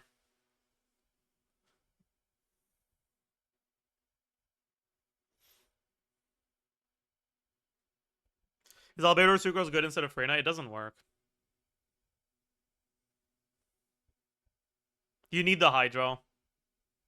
Mona isn't enough Hydro to vape on field Durin. You need more. So, like, the alternatives are not Sucrose. The alternatives are, like, Singto, Yelan. But Durin's set options are so bad that Freyna does a lot here. Rotation starts with Durin EQ? Yeah, no reason not to.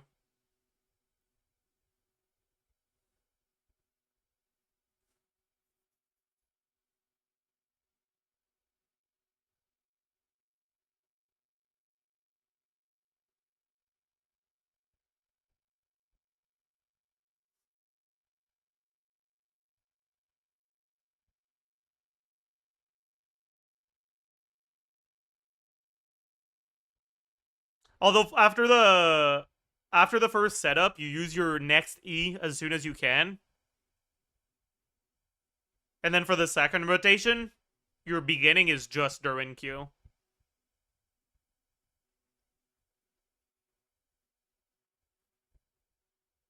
That way you get to get better Finale of the Deep buff uptime by using his next skill at the start of the next rotation.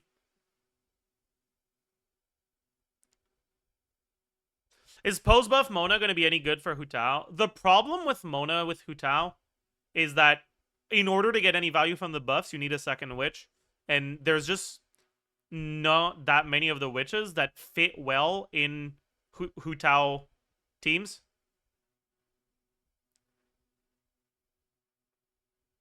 Because you just don't have enough team slots. You can do Albedo, but then that means you can't use Farina anymore, right? Because you don't have a healer. And Mona isn't enough Hydro by herself, so you're going to end up using, like, Albedo Yelan or some shit. But you lose Marie-José, that's like, ugh. This is assuming during N1C is, like, 10 seconds. It's a lot faster than that. Because his charge attack comes out so fucking fast. And you can dash cancel it to make it even faster if you have the stamina. I do have a little bit of stamina to spare there, so you can. Like, this is a rotation that has, like, 3 seconds of wiggle room for, like, execution errors.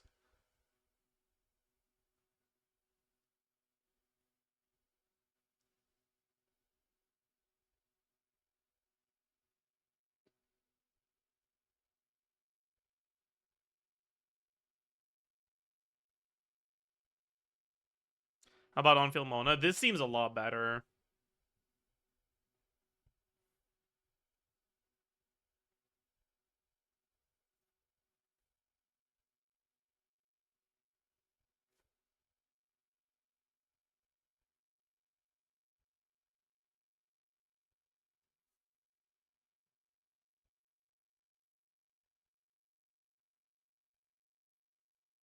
Yeah, I guess we can take a look at C0 Mona as well.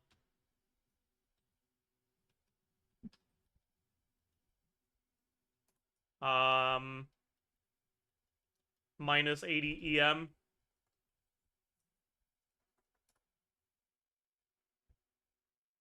Minus 15. Oops. Sorry.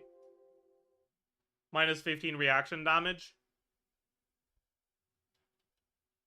Minus 1 charge attack. 110k. Wow. That's kind of funny. Mona's C4 does double her C1 and C2 combined. Wouldn't Instructor Mona be better? Should you have the energy for it? That, if you can get reliable Instructor procs through Farina with only Bennett as your Pyro app, yes. But having played a lot of, like, Farina, Bennett, Xianyun teams that needed a Pyro Swirl, I will tell you, I'm not doing that shit. No.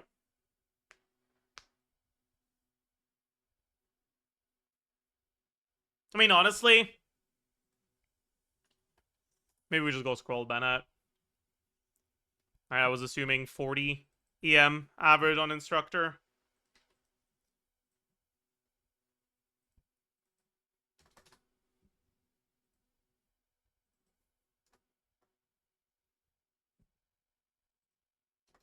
Let's get 12 damage percent instead.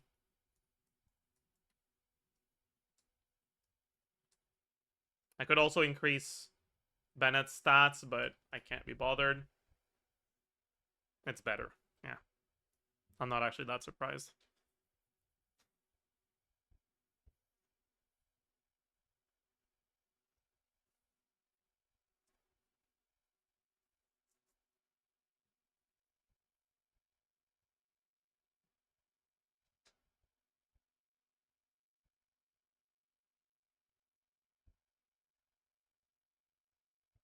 This is making me kind of curious about on-field Durin. For white Durin.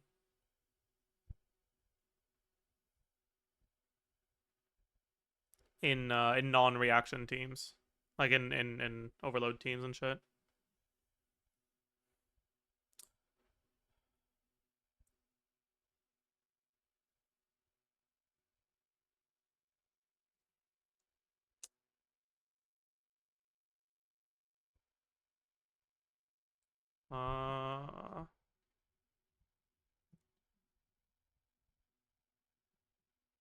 So no more Varesa. If we go Bennett Durin, we can't go Eon San, so we probably go Fischl.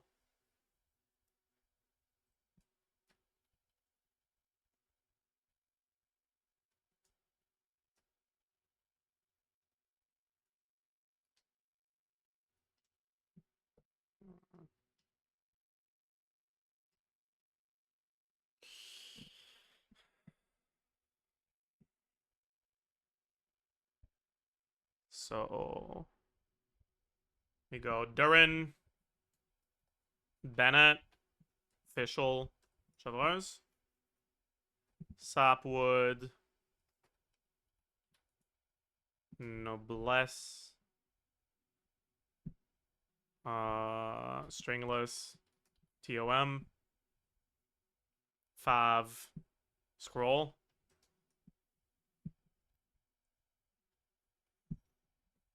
Could always reverse, put Scroll on Bennett instead.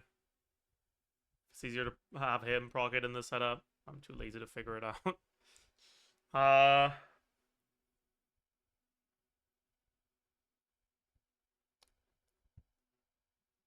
We would go Finale. Whimsy. Yeah, that's a Whimsy Durin angle, for sure.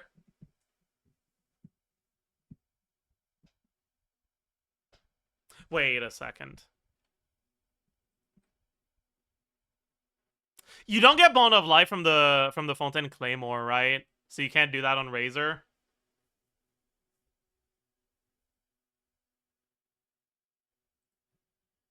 Yeah, it's just when healed. Damn. Tragedy.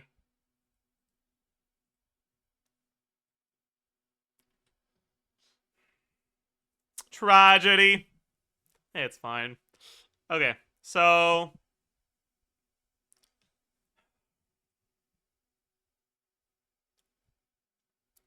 Talking Stick on High Refine is a bit better. Is it? I had it worse when I looked at it. Because you're so saturated on attack that the lower base attack crit substat from Serpent Spine performed better for me.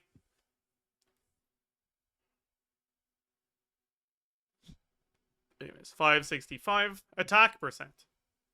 Pyro Resonance. Chevaliers.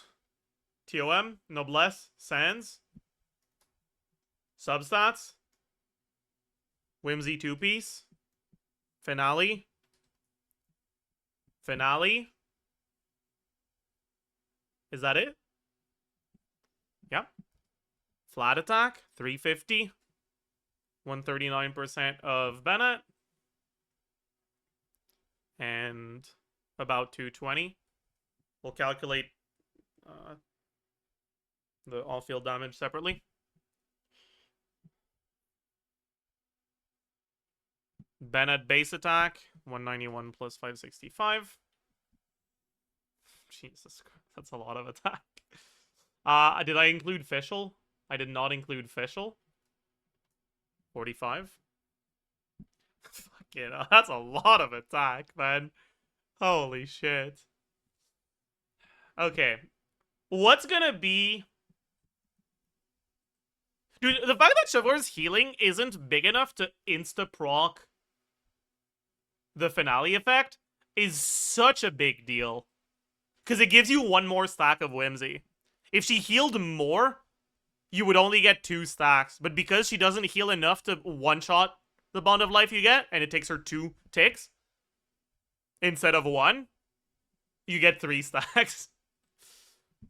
For the on-field, it lasts for 6 seconds after you proc it. So it'll be about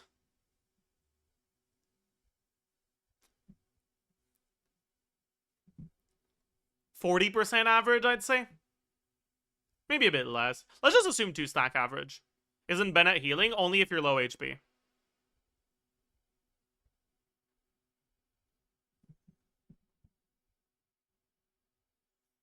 But this team generates so much energy that if that's a problem for you, you can just not give Bennett any HP so he doesn't heal too much. Right? Because you don't need leveled artifacts for ER, so you can give him a +0 flower and shit. Anyways, so damage percent, we have Goblet. What was this 20% from? That was just Chevreur's thing, right? Now with Chevreur's, we're at like 50% average. Probably more than that, actually. Nah, let's do 50. This was Wolf Fang, that's gone. This was two-piece, that's gone.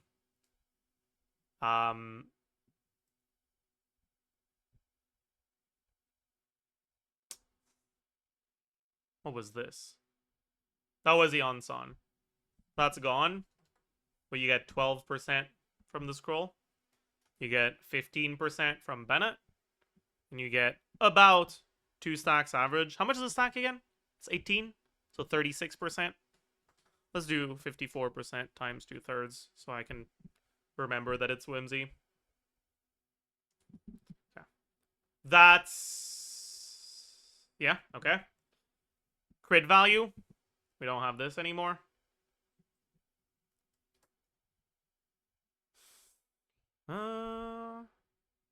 Effective attack.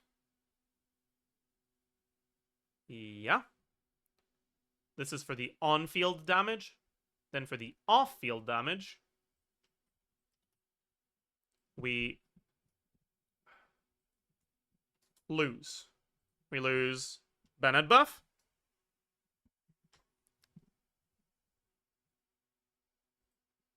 We lose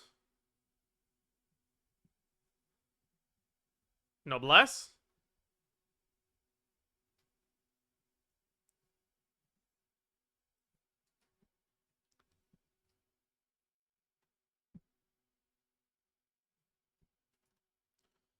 We lose...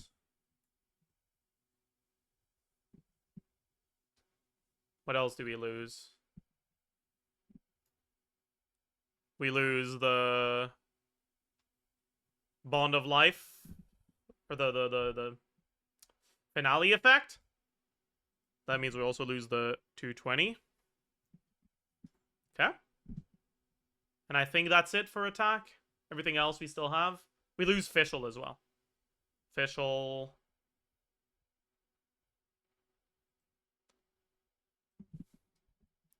Okay. And then we also lose Bennett. Bennett C6. That's pretty much it. Okay. Motion value, what do we have here? So, this is...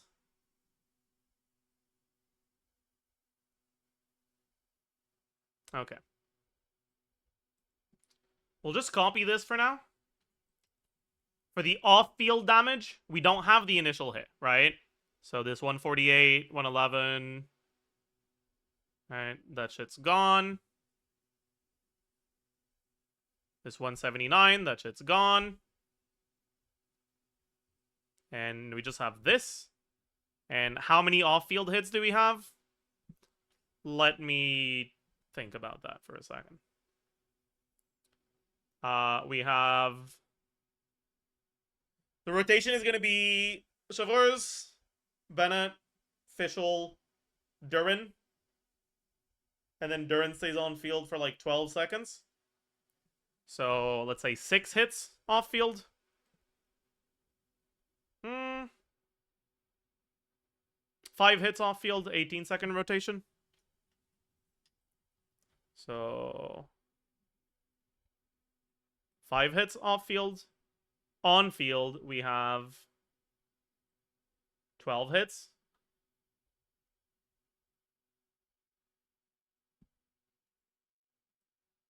Okay.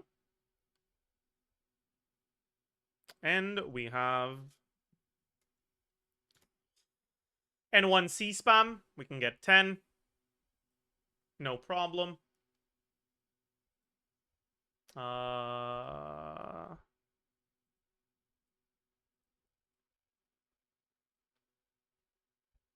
83.9 plus 208.4. Okay. So that brings his personal DPS at around 70k.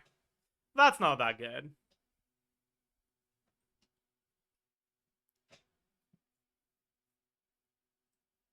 That's not that good, actually.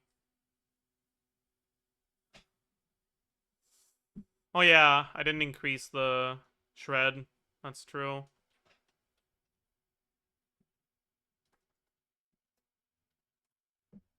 It's 72k, but it's still not that good.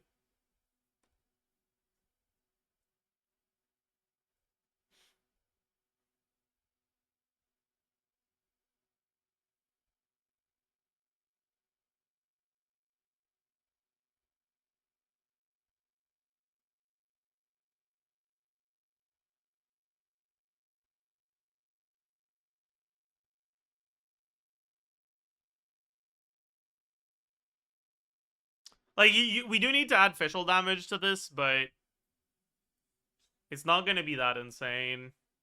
Right? Like, we can basically yoink this shit. Kind of. I guess it'll be a bit more. Alright, than what we had here. So...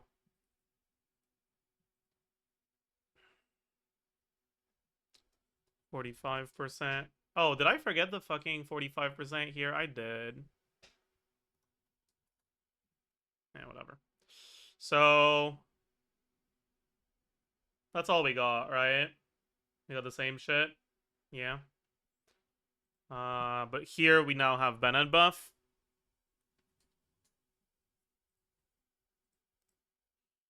Damage percent is the same. Yep. Yep. Yep. Yep. Yep. This is going to be a bit different. We now get 10 of these. No, 11 of these. This is fine. Let's do 16 average. C4 procs, or A4 procs, maybe like 5 instead. Number of overloads should be actually a decent amount. Should actually be something like 8. I guess Durin doesn't get overloads though. It's like 1. Yeah. That's not bad, you know?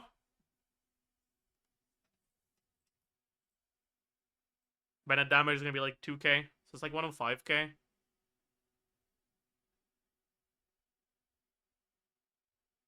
I guess it's slightly better than Razor, right?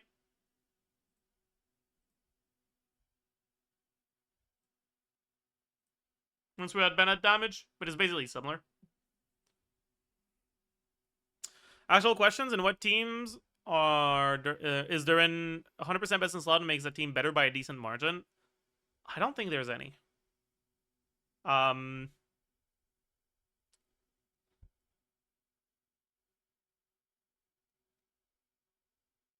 Maybe Kinich.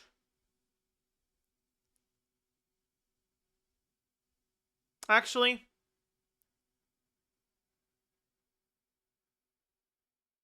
Because Malika's not very good in Kinich teams.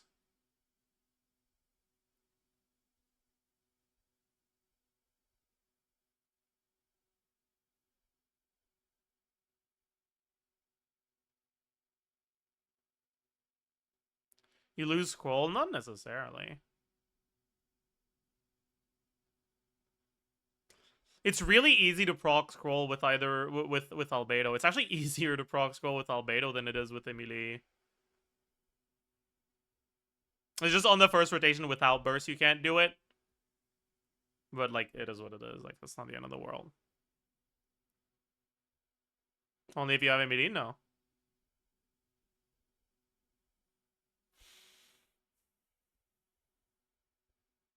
Albedo's crystallizes weaken the burning aura so that Yansan EQ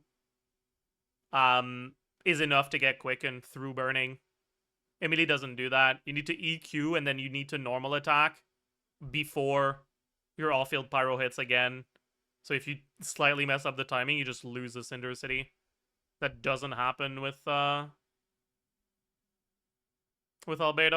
You do need to do it quickly enough that you still have the Dendro from Kinich. But I think that's easier to do than timing it for Mawika or for your off-field pyro.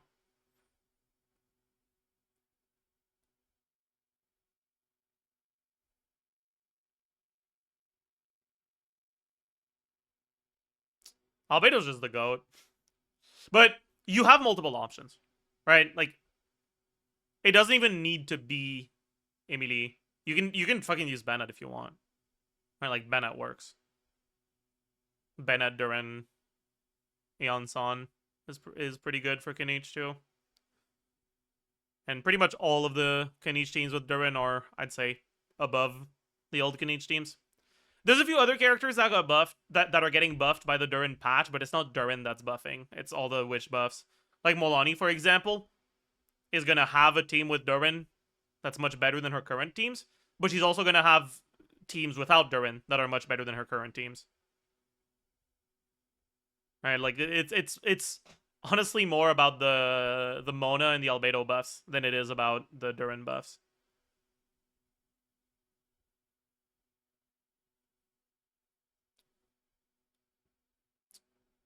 Mona Sucrose. I mean, you use Sucrose on the Mona team, but the buffs don't matter for Sucrose, right?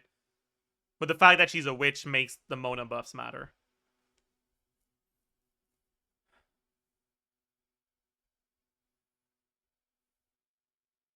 What do you think about Vivi Vape Hu Tao with Durin? Something like Hu Tao, Singso, Sucrose, Durin? That's a good question, actually.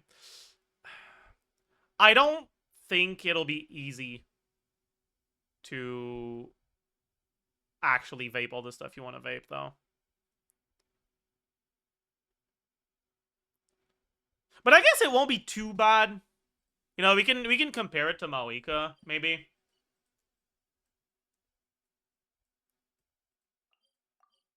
Three days until I have to go find some crystal or some luminescent things again. So we go Hu Tao, Mawika, Sucrose, Singto. My experiment.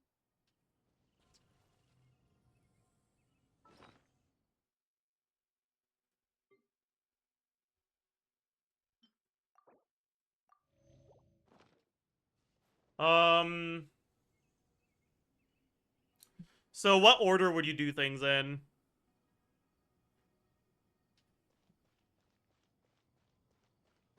Probably Singto before Durin. Lines your fate. Burn it down. Wrath from the sky. Oh, whatever. You'd be able to get your thing here. Let's just pretend like we got it. Yeah, we're missing some reactions here. This isn't good. Cross over. We're not missing too many though. No, my sword. So it's not like that bad.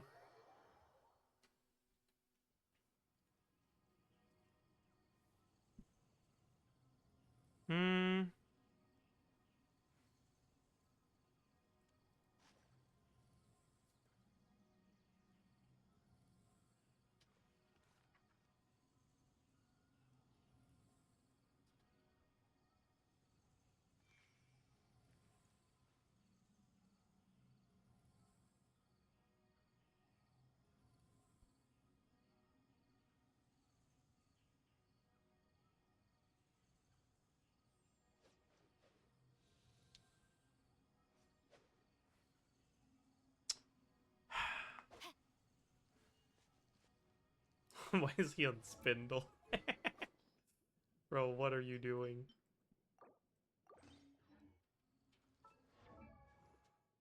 But yeah, I guess we could take a look at this team. Give me a second. I'll be right back.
I'm back.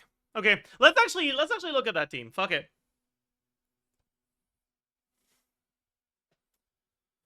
Uh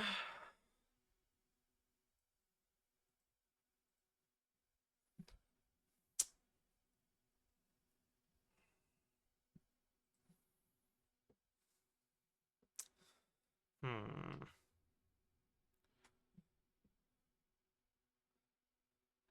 I find it funny you gave Spindle to Ayato, now he can scale poorly on all the stats, bet. Uh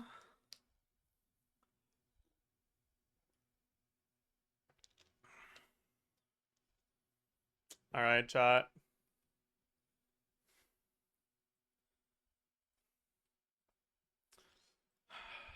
It's time to tweet, by the way.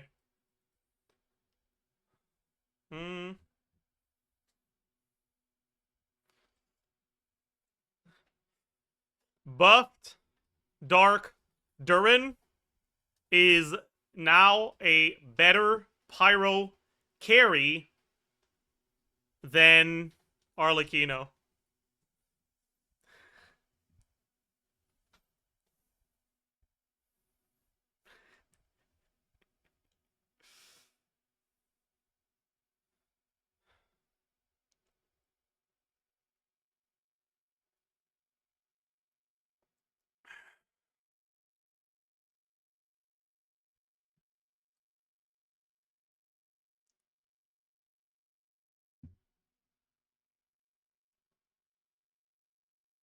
Okay, maybe we shouldn't word it like that.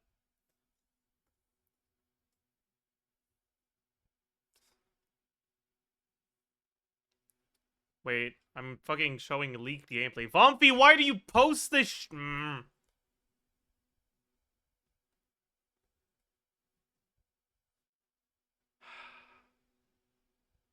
Okay. Yeah, okay. Buffed Dark Durin is now probably the second best pyro carry in the game. Damn.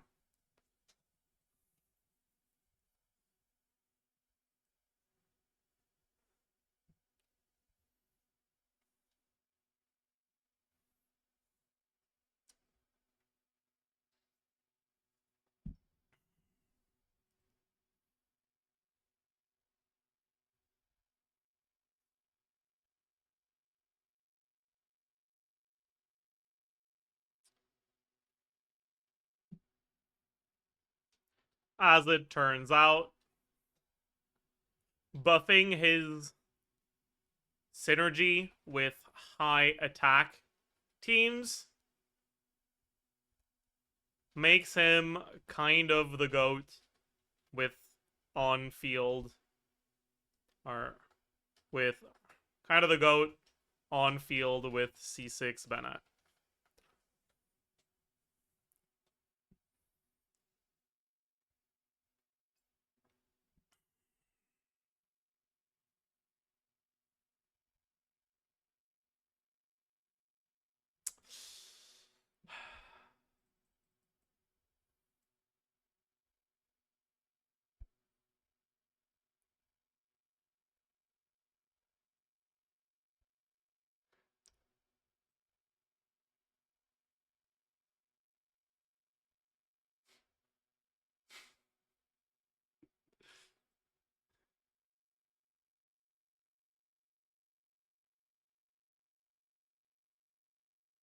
Sorry, chat.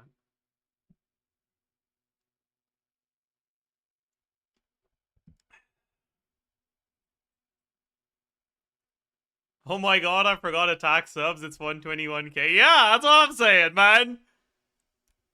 We're getting this. I just realized I tweeted about it. So I'm manifesting a nerf. Oh boy.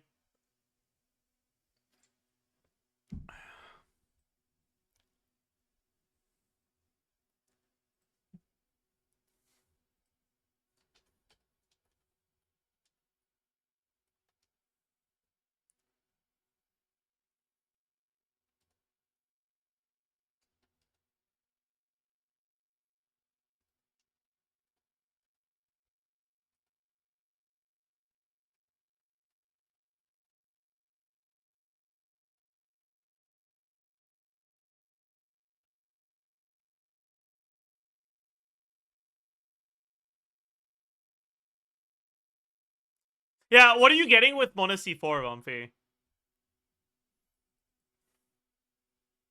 Are you also getting over 135k?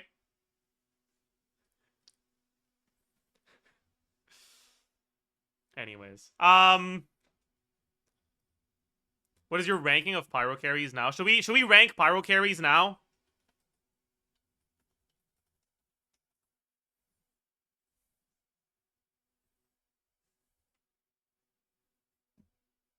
What was the last pyro character carry that was released? Mawika? Mawika. Okay. So this list has all of them.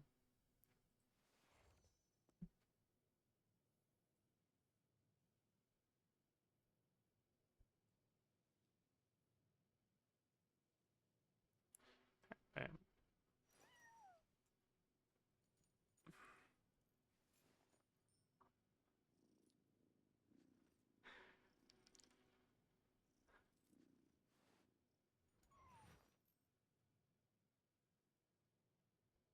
Okay.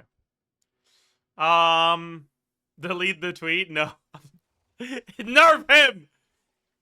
I don't want anyone to be taking away this top 3 versus top 3 status. Nerf him! Nerf Dark Durin!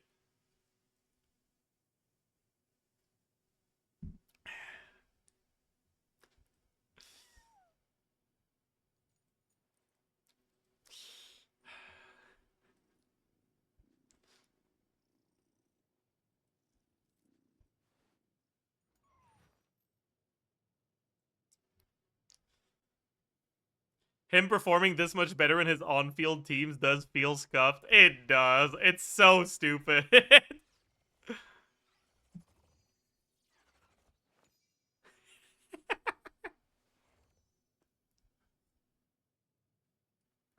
Pouting face emoji, true.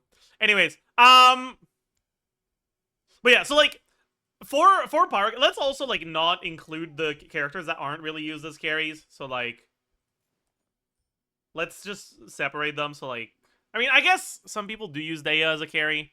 Daya can be like the bottom, right? But like no one uses Amber as a carry.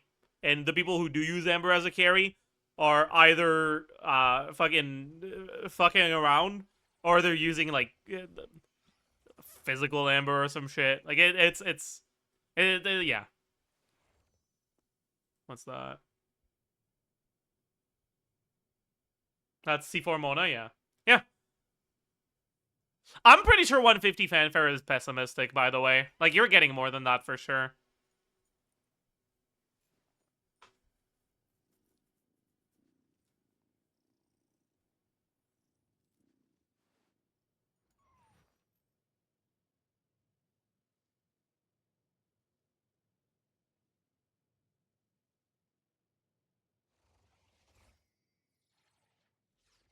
To me, learning the buffer tech was a lot harder than the hands-off.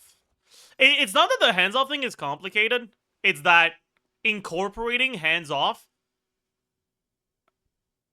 with other things makes my brain too confused. Because, like, hands-off isn't doing anything by itself, unlike the buffer tech. So, the learning process for the buffer tech is learn that it's a thing and then try to do it. The learning process for hands off is do a buffer tech, then do the hands off, then do another buffer tech, and then do the hands off again, right? And it's too many steps for my brain to be able to keep up.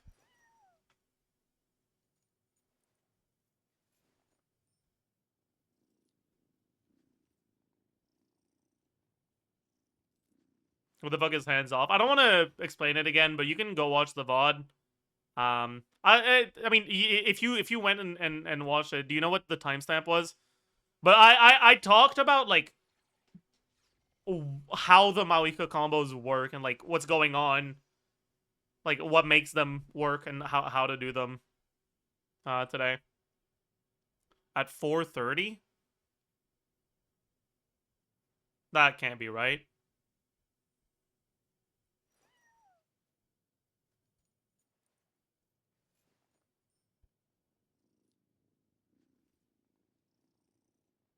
Oh, you're talking about the yesterday's thing. Okay. No.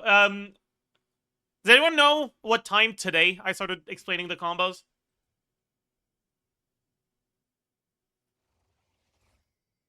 At 2:30 or 3:30, I forgot. You'll notice that I'm next to the statue of the 7 in Natlan. If you like parse through the VOD. Around 2 hours ago. Yeah, so if you're curious about the hands-off deck, you can go watch that in the VOD. Anyways, but yeah, so let's separate the characters that people don't use as carries.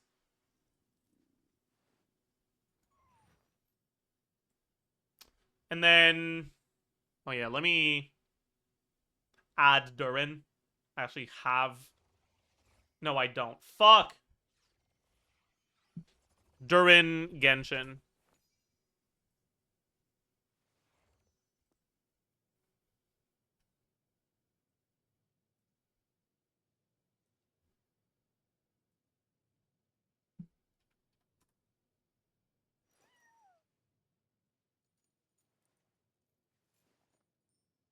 Alright. There we go.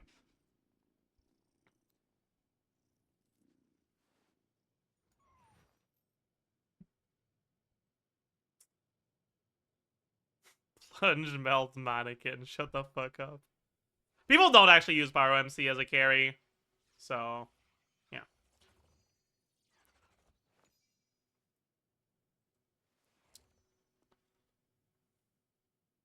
People don't use Pyro MC. People use Pyro MC for Sig and stuff when they need Pyro. And, like, Night Soul bullshit. Anyways. But yeah, so, like, if Daya is, like, the very bottom,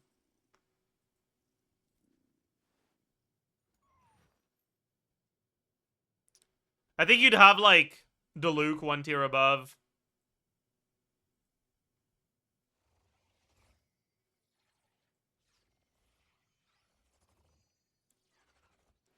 Yoimiya.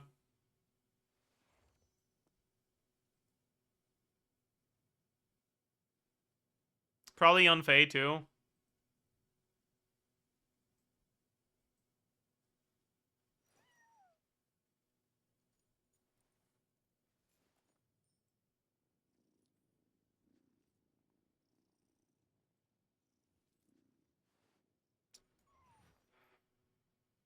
How about C1 Daya? It does, so her C1 is bad for carry Daya. Actually, it's bad, period. But, yeah.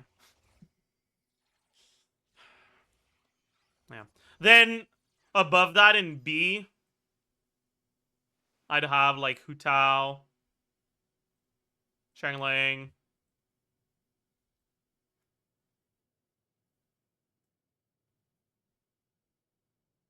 I think I need one more category, actually.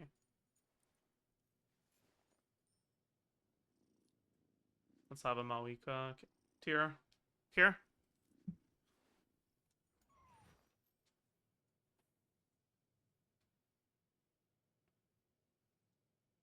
Yeah.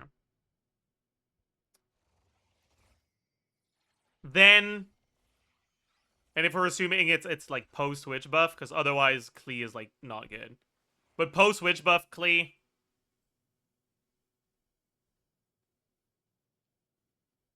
Probably goes here. Lenny goes here. Gaming goes here.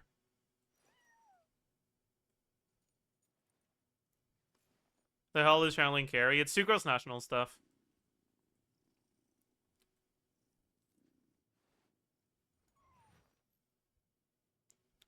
Then Arlecchino goes here.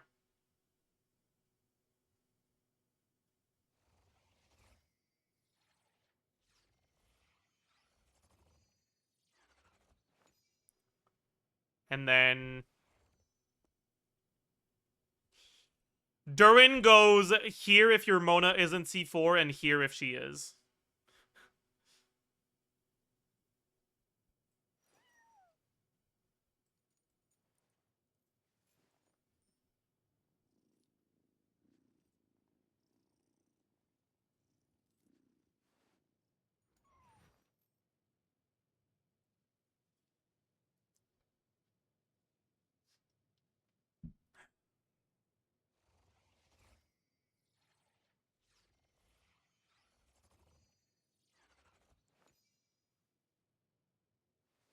Gumming is this if you're good. It's not really a question of being good. It's just a question of content not being cringe.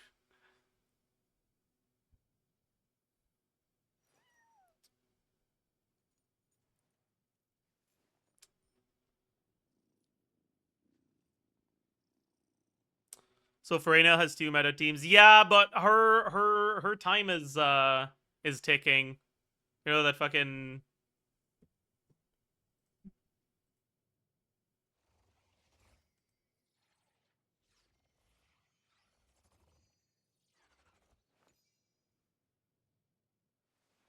like this is this is all I have to say to Farina right now, okay? The only reason why Farina has a meta team is because Durin doesn't have a set that doesn't suck ass. So Farina enables Marital Say on him. But as soon as Durin gets a set, Farina won't be important to him anymore at all.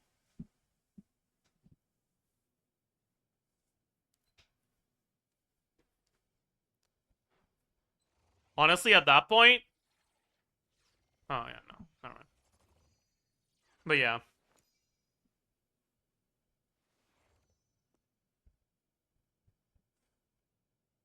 Who would you use instead of Farina? Yelan would allow you shorter rotations. And the team doesn't really have off-field damage, so it's probably better.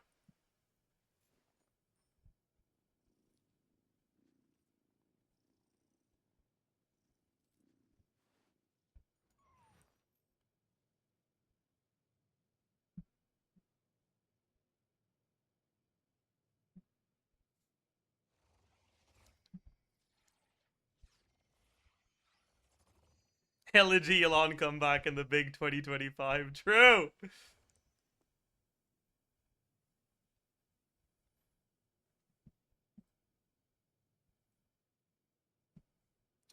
So Durin's actually good. Yeah, it turns out on-field Durin is really good. Like, really good.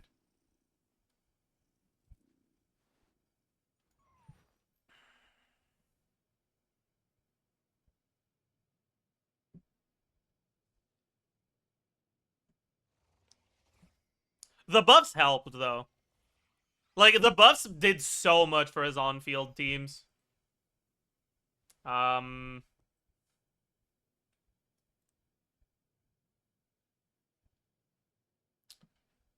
like, this is... I'll tell you what it did, what it was pre-buff. Actually, I had a sheet, but I don't know how real it was. Was it this one? No, that's post-buff. It was this one, right?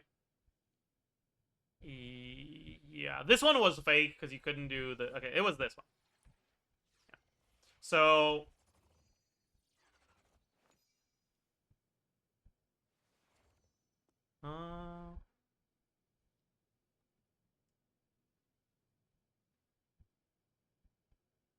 Yeah, he gained like 7k DPS from the buff in these carry teams.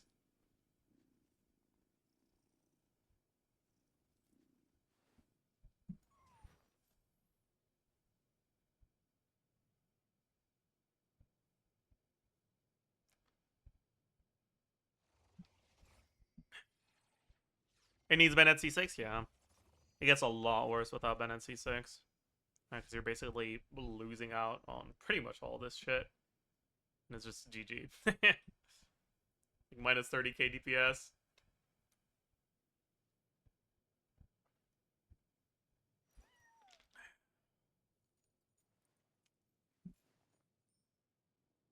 Isn't Durin DPS the same as Maoika Premium? Durin DPS with C4 Mona is around the same DPS as Maoika Premium, yeah.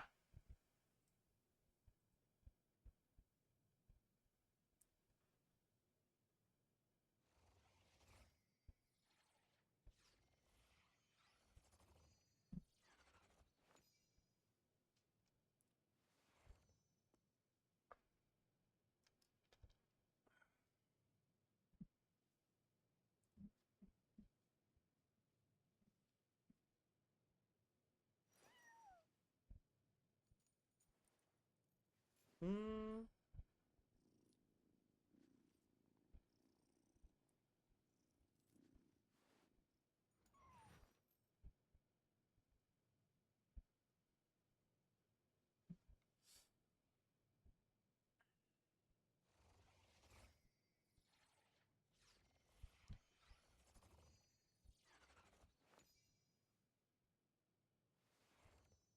Okay. How much does that team DPS increase with a signature? That's actually a really good question. I have no idea what to expect. I'll take a look.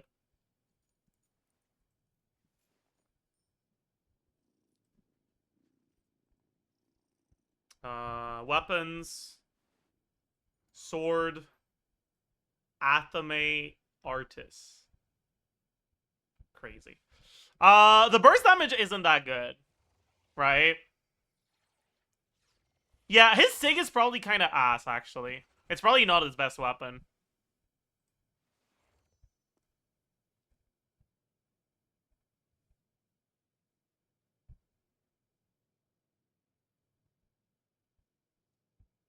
I wonder what his best weapon would be. Mid-splitter would be okay, but it's just a bad weapon overall now, so I don't know. Probably isn't that. Maybe Lo-Fi would be good.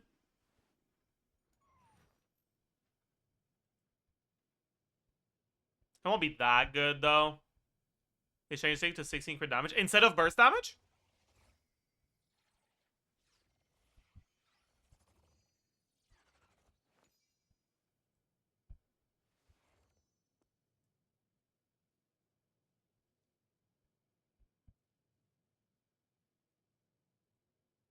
Are you sure?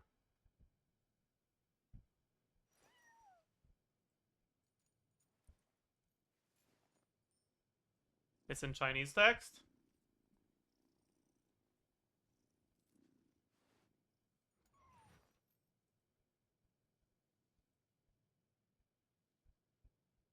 It also says burst on the Chinese text. Are you sure?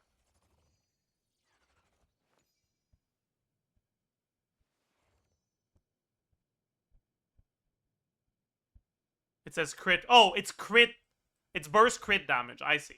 Okay, yeah, that's ass. That's really bad for carry Durin.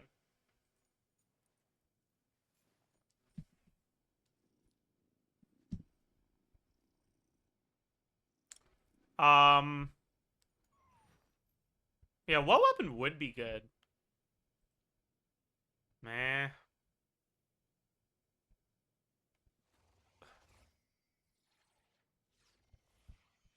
No.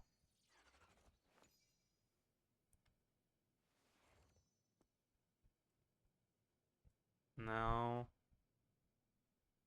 I guess Mid-Splitter is going to be best in slot? I don't think so. It's just such a bad weapon. Like...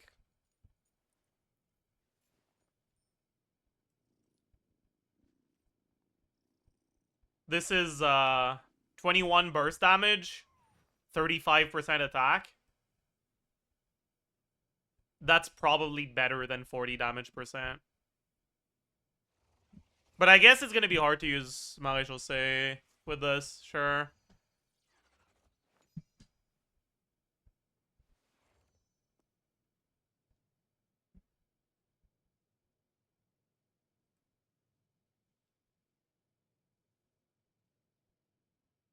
No, that'll be bad. I guess he doesn't have a good 5-star weapon in his carry playstyle, huh?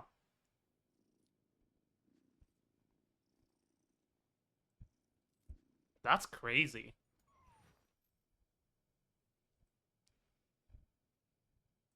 That's actually wild.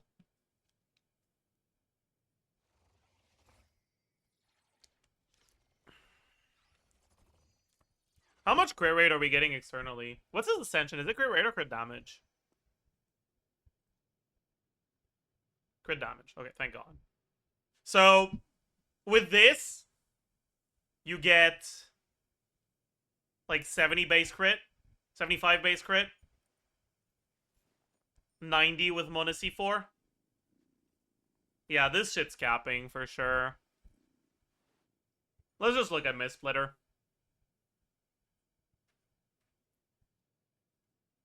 Can I put Splendor on him? The effect doesn't do anything, but it's a stat stick, I guess.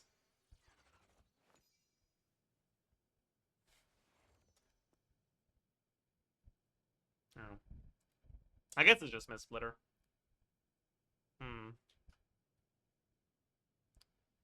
Wait, is that the same? Yeah, okay. So let's look at Mist Splitter.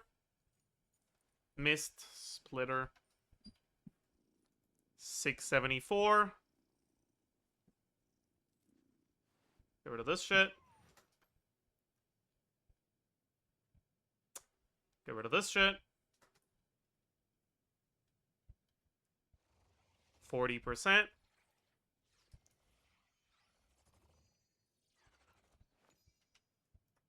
$44.1.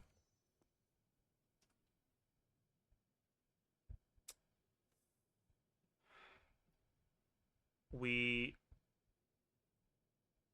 that's fine.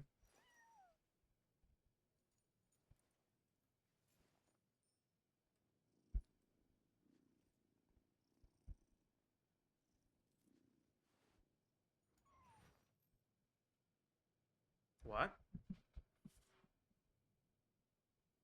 I guess Finale is kind of ass, huh?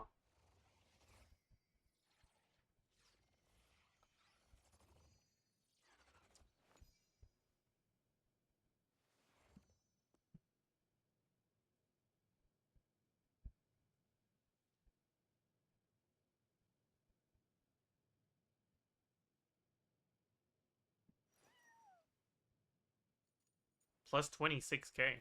Huh. Check Aquila. That's not gonna be very good. How much attack is Aquila? Is it 20? It's 20.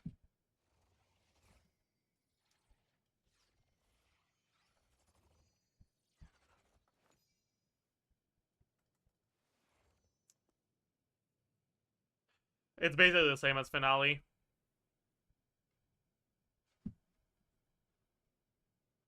We can take a look at what happens on his SIG, assuming you manage not to overcap. Right? Mist Splitter was 148.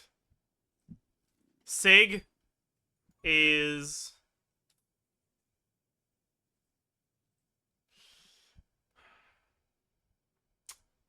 So it's crit damage, right? It's 12%...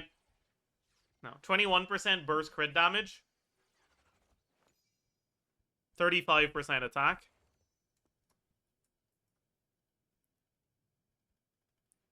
Crit value.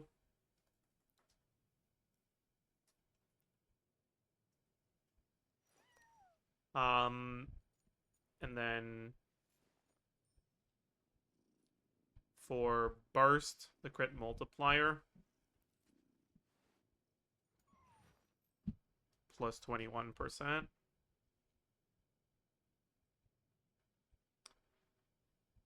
The magic part only applies to the attack percent.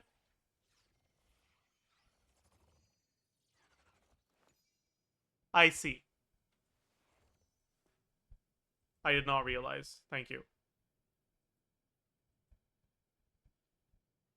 So it's not 21, it's 12.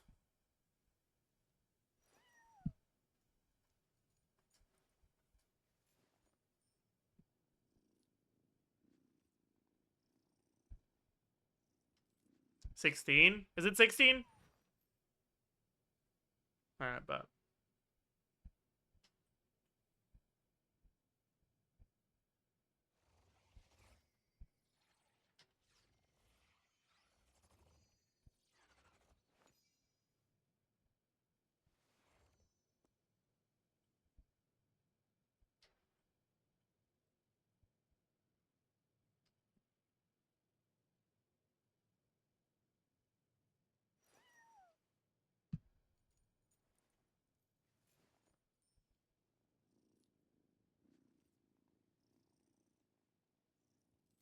Something's wrong.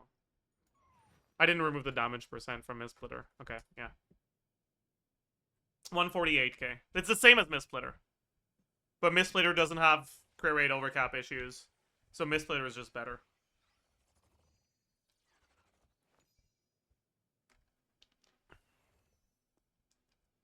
That's really funny. Is EM Sands worse than Attack Sands? That's a good question. I think it probably is.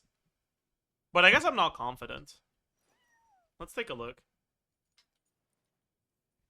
Minus 46.6. Plus 187. Yeah, it is worse. Because Durin doesn't get that much EM, but his passive that gives him vape damage is the equivalent of like 1,000 EM. So you're pretty saturated on reaction multiplier, even without a lot of EM. So EM isn't that good on him. It's not awful, but it's not that good. Is this too good to the point it's going to get hit with a nerf? I fully expect him to get a nerf, yeah. I'm expecting them to nerf his charge attack. Because his charge attack is really good. Like, I don't think the problem is Durin's ability to consolidate stats when he's on field. I think the problem is that they accidentally made his charge attack better than they intended to. If they tune down the charge attack and get him to be like 120 something K,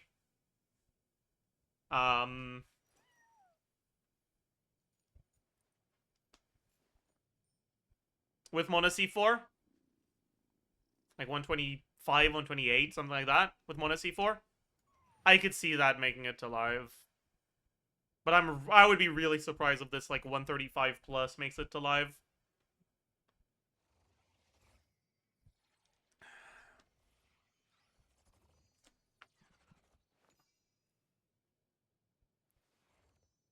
Without his best in slot artifact set? Nah, this is fine. Like, the reason why he would want a best in slot artifact set is because his artifact set options suck.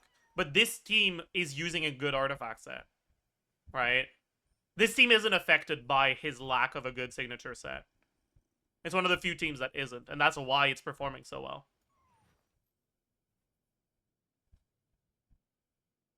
Sagar C1?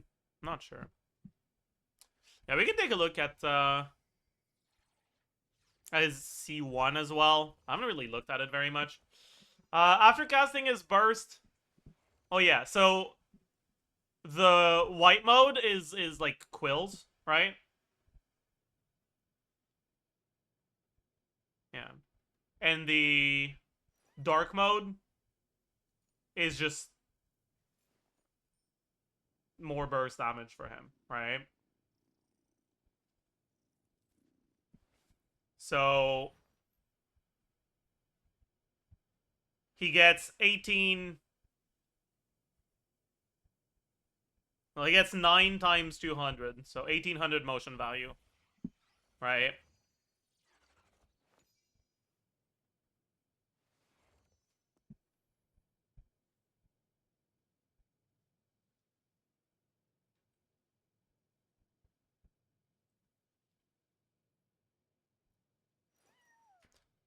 Which won't be as good in the carry team, I think, because you're getting a decent amount of normal attack damage. C1 is different in CN, is it?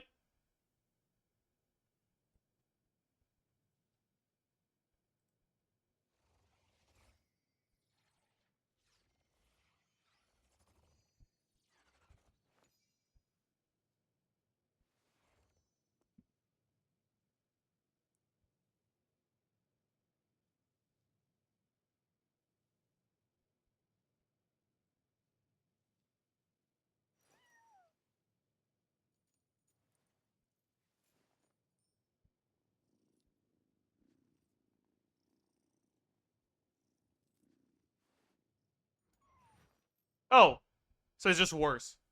It's 150 instead of 200.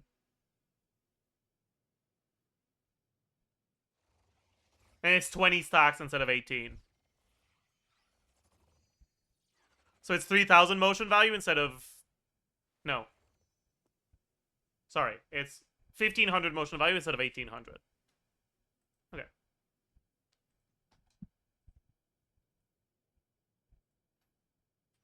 So... Durin C1. The Q motion value. We get 10 instances of 150. Let's say 3 of them are vaped. No, 4 of them are vaped.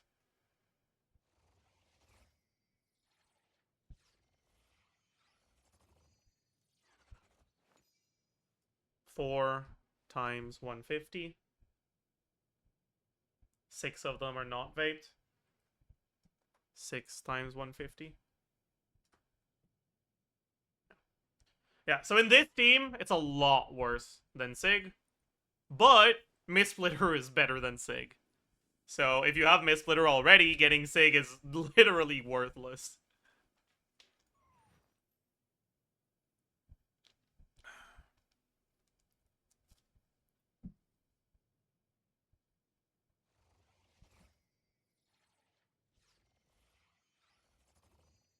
What is Mona energy requirement? It's pretty low because you have Farina.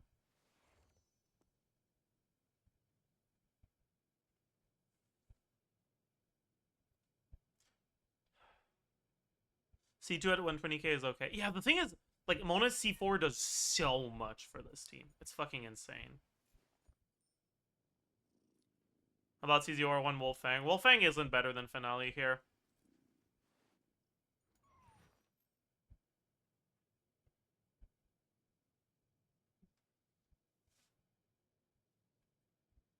How hard is this team to play in practice? Not hard. Bennett EQ, or sorry, Farina EQ, Bennett EQ, Mona EQ, 4 normals, Durin EQ, hit the enemy until your Farina burst is back off cool, or your Farina skill is back off cooldown. Repeat. It's a very easy team to play.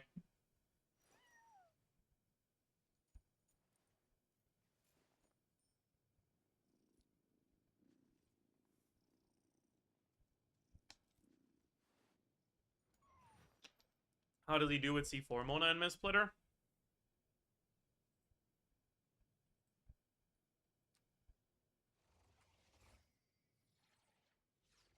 Hmm.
Jesus Christ. I actually hope this doesn't make it to live. I think this is...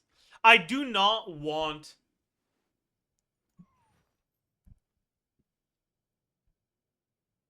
Mona's C4 to be doing this fucking much.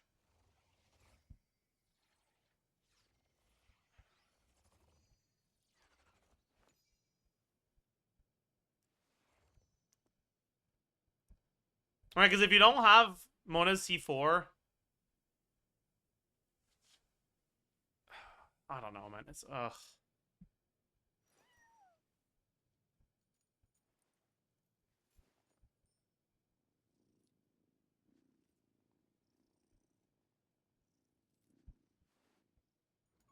Fucking hell.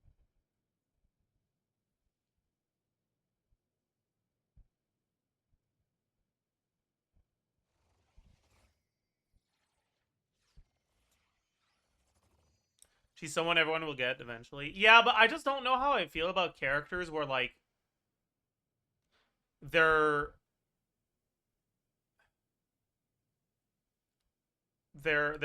like best team gets significantly better if you have Mona's constellations.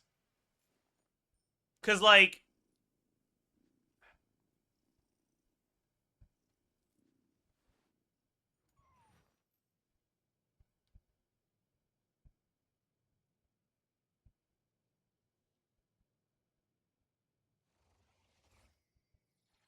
if you're a new player, a character like Durin is gonna feel out of your reach.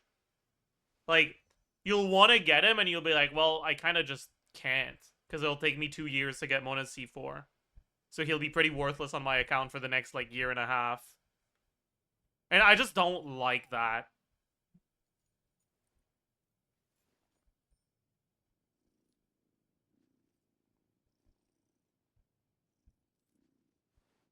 That was already the case in V2. Yeah, but this team wasn't as good in V2. And, like, Carry Durin wasn't his best team in V2.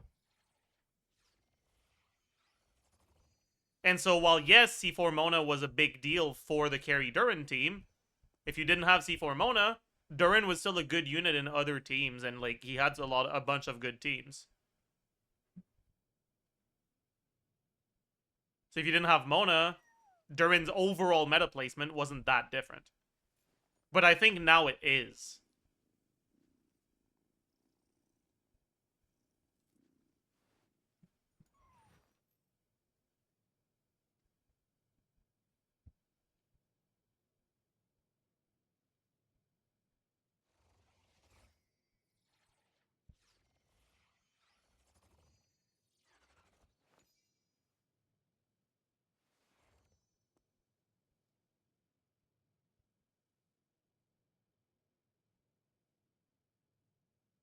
He's like, look at the Moonweaver sword. It's not that good.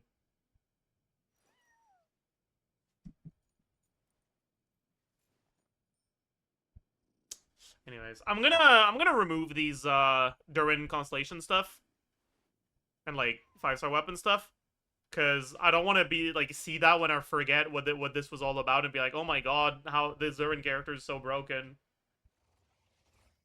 Yeah, okay. So this is this I'll keep.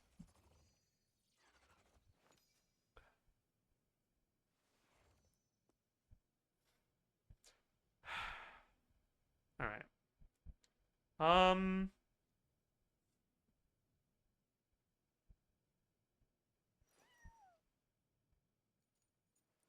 Okay, I wanted to look at the Hu Tao team, right?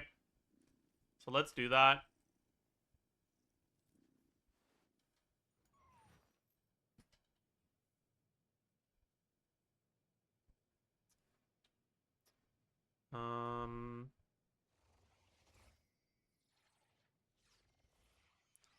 What was the team again? Durin, Sugro, Singto? Yeah.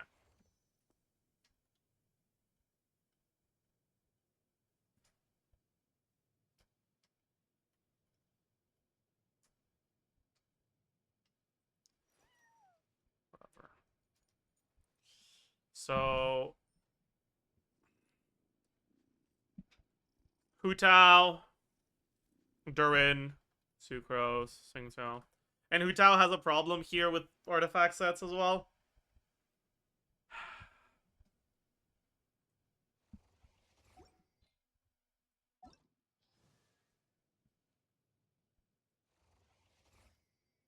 I guess we use Shimenawas. Disgusting, but okay.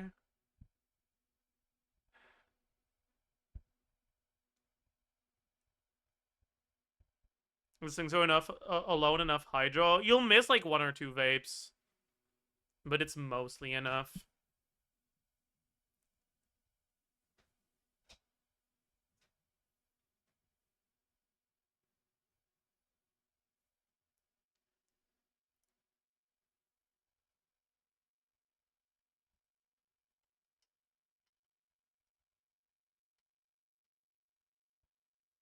Okay.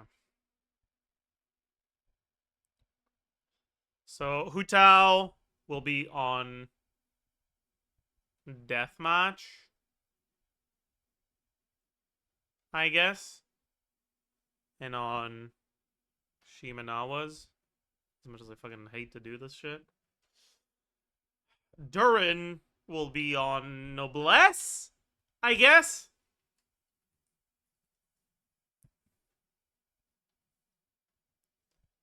No, he'll be on Scroll.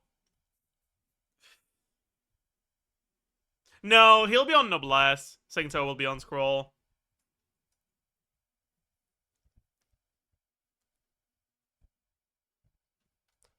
Sucrose. VV. Sockfrog. For now. Singto. Noblesse. No. Scroll. Fav.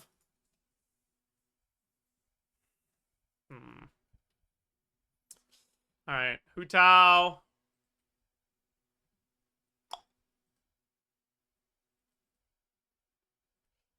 $106. $454. 25%. 20%. How's Scroll worth it on non-Natlan character? 12 damage percent is better than... What else are you going to use? 3 seconds uptime TOM? Emblem on Singto?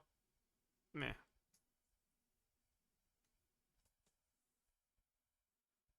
It's not great, but, like, you don't have another set you can be using. Singto's not enough sustain in this team. If you're struggling with sustain, put the Sucrose on Proto Amber. Like, it's fine. Anyways, 20% from Noblesse, 20% from Substats, 18% from Shimenawa's. Should be it. No, 24 from Deathmatch. 350 flat attack plus 6.26% of her total HP.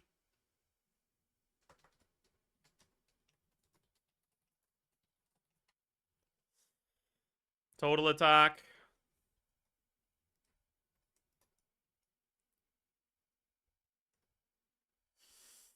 Base HP. 15,552. HP percent. This definitely goes HP sends. Substat. That's it.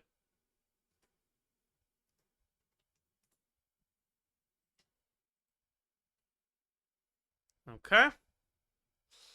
Damage percent on the normal and charge attacks is going to be Goblet. This is a team where we can maintain Hu Tao's passive. 33. Let's say 2/3 uptime on it. Whatever. Cinder City. Shimenawa's. Sucrose's new buff.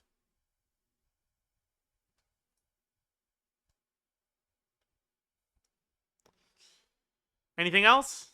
I don't think so.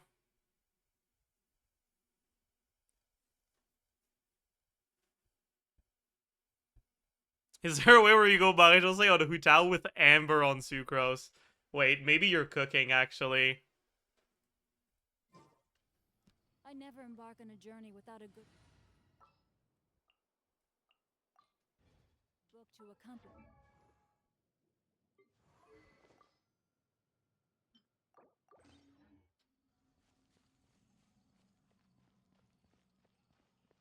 Right? Like, if we do this... Absorption test.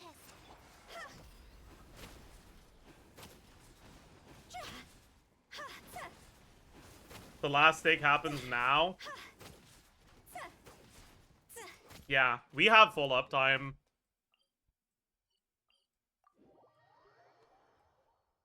Wait, that's actually insane. Wait, you're actually cooking so much. What the fuck? Holy shit.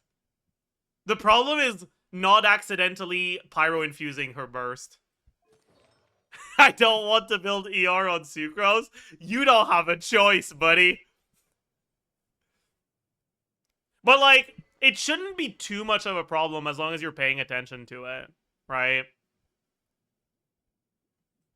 Because Zingzo Hydro is a lot.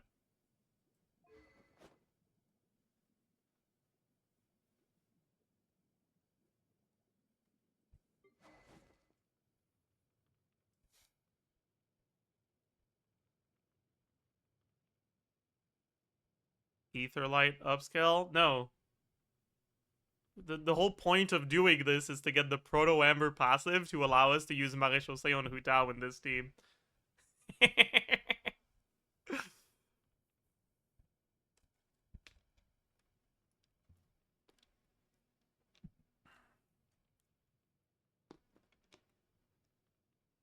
But I don't think it's like it'll be slightly better, but it won't be that much better. So I don't think it's worth it.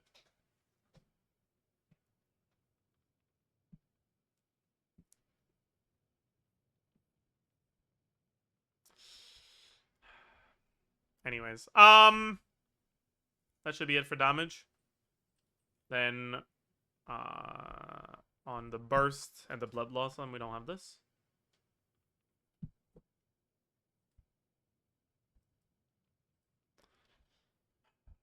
Elemental Mastery. How much do we have? We have 50, 20% of Sucrose's EM.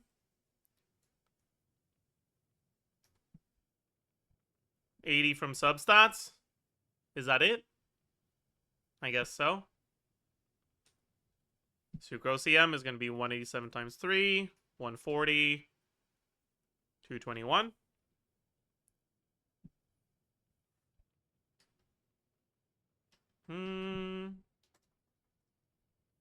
Yep.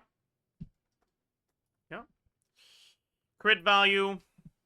Crit ascension. Deathmatch.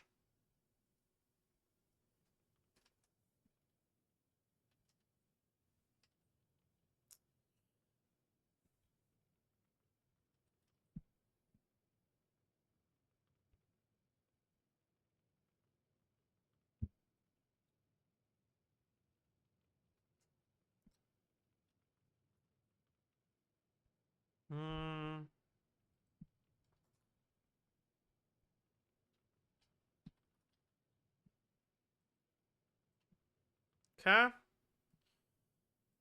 Motion value. For now, let's look at C0 Hu Tao, 8 and 2C. So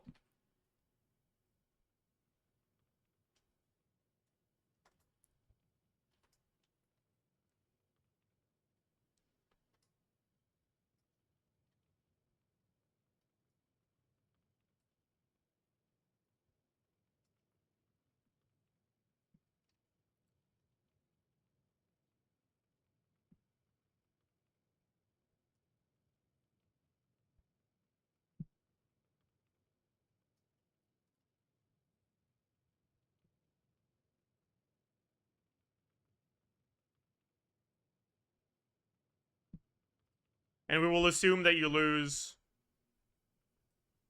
one vaped charge attack and one vaped normal attack because of bad durin timing.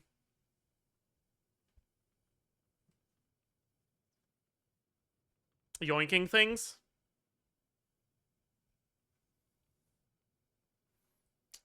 And then we have the Blood Blossom and the Burst. So 109 times 3. And 588 times, or divided by, let's say every 4 rotations.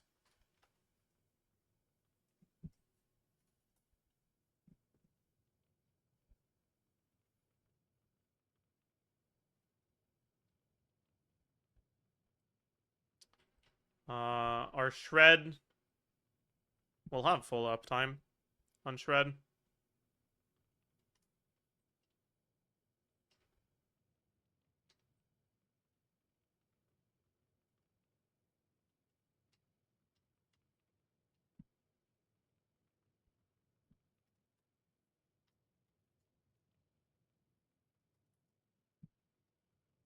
So Hu Tao personal DPS is at 40k. Durin, Wolfang, Noblesse, Substats, Sands, no TOM, Pyro Resonance, no Finale, no TTDS.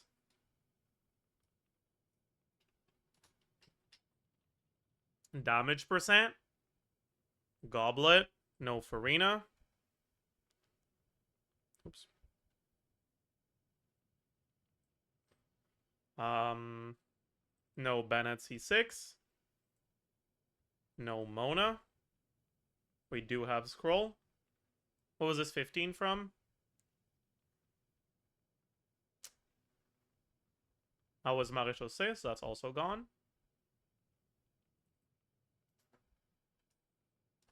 We get Noblesse. We get Wolfang. We get Sucrose. Oh, also, it wasn't 90. This one was 40%.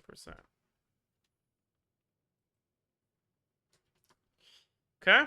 And then that's the burst damage. Non-burst damage. Doesn't have Noblesse, but that's it. EM. We don't have the Mona. But we do have Sucrose. With about half uptime.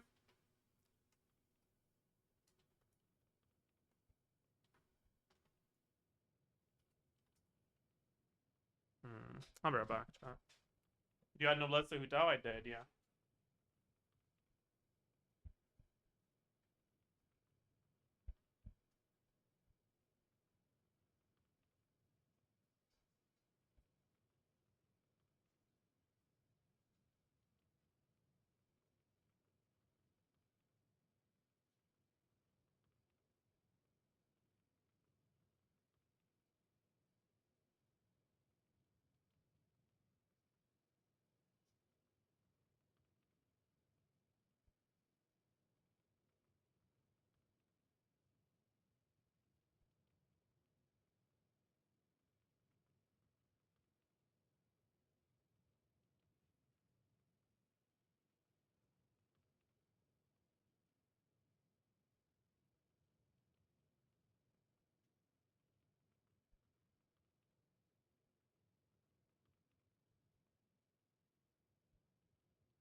Hello. Hello, chat. Okay.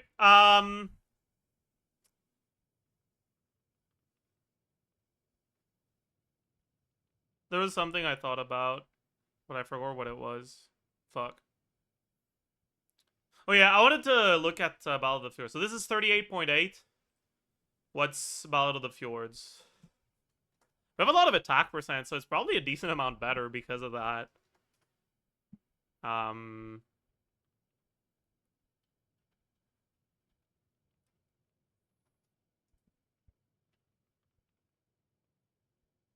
Oh, it's not 565. What is bro yapping about?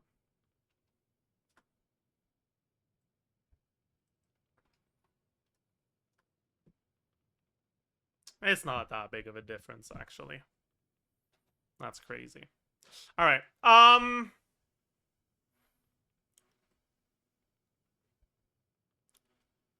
Okay, so we have this. Okay.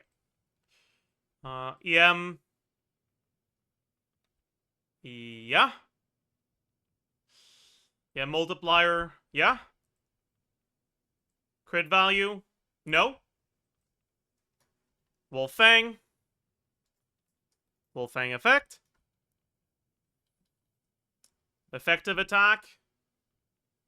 Yeah.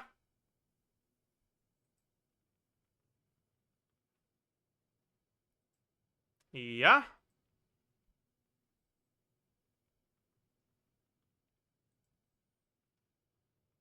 And then the rest just doesn't fucking matter.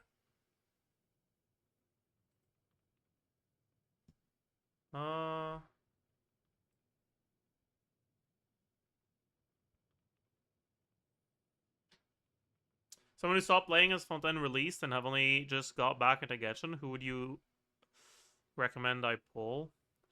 I mean, you have options. But like the speed of the power creep right now is pretty fucking fast. So I feel like what's good right now will probably not be that good like a year from now. Getting Maoika would help. The current content favors Nullcry units a lot, but that's not gonna last forever. Meh. Anyways.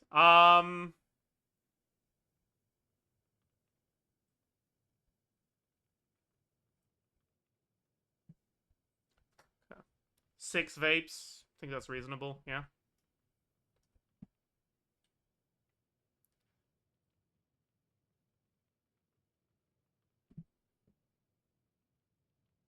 $10 non-vapes. That's reasonable, yeah.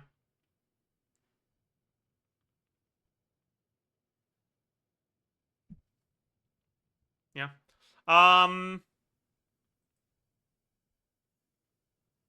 Yeah, none of this fucking matters. These things go here. What the? Oh, should be 230. C230. C230. There we go. Okay. Yeah, so during personal DPS here.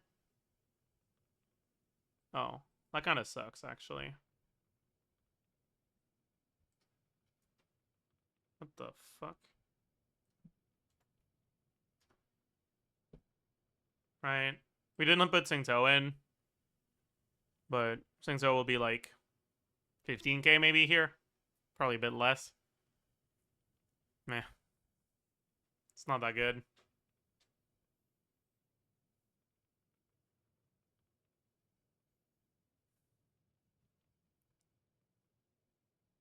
It'd be like 80 something k. It's not bad for Hu Tao, but meh.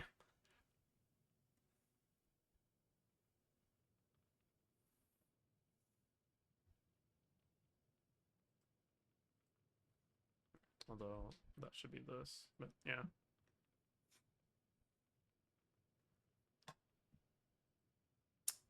Oh well.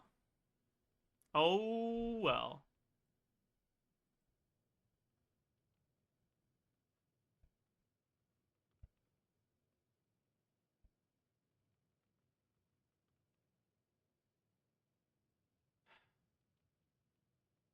Can we cook a better Hu Tao team with the Sucrose P Amber tag? I don't even know if it's better because you lose the EM from Sucrose on Durin, and Durin's doing a lot in that team. Yeah, I don't know, man.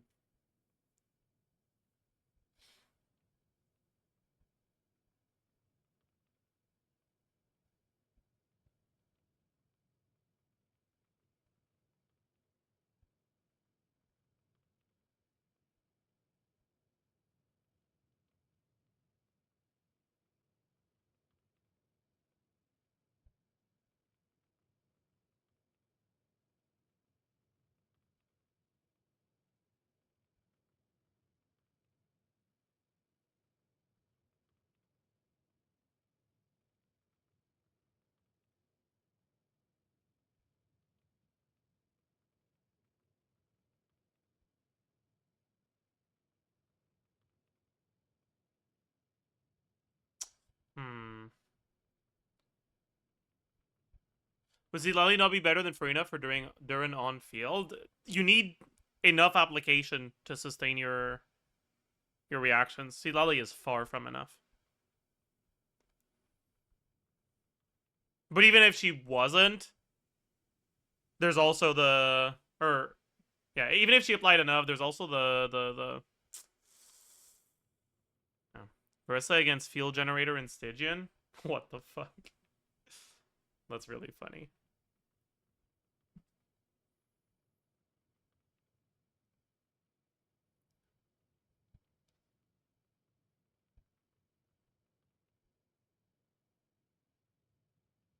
Is the Onson really your best option? I guess so. 65 damage percent is good. Right?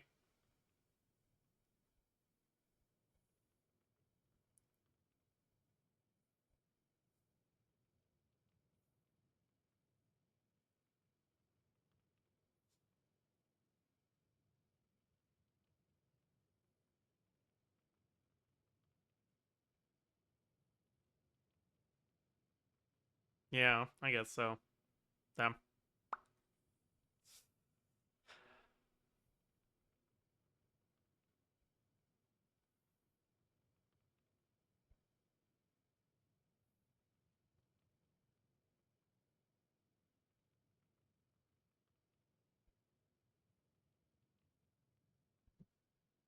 Did he calc an H? I didn't.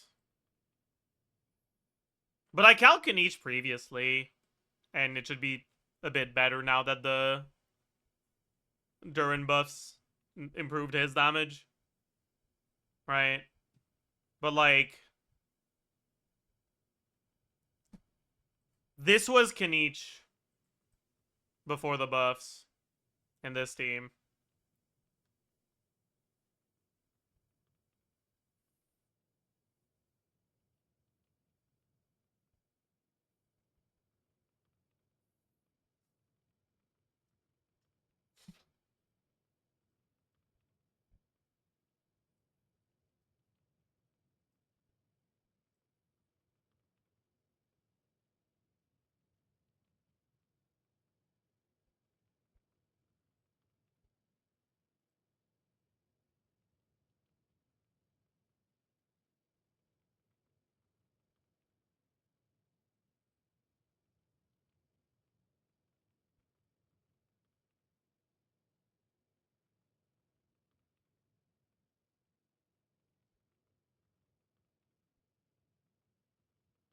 Wait a second.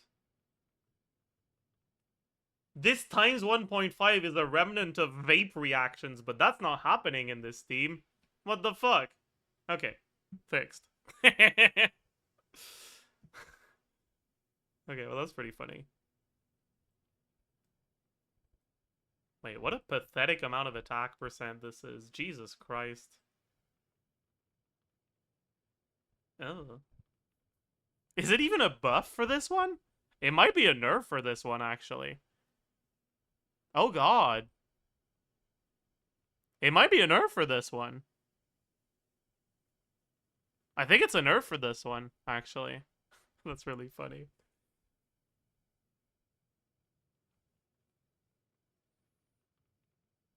Why is Albedo there? Albedo kinda pog.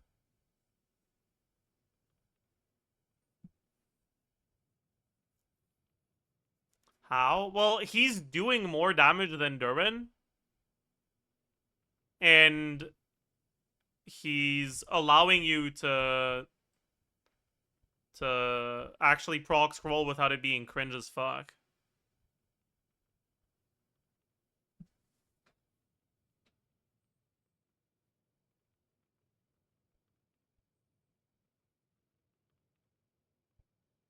I mean, how is it a nerf? Because it's a nerf at low attack.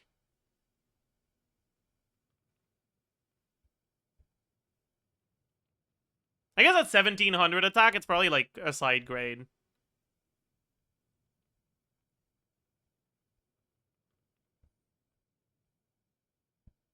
Isn't Emily better with a shred change? Why would Emily be better?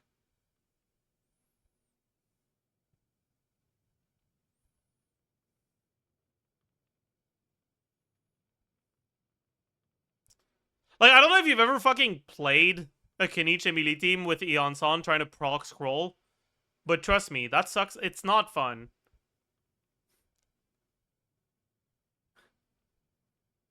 It's not fun at all, man.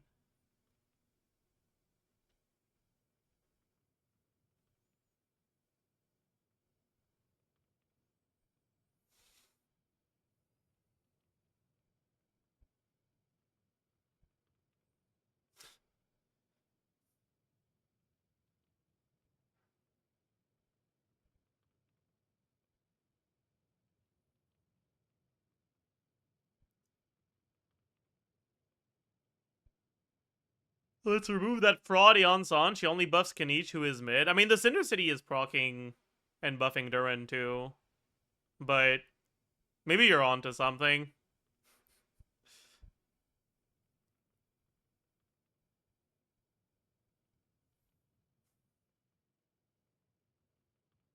Albedo's already here.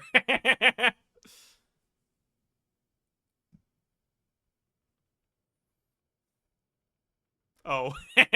Oh. Farina.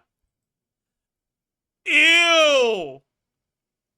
You don't have a healer anyways. You can't. But ew! That's disgusting.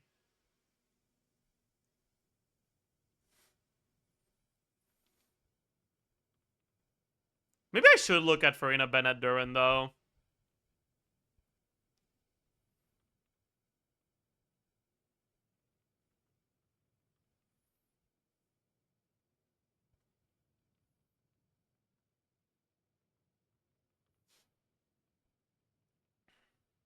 No, it's gonna be ass.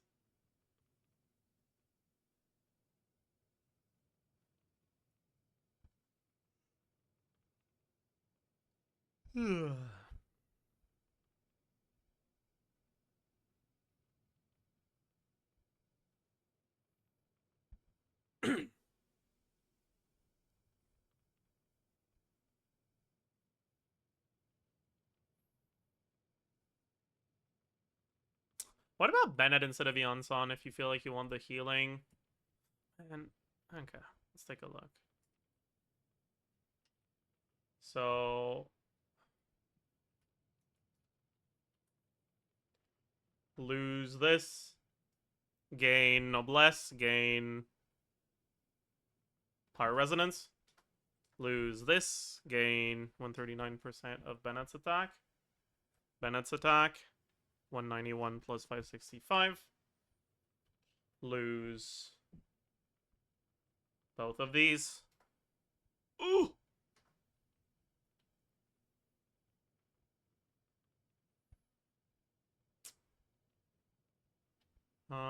Durin gains 20% attack. So does all... No, 20... Yeah.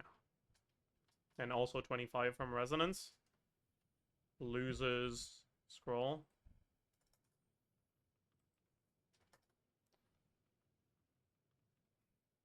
That should be it, right? Yeah. Yeah, that's a lot worse.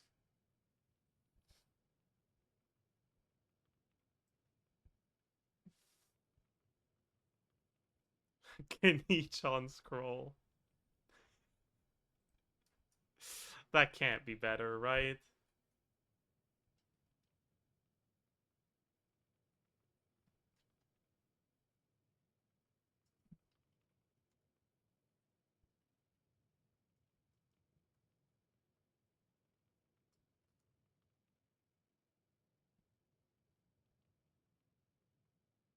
What?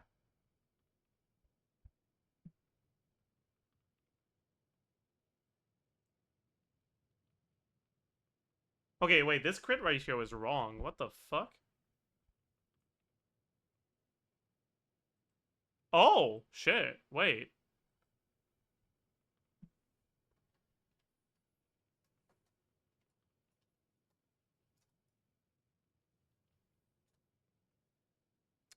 Wait, that's a lot better. What the fuck? Never gave him Codex, but I also had him at too much crit rate from the weapon for some reason. I don't know why. I don't know what the fuck happened. I guess I just copied down and I forgot to change it. Yeah.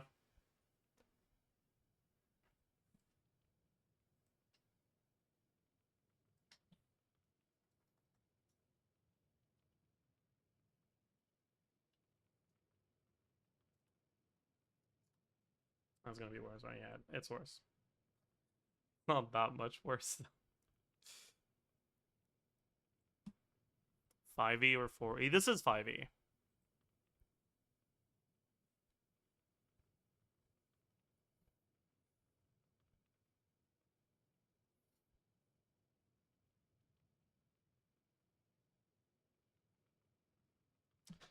Let me take a look at Emily instead of Yonsan as well. So, probably Deepwood, Emily, Reverie, Durin. So we lose all the Yonsan stuff. Oh god, never mind. 1700 attack is not gonna cut it. Is it? This may pose a problem. Noblesse Durin, I guess?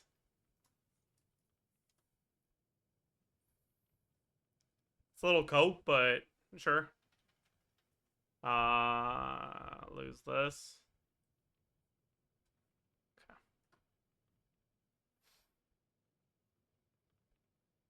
So we lost.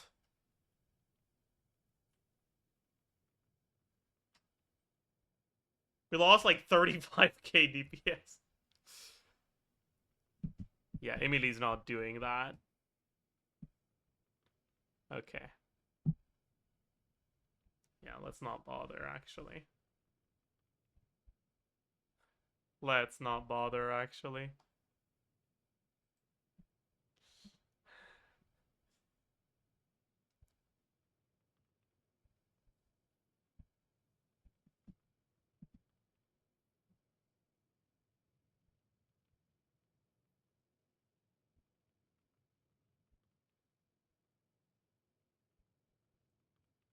Remove Albedo for Emily? That's fake. Trust me, you are not getting the Cinder City proc if you do that.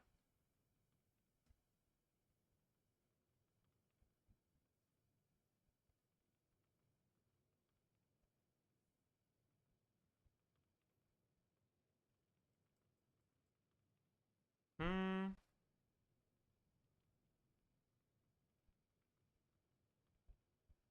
Yeah, and you're losing the Shred, too, which is... Yeah.